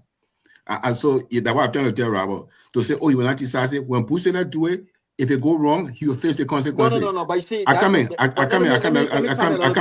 me finish. So let me give you Obama comparison. Obama came off in 2009. Obama had a filibuster-proof House and Senate. It took him 1 year to pass the healthcare law. The Republican turned it upside down all kind of way. Yeah, when he passed it, became unpopular. Yeah, guess what? No, Obama he had a Democrat Congress, House and Senate.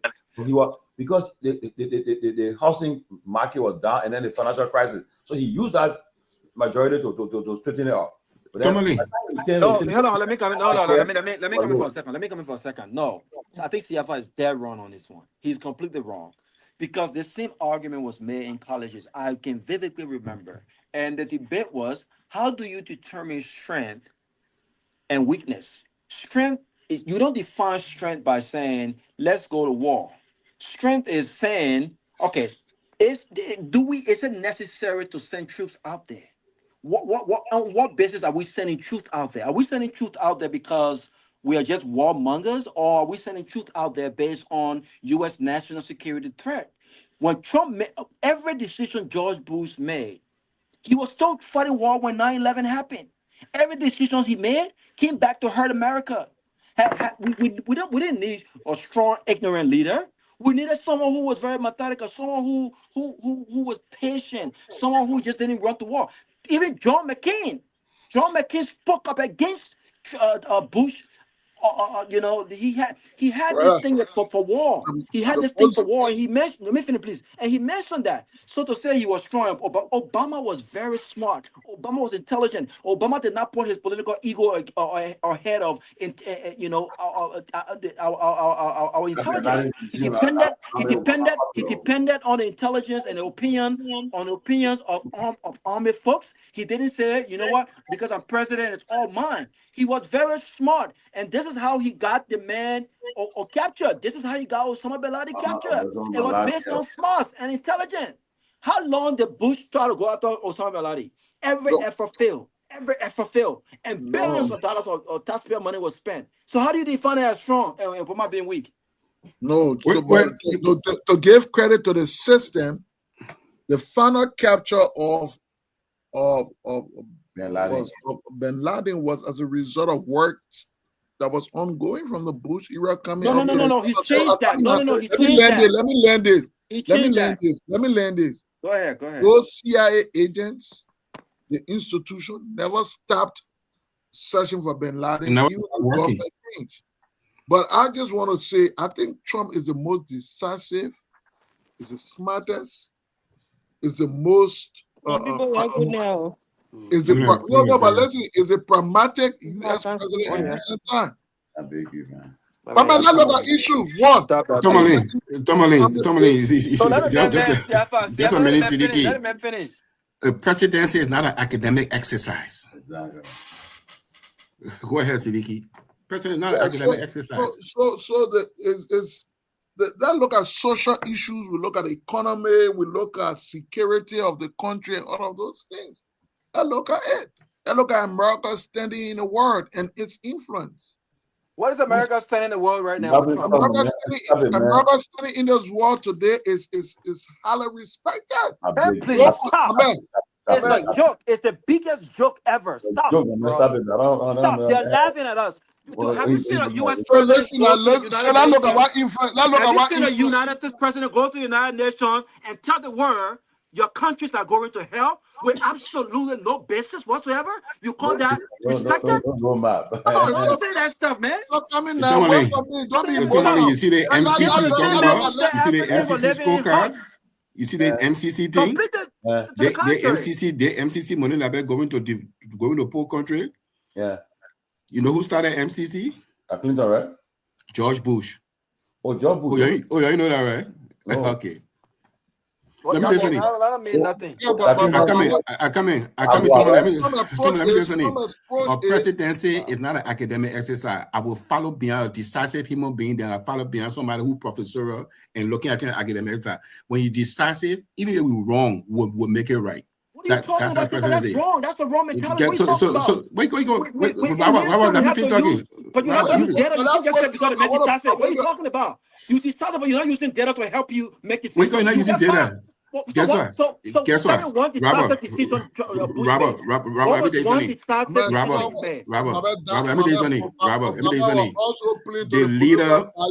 The leader will make decision when they gain their advice. They put on a desk. He will decide, and the lieutenant will take the instruction. So that's it. So what you mean he didn't make decision? So tell me one decisive decision he made then. So to go to war in Afghanistan after they bombed the World Trade Center, it was a wrong move. Of course, because the intelligence. Afghanistan. No, absolutely. Afghanistan was faulty. Yes. No, Afghanistan. Yes. They didn't go to war in Afghanistan because of weapons. It was faulty. What intelligence was faulty in Afghanistan? What was achieved in Afghanistan?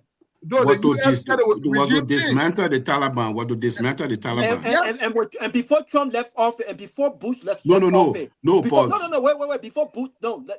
Before Bush left office, did they dismantle the Taliban? In 90 days, the Taliban were out of power. Listen. The goal was also the goal also was to undermine the ability to strike America again. Taliban in Afghanistan was the base by which the 9/11 was coordinated. So they will be on the run. But there were many other attacks that happened after that. That's my point. Which one? The attempt, so what? What the US saw? No, the Taliban just did not affect the on US saw. The Taliban just did not affect USA. This is what Obama did that Trump did not. You're wrong. Robert, I'm coming to correct you. Robert, I'm coming to correct you. Go ahead, correct me. Let me finish. September 11, 2001. September 11, 2001, they attacked the World Trade Center. By December 17, 2001, the Taliban was out of power. They were putting a new government in Afghanistan with Hamid Karzai as the leader of Afghanistan. The Taliban was on the run. By December of 2001, the U.S. military, the CIA, with the assistance of the Northern Alliance, the other separatist group in Afghanistan, toppled the Taliban. The Taliban never came back in power until 2 or 3 years ago. The Taliban were out; they were dismantled. The Mullah Mohammed, the Osama bin Laden, they were on the run and they all got killed. The Taliban were dismantled when the U.S. attacked it. U.S. retaliated for 9/11. To retaliate for 9/11, you say the intelligence was wrong. What intelligence was wrong with the Taliban? I'm not talking about Iraq. I'm talking about Afghanistan. Iraq is a whole different debate. Afghanistan was nothing wrong with Afghanistan. The Taliban was toppled in December 17 of 2001 after the 9/11. That one is clear. That's when we started using the bunker buster bomb. Yeah. They were toppled and they had an Afghan government there, and the government got so corrupt, and so the U.S. just lost interest in them. I don't have a problem with Obama, but you can't say Bush was a bad president. No. It's because George Bush. It's because decisive decision of George Bush that we have Liberia today. But why are you leaving Trump? Why are you just jumping over Trump? No, I'm talking about before Trump. Because no, I'm saying the benchmark you are using. I want to see that evaluate Trump on that same benchmark, decisiveness and stuff like that. And this Jen McBorough government, the U.S. government, when it comes to national security, that's real continuity. Obama said it when they kill Osama bin Laden. The first person Obama called was George Bush to tell him, say, our mission. He said, my mission. You know what I mean, Seleke? Yeah. That's an American, that's not a Democrat Republican thing. It was an American thing. He called George Bush to say, we have killed him, before he even announced to the country and the world that they have killed Osama bin Laden. So that was continuity. Even when Obama came in power, he kept the defense secretary, he kept Bob Gates at defense for all the years. Even when Bush came in power, Bush kept George Tenet at CIA, because those things are not political thing. It's not a left and right thing. It's a straight red and blue stuff. So let me let you know that. George Tenet, when I misled Bush, he misled him. CIA. Where they gave Bush the intelligence and he made a decision on it. The president, Tomalin, the president takes the hit. He can't say you misled me. I gave you A. You can tell me, say yay or nay. Maybe misled him, man. Like if you watch the documentary with Osama bin Laden, after the CIA did all of those things, the CIA did all the intelligence. I would say they did all the intelligence. And let me tell you about Trump. But you know how to call bin Laden out of the mill, for the mill. Yeah, right? But I'll tell you, after the other intelligence, when they started to plan it, they built a house just like that house. Okay. And the people were training, they didn't even know what they were training from. They didn't even tell the Pakistani government that they were going on that raid that night. If you watch the documentary, guess what? When the man DNA from the mill, man. What? But guess what? No, there was a guy they had in Guantanamo Bay. Okay. That testified about the courier. The mail courier, yeah. Yeah, and they started tracking the courier in that place in Pakistan.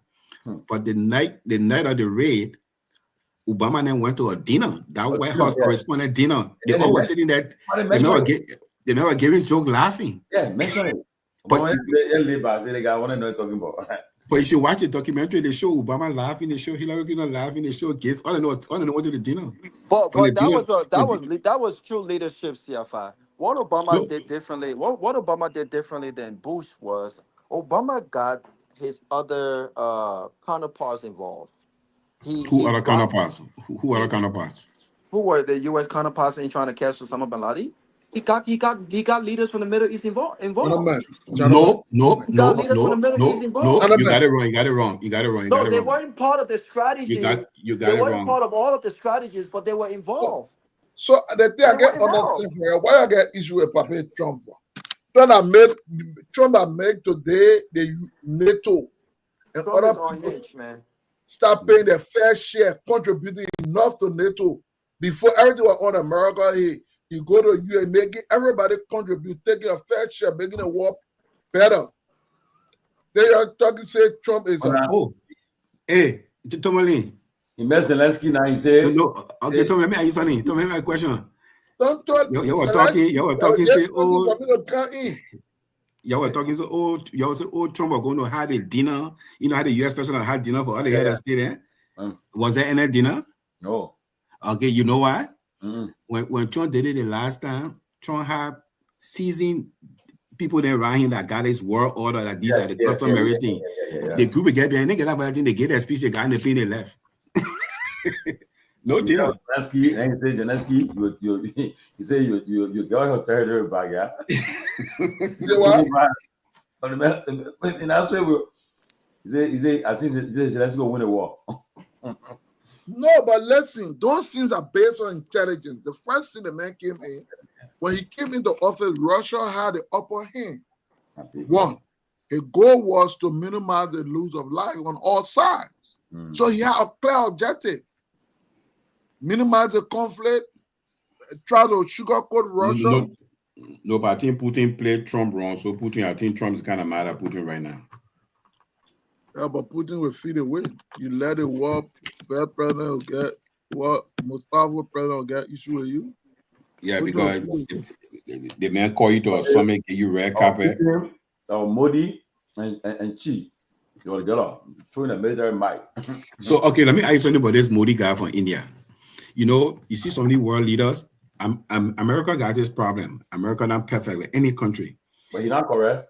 No, listen, Tomalin. Tomalin, listen, let me tell you something. Russia oil.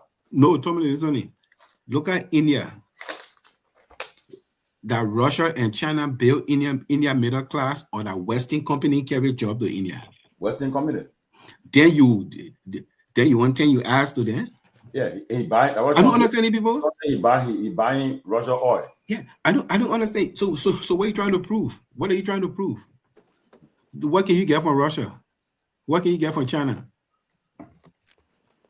The China not carrying job to India. Only China prove how to manipulate the currency. That problem there. No, China get job to India. My man, all those people they can do all that thing at the end of the day, they will stay. But man, America not smart. Man, we India. No, Tomalin, we found ourselves in America, so we tend to underestimate. I come smart before you jump in. Before you jump in, 1 second. We find ourselves in America, so sometimes we tend to underestimate the power, the influence, and capacity of the United States. But talk to world leaders around the world, talk to the European countries, and they know. America is wealthy. They got the technology. They got the human resource. They got food. They can sustain themselves all by themselves within the compound. If America decides to just trade just within its states among itself, it can sustain its economy for a very long time. Yeah, but no one dispute that. No, but then you no one dispute that. Tomalin, but Siddiqui, the reason why people can still go to bed, even though a bit worried with a president who is unhinged. You know, people can go to bed is because there are structure and systems in place to a little bit try to control this guy, right? Trump. But I want to go back to CFI and this whole debate when it comes to strong and weak. People saw Obama as a weak dude. This debate didn't just start with Republicans. It started with Democrats. They thought Obama was weak when Obama came out and said and made the infamous speech about his pastor. When his pastor made that comment from the pulpit.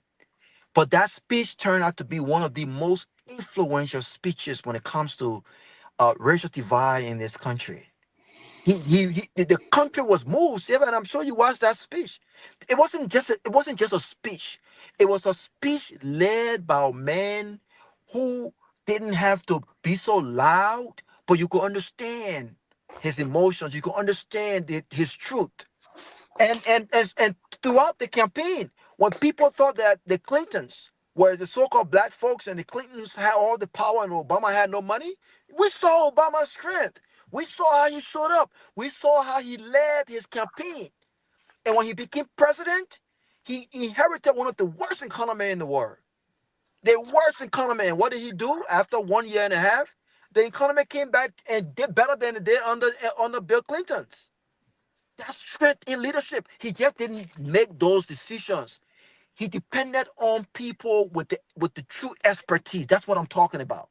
Bush, on the other hand, was a very arrogant guy. This was a guy who could not even get accepted in Harvard University. He had to use. So does that make him a less of a human being because he didn't go to Harvard? No, I'm not saying he's a less of a human being, but I'm trying to debunk this whole. Yeah, he got his first degree from Yale. He got his first degree from Yale. How did he enter Yale? It doesn't matter. He didn't enter Yale because he made the grade to enter Yale. Yeah, but so we knew that because you go to Harvard, doesn't mean you're a failure. What I'm saying is, you can compare him. You said the presidency is not an academic exercise. But here's the thing: we need people who can take decisions or take the data presented to them by the experts and say, you know what, I need to make this decision based on the data and based on the facts. The reason why Osama bin Laden was captured, when you listen to the documentary, and I watched that documentary, was because Obama asked all of the right questions. And he depended in the room that day. He said, do you think we should go? He had to pray about it. He made smart decisions. He made smart decisions based on intelligence. Yes, based on intelligence. Trump, on the other hand, used false premise to invade to invade the countries in Iraq. He did a lot of different things in the country, in Afghanistan and other places. Billions of dollars of taxpayer money spent, but little result. People, children got killed because Trump decided to take folks to war when the things he said were not there. Okay, Robert, let me kind of point. How can you call that decisive? Robert, let me give you two facts here. We have had two popular Democratic presidents, Tomalin, two popular Democratic presidents, Clinton and Obama. 8 years each. For Clinton, 8 years. Only 2 years, only 2 or 8 years, Democrat control the whole entire government. The biggest beating Republican Democrat ever had in midterm election or during the term of two very popular presidents. It's Seleke. The Seleke in by 2010. I brought a Tea Party group, the Freedom. The Seleke in 2010 and the Gingrich Revolution in 1994. When I talk about Obama, the people that sit in Congress, they know what they went through with the Republican. When the people are in majority, we don't negotiate with you. Especially when we get a filibuster-proof Senate, it become a dictatorship. We get a list of agenda, we're going to run it through you. You know what I mean? When Obama got in the car and went to the Republican conference and trying to convince them about this healthcare thing, even though the healthcare that he was pushing, it was modeled like the one that Mitt Romney, former Republican governor, passed in Massachusetts, because the real Democrat wanted a public option. But Obama took it off. He made it more like self something like the Massachusetts thing. And Nancy Pelosi told him, say, you can go to Republican today and tomorrow, you can change it and put Republican line in it. They will never vote for it. When he went to the Republican conference, the first question John McCain asked him, hey boy, why are you buying new helicopter? You remember Siddiqui? Obama said, but I know about helicopter. But the truth is, on a healthcare issue, Obama fought with too much. Because to be frank with you, that's what I'm talking about. He watered down the bill. That was not the bill Democrat had really wanted, even independent. That is why. But you have to look at the bigger picture, Siddiqui. You have to look at the bigger picture. The bigger picture was Obama said, listen, universal health care. You know how long they've been fighting over universal health care? Clinton, no other president did what Obama did. They've been fighting over universal health care. So it came down to negotiation, and he had to do away with a lot of things. But here was what was good about that legislation. He said, if we can get over 50 million Americans who were uninsured, this is a victory. When the Clintons started doing that stuff, that's exactly what they were trying to do, but they did not have the negotiation power to do it. They did not have the negotiation power to go across the aisle to do it. When that bill passed, over 50 million Americans, that's a lot of people who were uninsured. Nobody questioning the bill. You're making the wrong argument. No, I'm not making the wrong argument. What I'm trying to say is, that's what you call strength. Strength is the ability to be able to negotiate across the aisle and come to a middle ground. That's what you said. Tomalin, the American voter, as educated the country is, they don't like to hear people talk about legislative process. They like to see finished product. Am I lying? But how do you get to the finished product? You have to go to legislative process. It's part of it. Come on, man. The voters don't care about that. The voters don't care about that. But it was on the campaign trail. What are you talking about? Yes, they did. They debated about that stuff. John McCain and Obama debated about it on national TV. So what you matter don't care about it? It was the tough question about universal you dropping all over the place. I'm talking about when you're passing bill, people don't care about that process. They just want to see the finished product. Yeah, but the people may not care. But again, it's an integral part of the process to get to the finished product. That's what I'm saying. So they may not care about it, but you can't negate the fact that when you lecture your voters on the finished product, there's no voter enthusiasm. Just give me my finished product. I don't care for sausage making. They get it. Let me finish. They get a thing. American politics that voters don't like sausage making. They let us see the finished sausage. Bring my sausage on my plate. Don't tell me how you made it. That's all I'm saying. Just bring on my plate. Don't tell me how you made it. I think Obama in history will be kind to him and will remember him as one of the kind. This is the only president that was able to really convince people from all political sides to vote for him and support him, even in Congress. There were Republicans who did not vote for universal health care when the Clintons were there, and some even said that the documents that the Clintons had were even to some extent better than Obama. But what it did not have that Obama had was the Clinton healthcare failed? You're making a mistake. The Clinton healthcare, you know why it failed? Why it failed? Because Hillary Clinton wanted to read the bill. It was killed by Democrats themselves. It wasn't killed by Republicans. Democrats killed it because Hillary Clinton was. What difference does it make? What difference does it make? No, it make a big difference. Why? How? Robert, yeah. Robert, if I'm a Republican representative, or I'm a Democrat representative or senator in charge of a committee, and my president want to pass a law, you just tell me what you want. We go write the law. You don't write the law and bring it to me. You bring it to me, I will say, get that thing out the door. It's a power thing, Robert. And why Hillary Clinton did 94, when the people ran the ad, they called it Thelma Louise ad. It's not. But the reason why I think, and listen, people have different opinions on this matter, and I respect that, right? But I think the reason why Hillary Clinton played an integral role in that bill was because her office as First Lady were doing a lot of things when it comes to children's health care. And so, and the success of children's health care led the President Clinton to say, you know what? I think the First Lady, and Bill Clinton was a very intelligent, smart man. He knew that was the cushion on which his wife's political career would have started. and that's exactly what happened. So Democrats were afraid of the potential of Hillary Clinton. That was a more political discussion as opposed to the fact that they didn't like the bill, right? That was not the case. What I am saying here is Obama was able to get a lot of things done, not because he did it by himself, but he was able to get a lot of things done. He made some really decisive, smart wins, smart decisions that led to big wins for the U.S. because he had the power to collaborate, right? He had the power to negotiate. He had the power to reach across the aisle. He was not an ignorant guy, as smart as he was. The other presidents lacked that. Trump was very ignorant. He was very ignorant. He made but Bush reached emotional upon the decisions. aisle.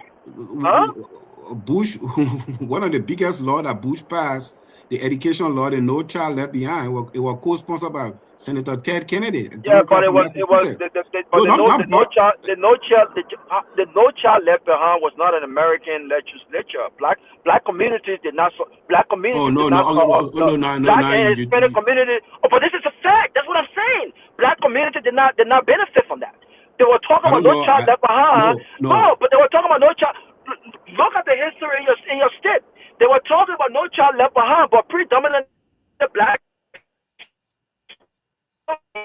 in the U.S. did not get the same support when it came to No Child Left Behind. The education standard was low. The funding were low. How did that benefit some parts of America and not other parts of America? Robert, I'm not talking about the execution of the bill. I'm saying that doing that passing the bill, but that's part of the bill, right? But the execution is part of the bill, right? I'm talking about doing the passing of the bill. The education system in America is driven by where you stay. That one is a fact. If you live in an affluent city, affluent county, you get best schools because it's heavily driven by property tax. I'm just saying that process. He worked with Senator Ted Kennedy on that one. That's what Obama I'm saying. was. I mean, I think he was one of the best Democratic leaders. I think he was one of the best. Do you think Trump would have won? Do you think Trump would have won an election? Had he been going against Obama? No, man. No. Do you think Trump would have won an election against Obama? Where? Trump is intimidated by people like Obama. Trump is intimidated by Obama. Trump is intimidated by Obama. Yeah. Oh yeah. I agree with that one. Yeah. I agree with that one. Definitely. Look. That's power. Obama. That's strength. That's power. That's strength.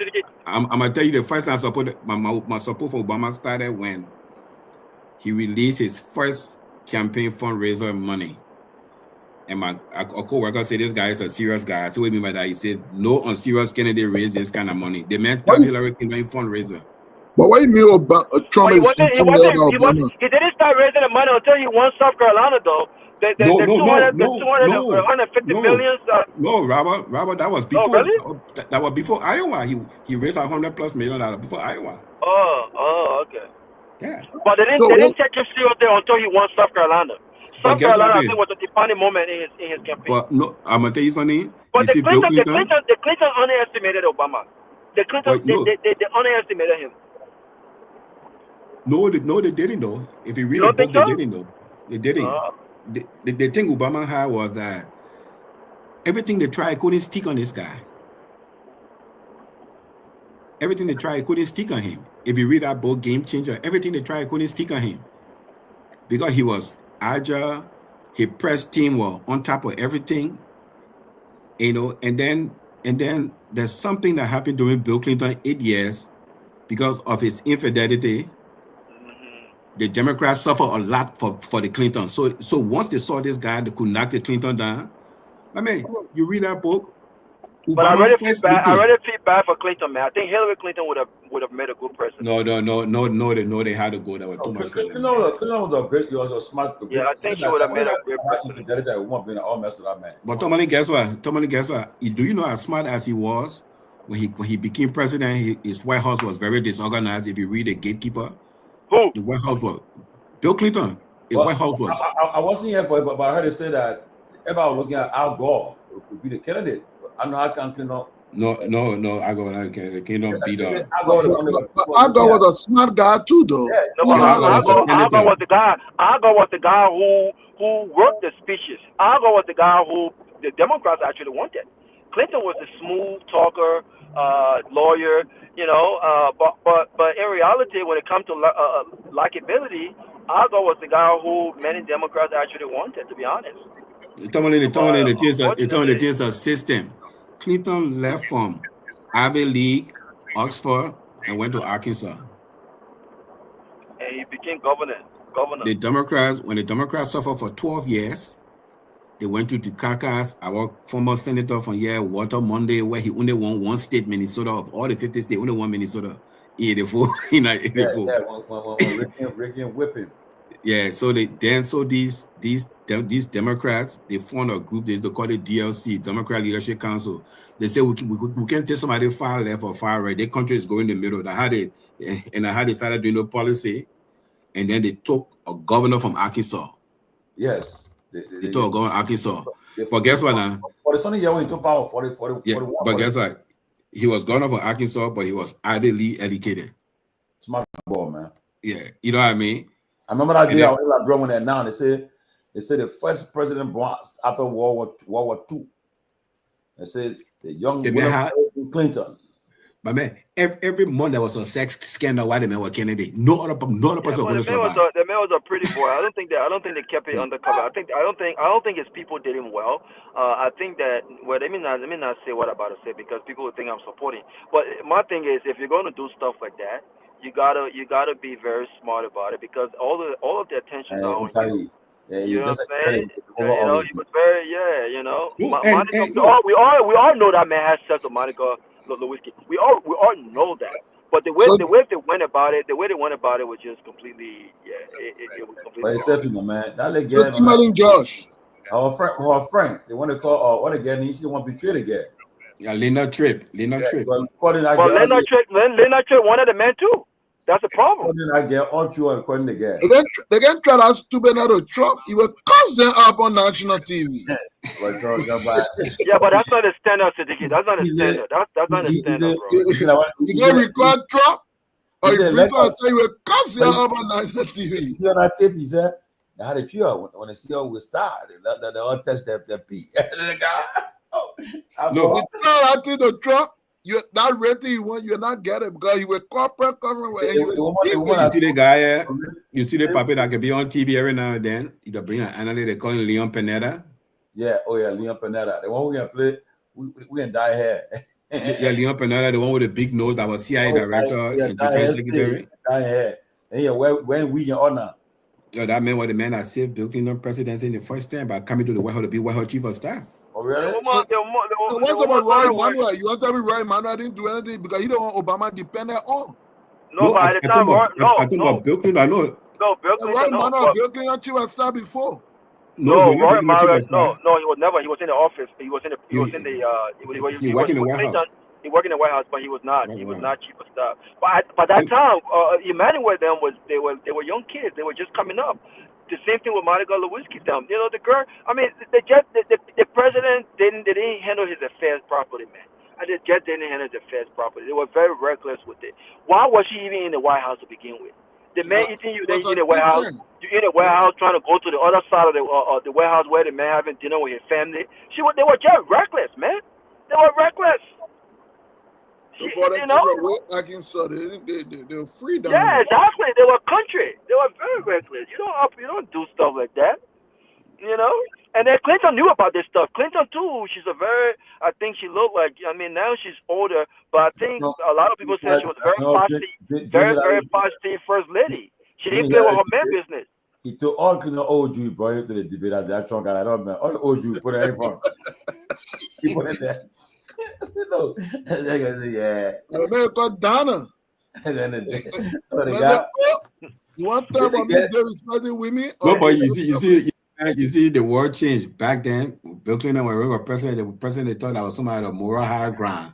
When Obama was president, Obama said, I smoke weed. People said, well, that's wrong. You couldn't say the Abiku know what he smoke weed. Now he say he put it, he smoking, but he didn't inhale. Obama had no choice. Obama had no choice because he couldn't lie about it. He did smoke weed. So he said, listen, he didn't want to mention it. He said, I smoke more cigarette than weed. He said I had tried weed before, but he didn't smoke it on a consistent basis. As Yeah, but guess what? Guess what? When you say he's smoking but weed, the same standard. But they're not holding Trump. They're not after Trump came. By the way, even after Trump is gone, the standard that the voters have held Trump under, no other president will be held at that same standard. The reason is no simple. other president will be held at that The reason is simple. Most of these presidents, when they seek the presidency, they also use morality as one of the bases of their qualification. Trump did not do that. Trump said, I can do the job. Trump didn't say a saint is coming to the job. Trump said, a man who can get the job done is coming to the job. So on the contrary, most of those other guys, when they come, they try to make them to look that, pure. There's the first that will tell you, it's un-American. Define a behavior as un-American or American. No, Trump wasn't going to all look at the Secretary of State. Look at the Secretary of State right now. After the man embarrassed him on the debate stage, talking about his small penis. On the debate stage, he literally Rubio. After he embarrassed him, he went on national interview with CNN. Look up today. Trump literally ended that ball career, only to build it back up now. And I still don't see him as a. I still don't see him. The job again, he destroyed. It's Secretary of State. He can cost my mind. He would take it. But listen, it doesn't matter, Rubio. But everybody in the Democrat, in the Republican Party that came across Trump, especially do his first thing, you go against him, you crush. The only person that stood up to him, was John McCain. Not John McCain, but what's his name? Senator. What's it? No, not Christie. What's the guy's name, man?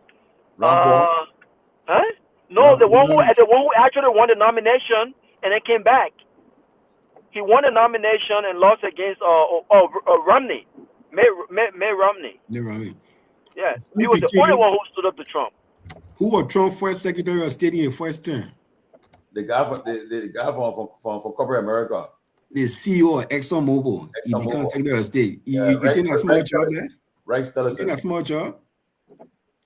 The CEO of ExxonMobil to come to leave that job. The one that was dangerous. That was dangerous. That was dangerous. Secretary of State. That was dangerous. Yeah. The man had no experience whatsoever. What experience? Look at the current CIA. Look at the current CIA secretary. Come on, man. Look at the current CIA secretary. I'm talking about Rick. I'm talking about Rick Tillerson, CEO of ExxonMobil, a global company. But Rick Tillerson did not have the qualification to be Secretary of State. Who told you that? Who told you that? No, Rick Tillerson did not have the qualification. So what's the qualification to be Secretary of State? Rick's level.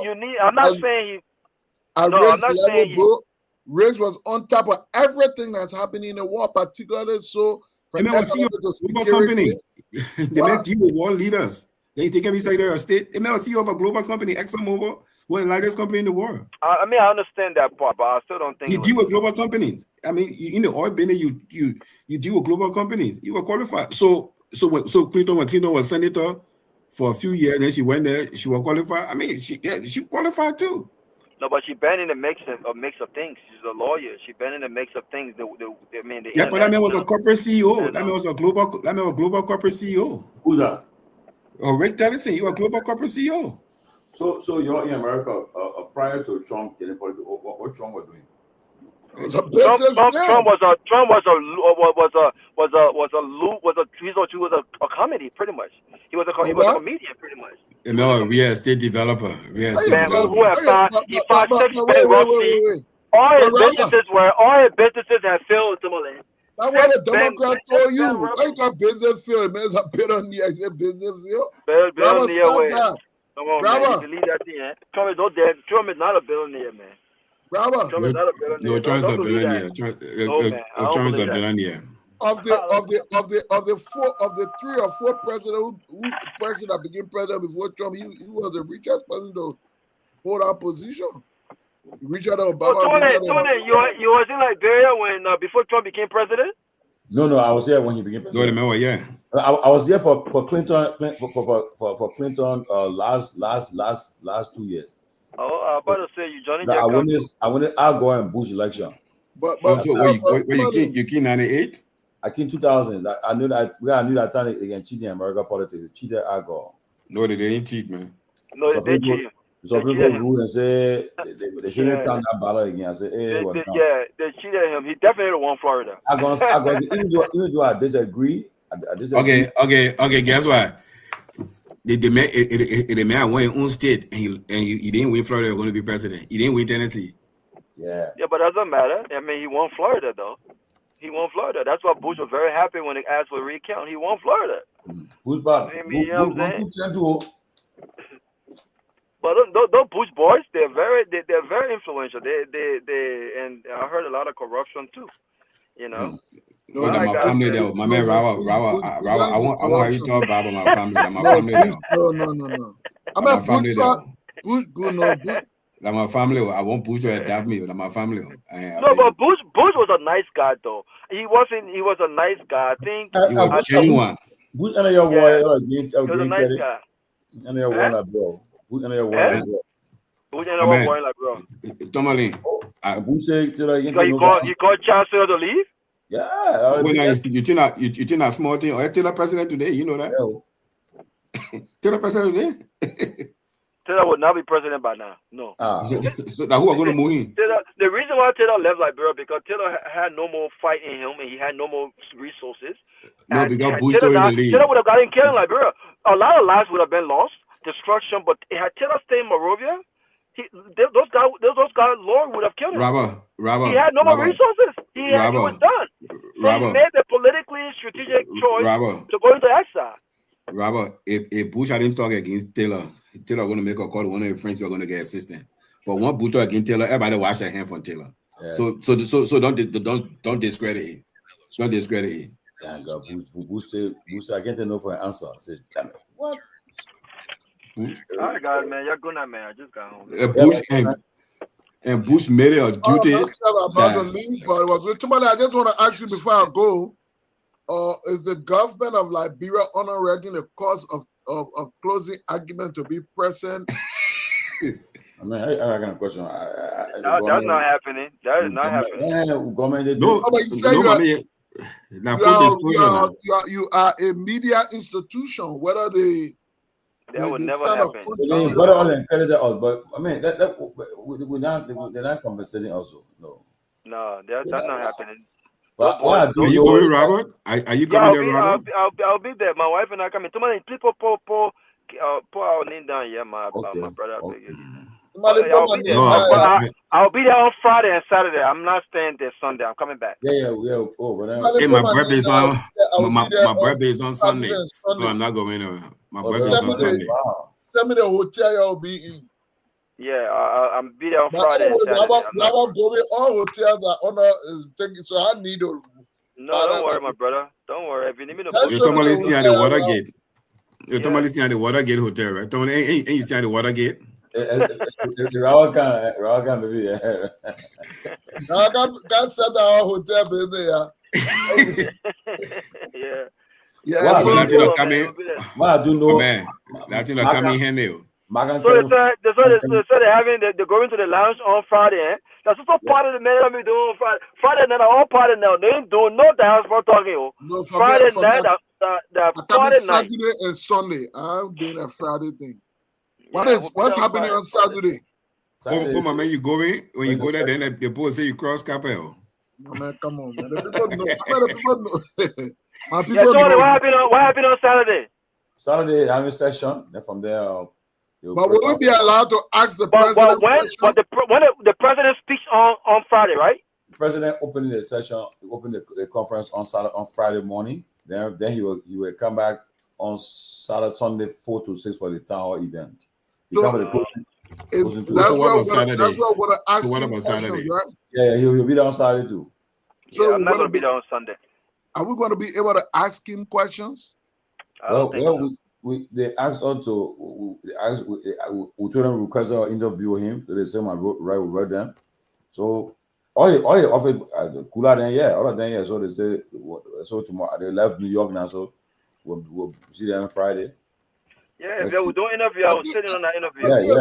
So, no, but then I rather need to what be about the there. foreign minister? So, but you ain't got interview with none of the nobody from the delegation. That we Interview need somebody an out of the delegation. interview. We can check one way with Garguah and Sarah too. We can check on them too. Yeah.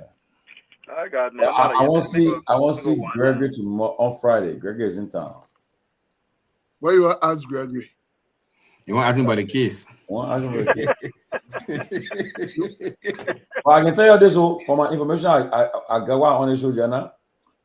Y'all better start pushing things like because y'all will find out that most of the things they've been saying about that case. Tomalin, stop quoting government to all, man. They water it down. They water it down to exonerate the man. Period. No, if I come up. Period. It water down to exonerate the man. I see you, my man.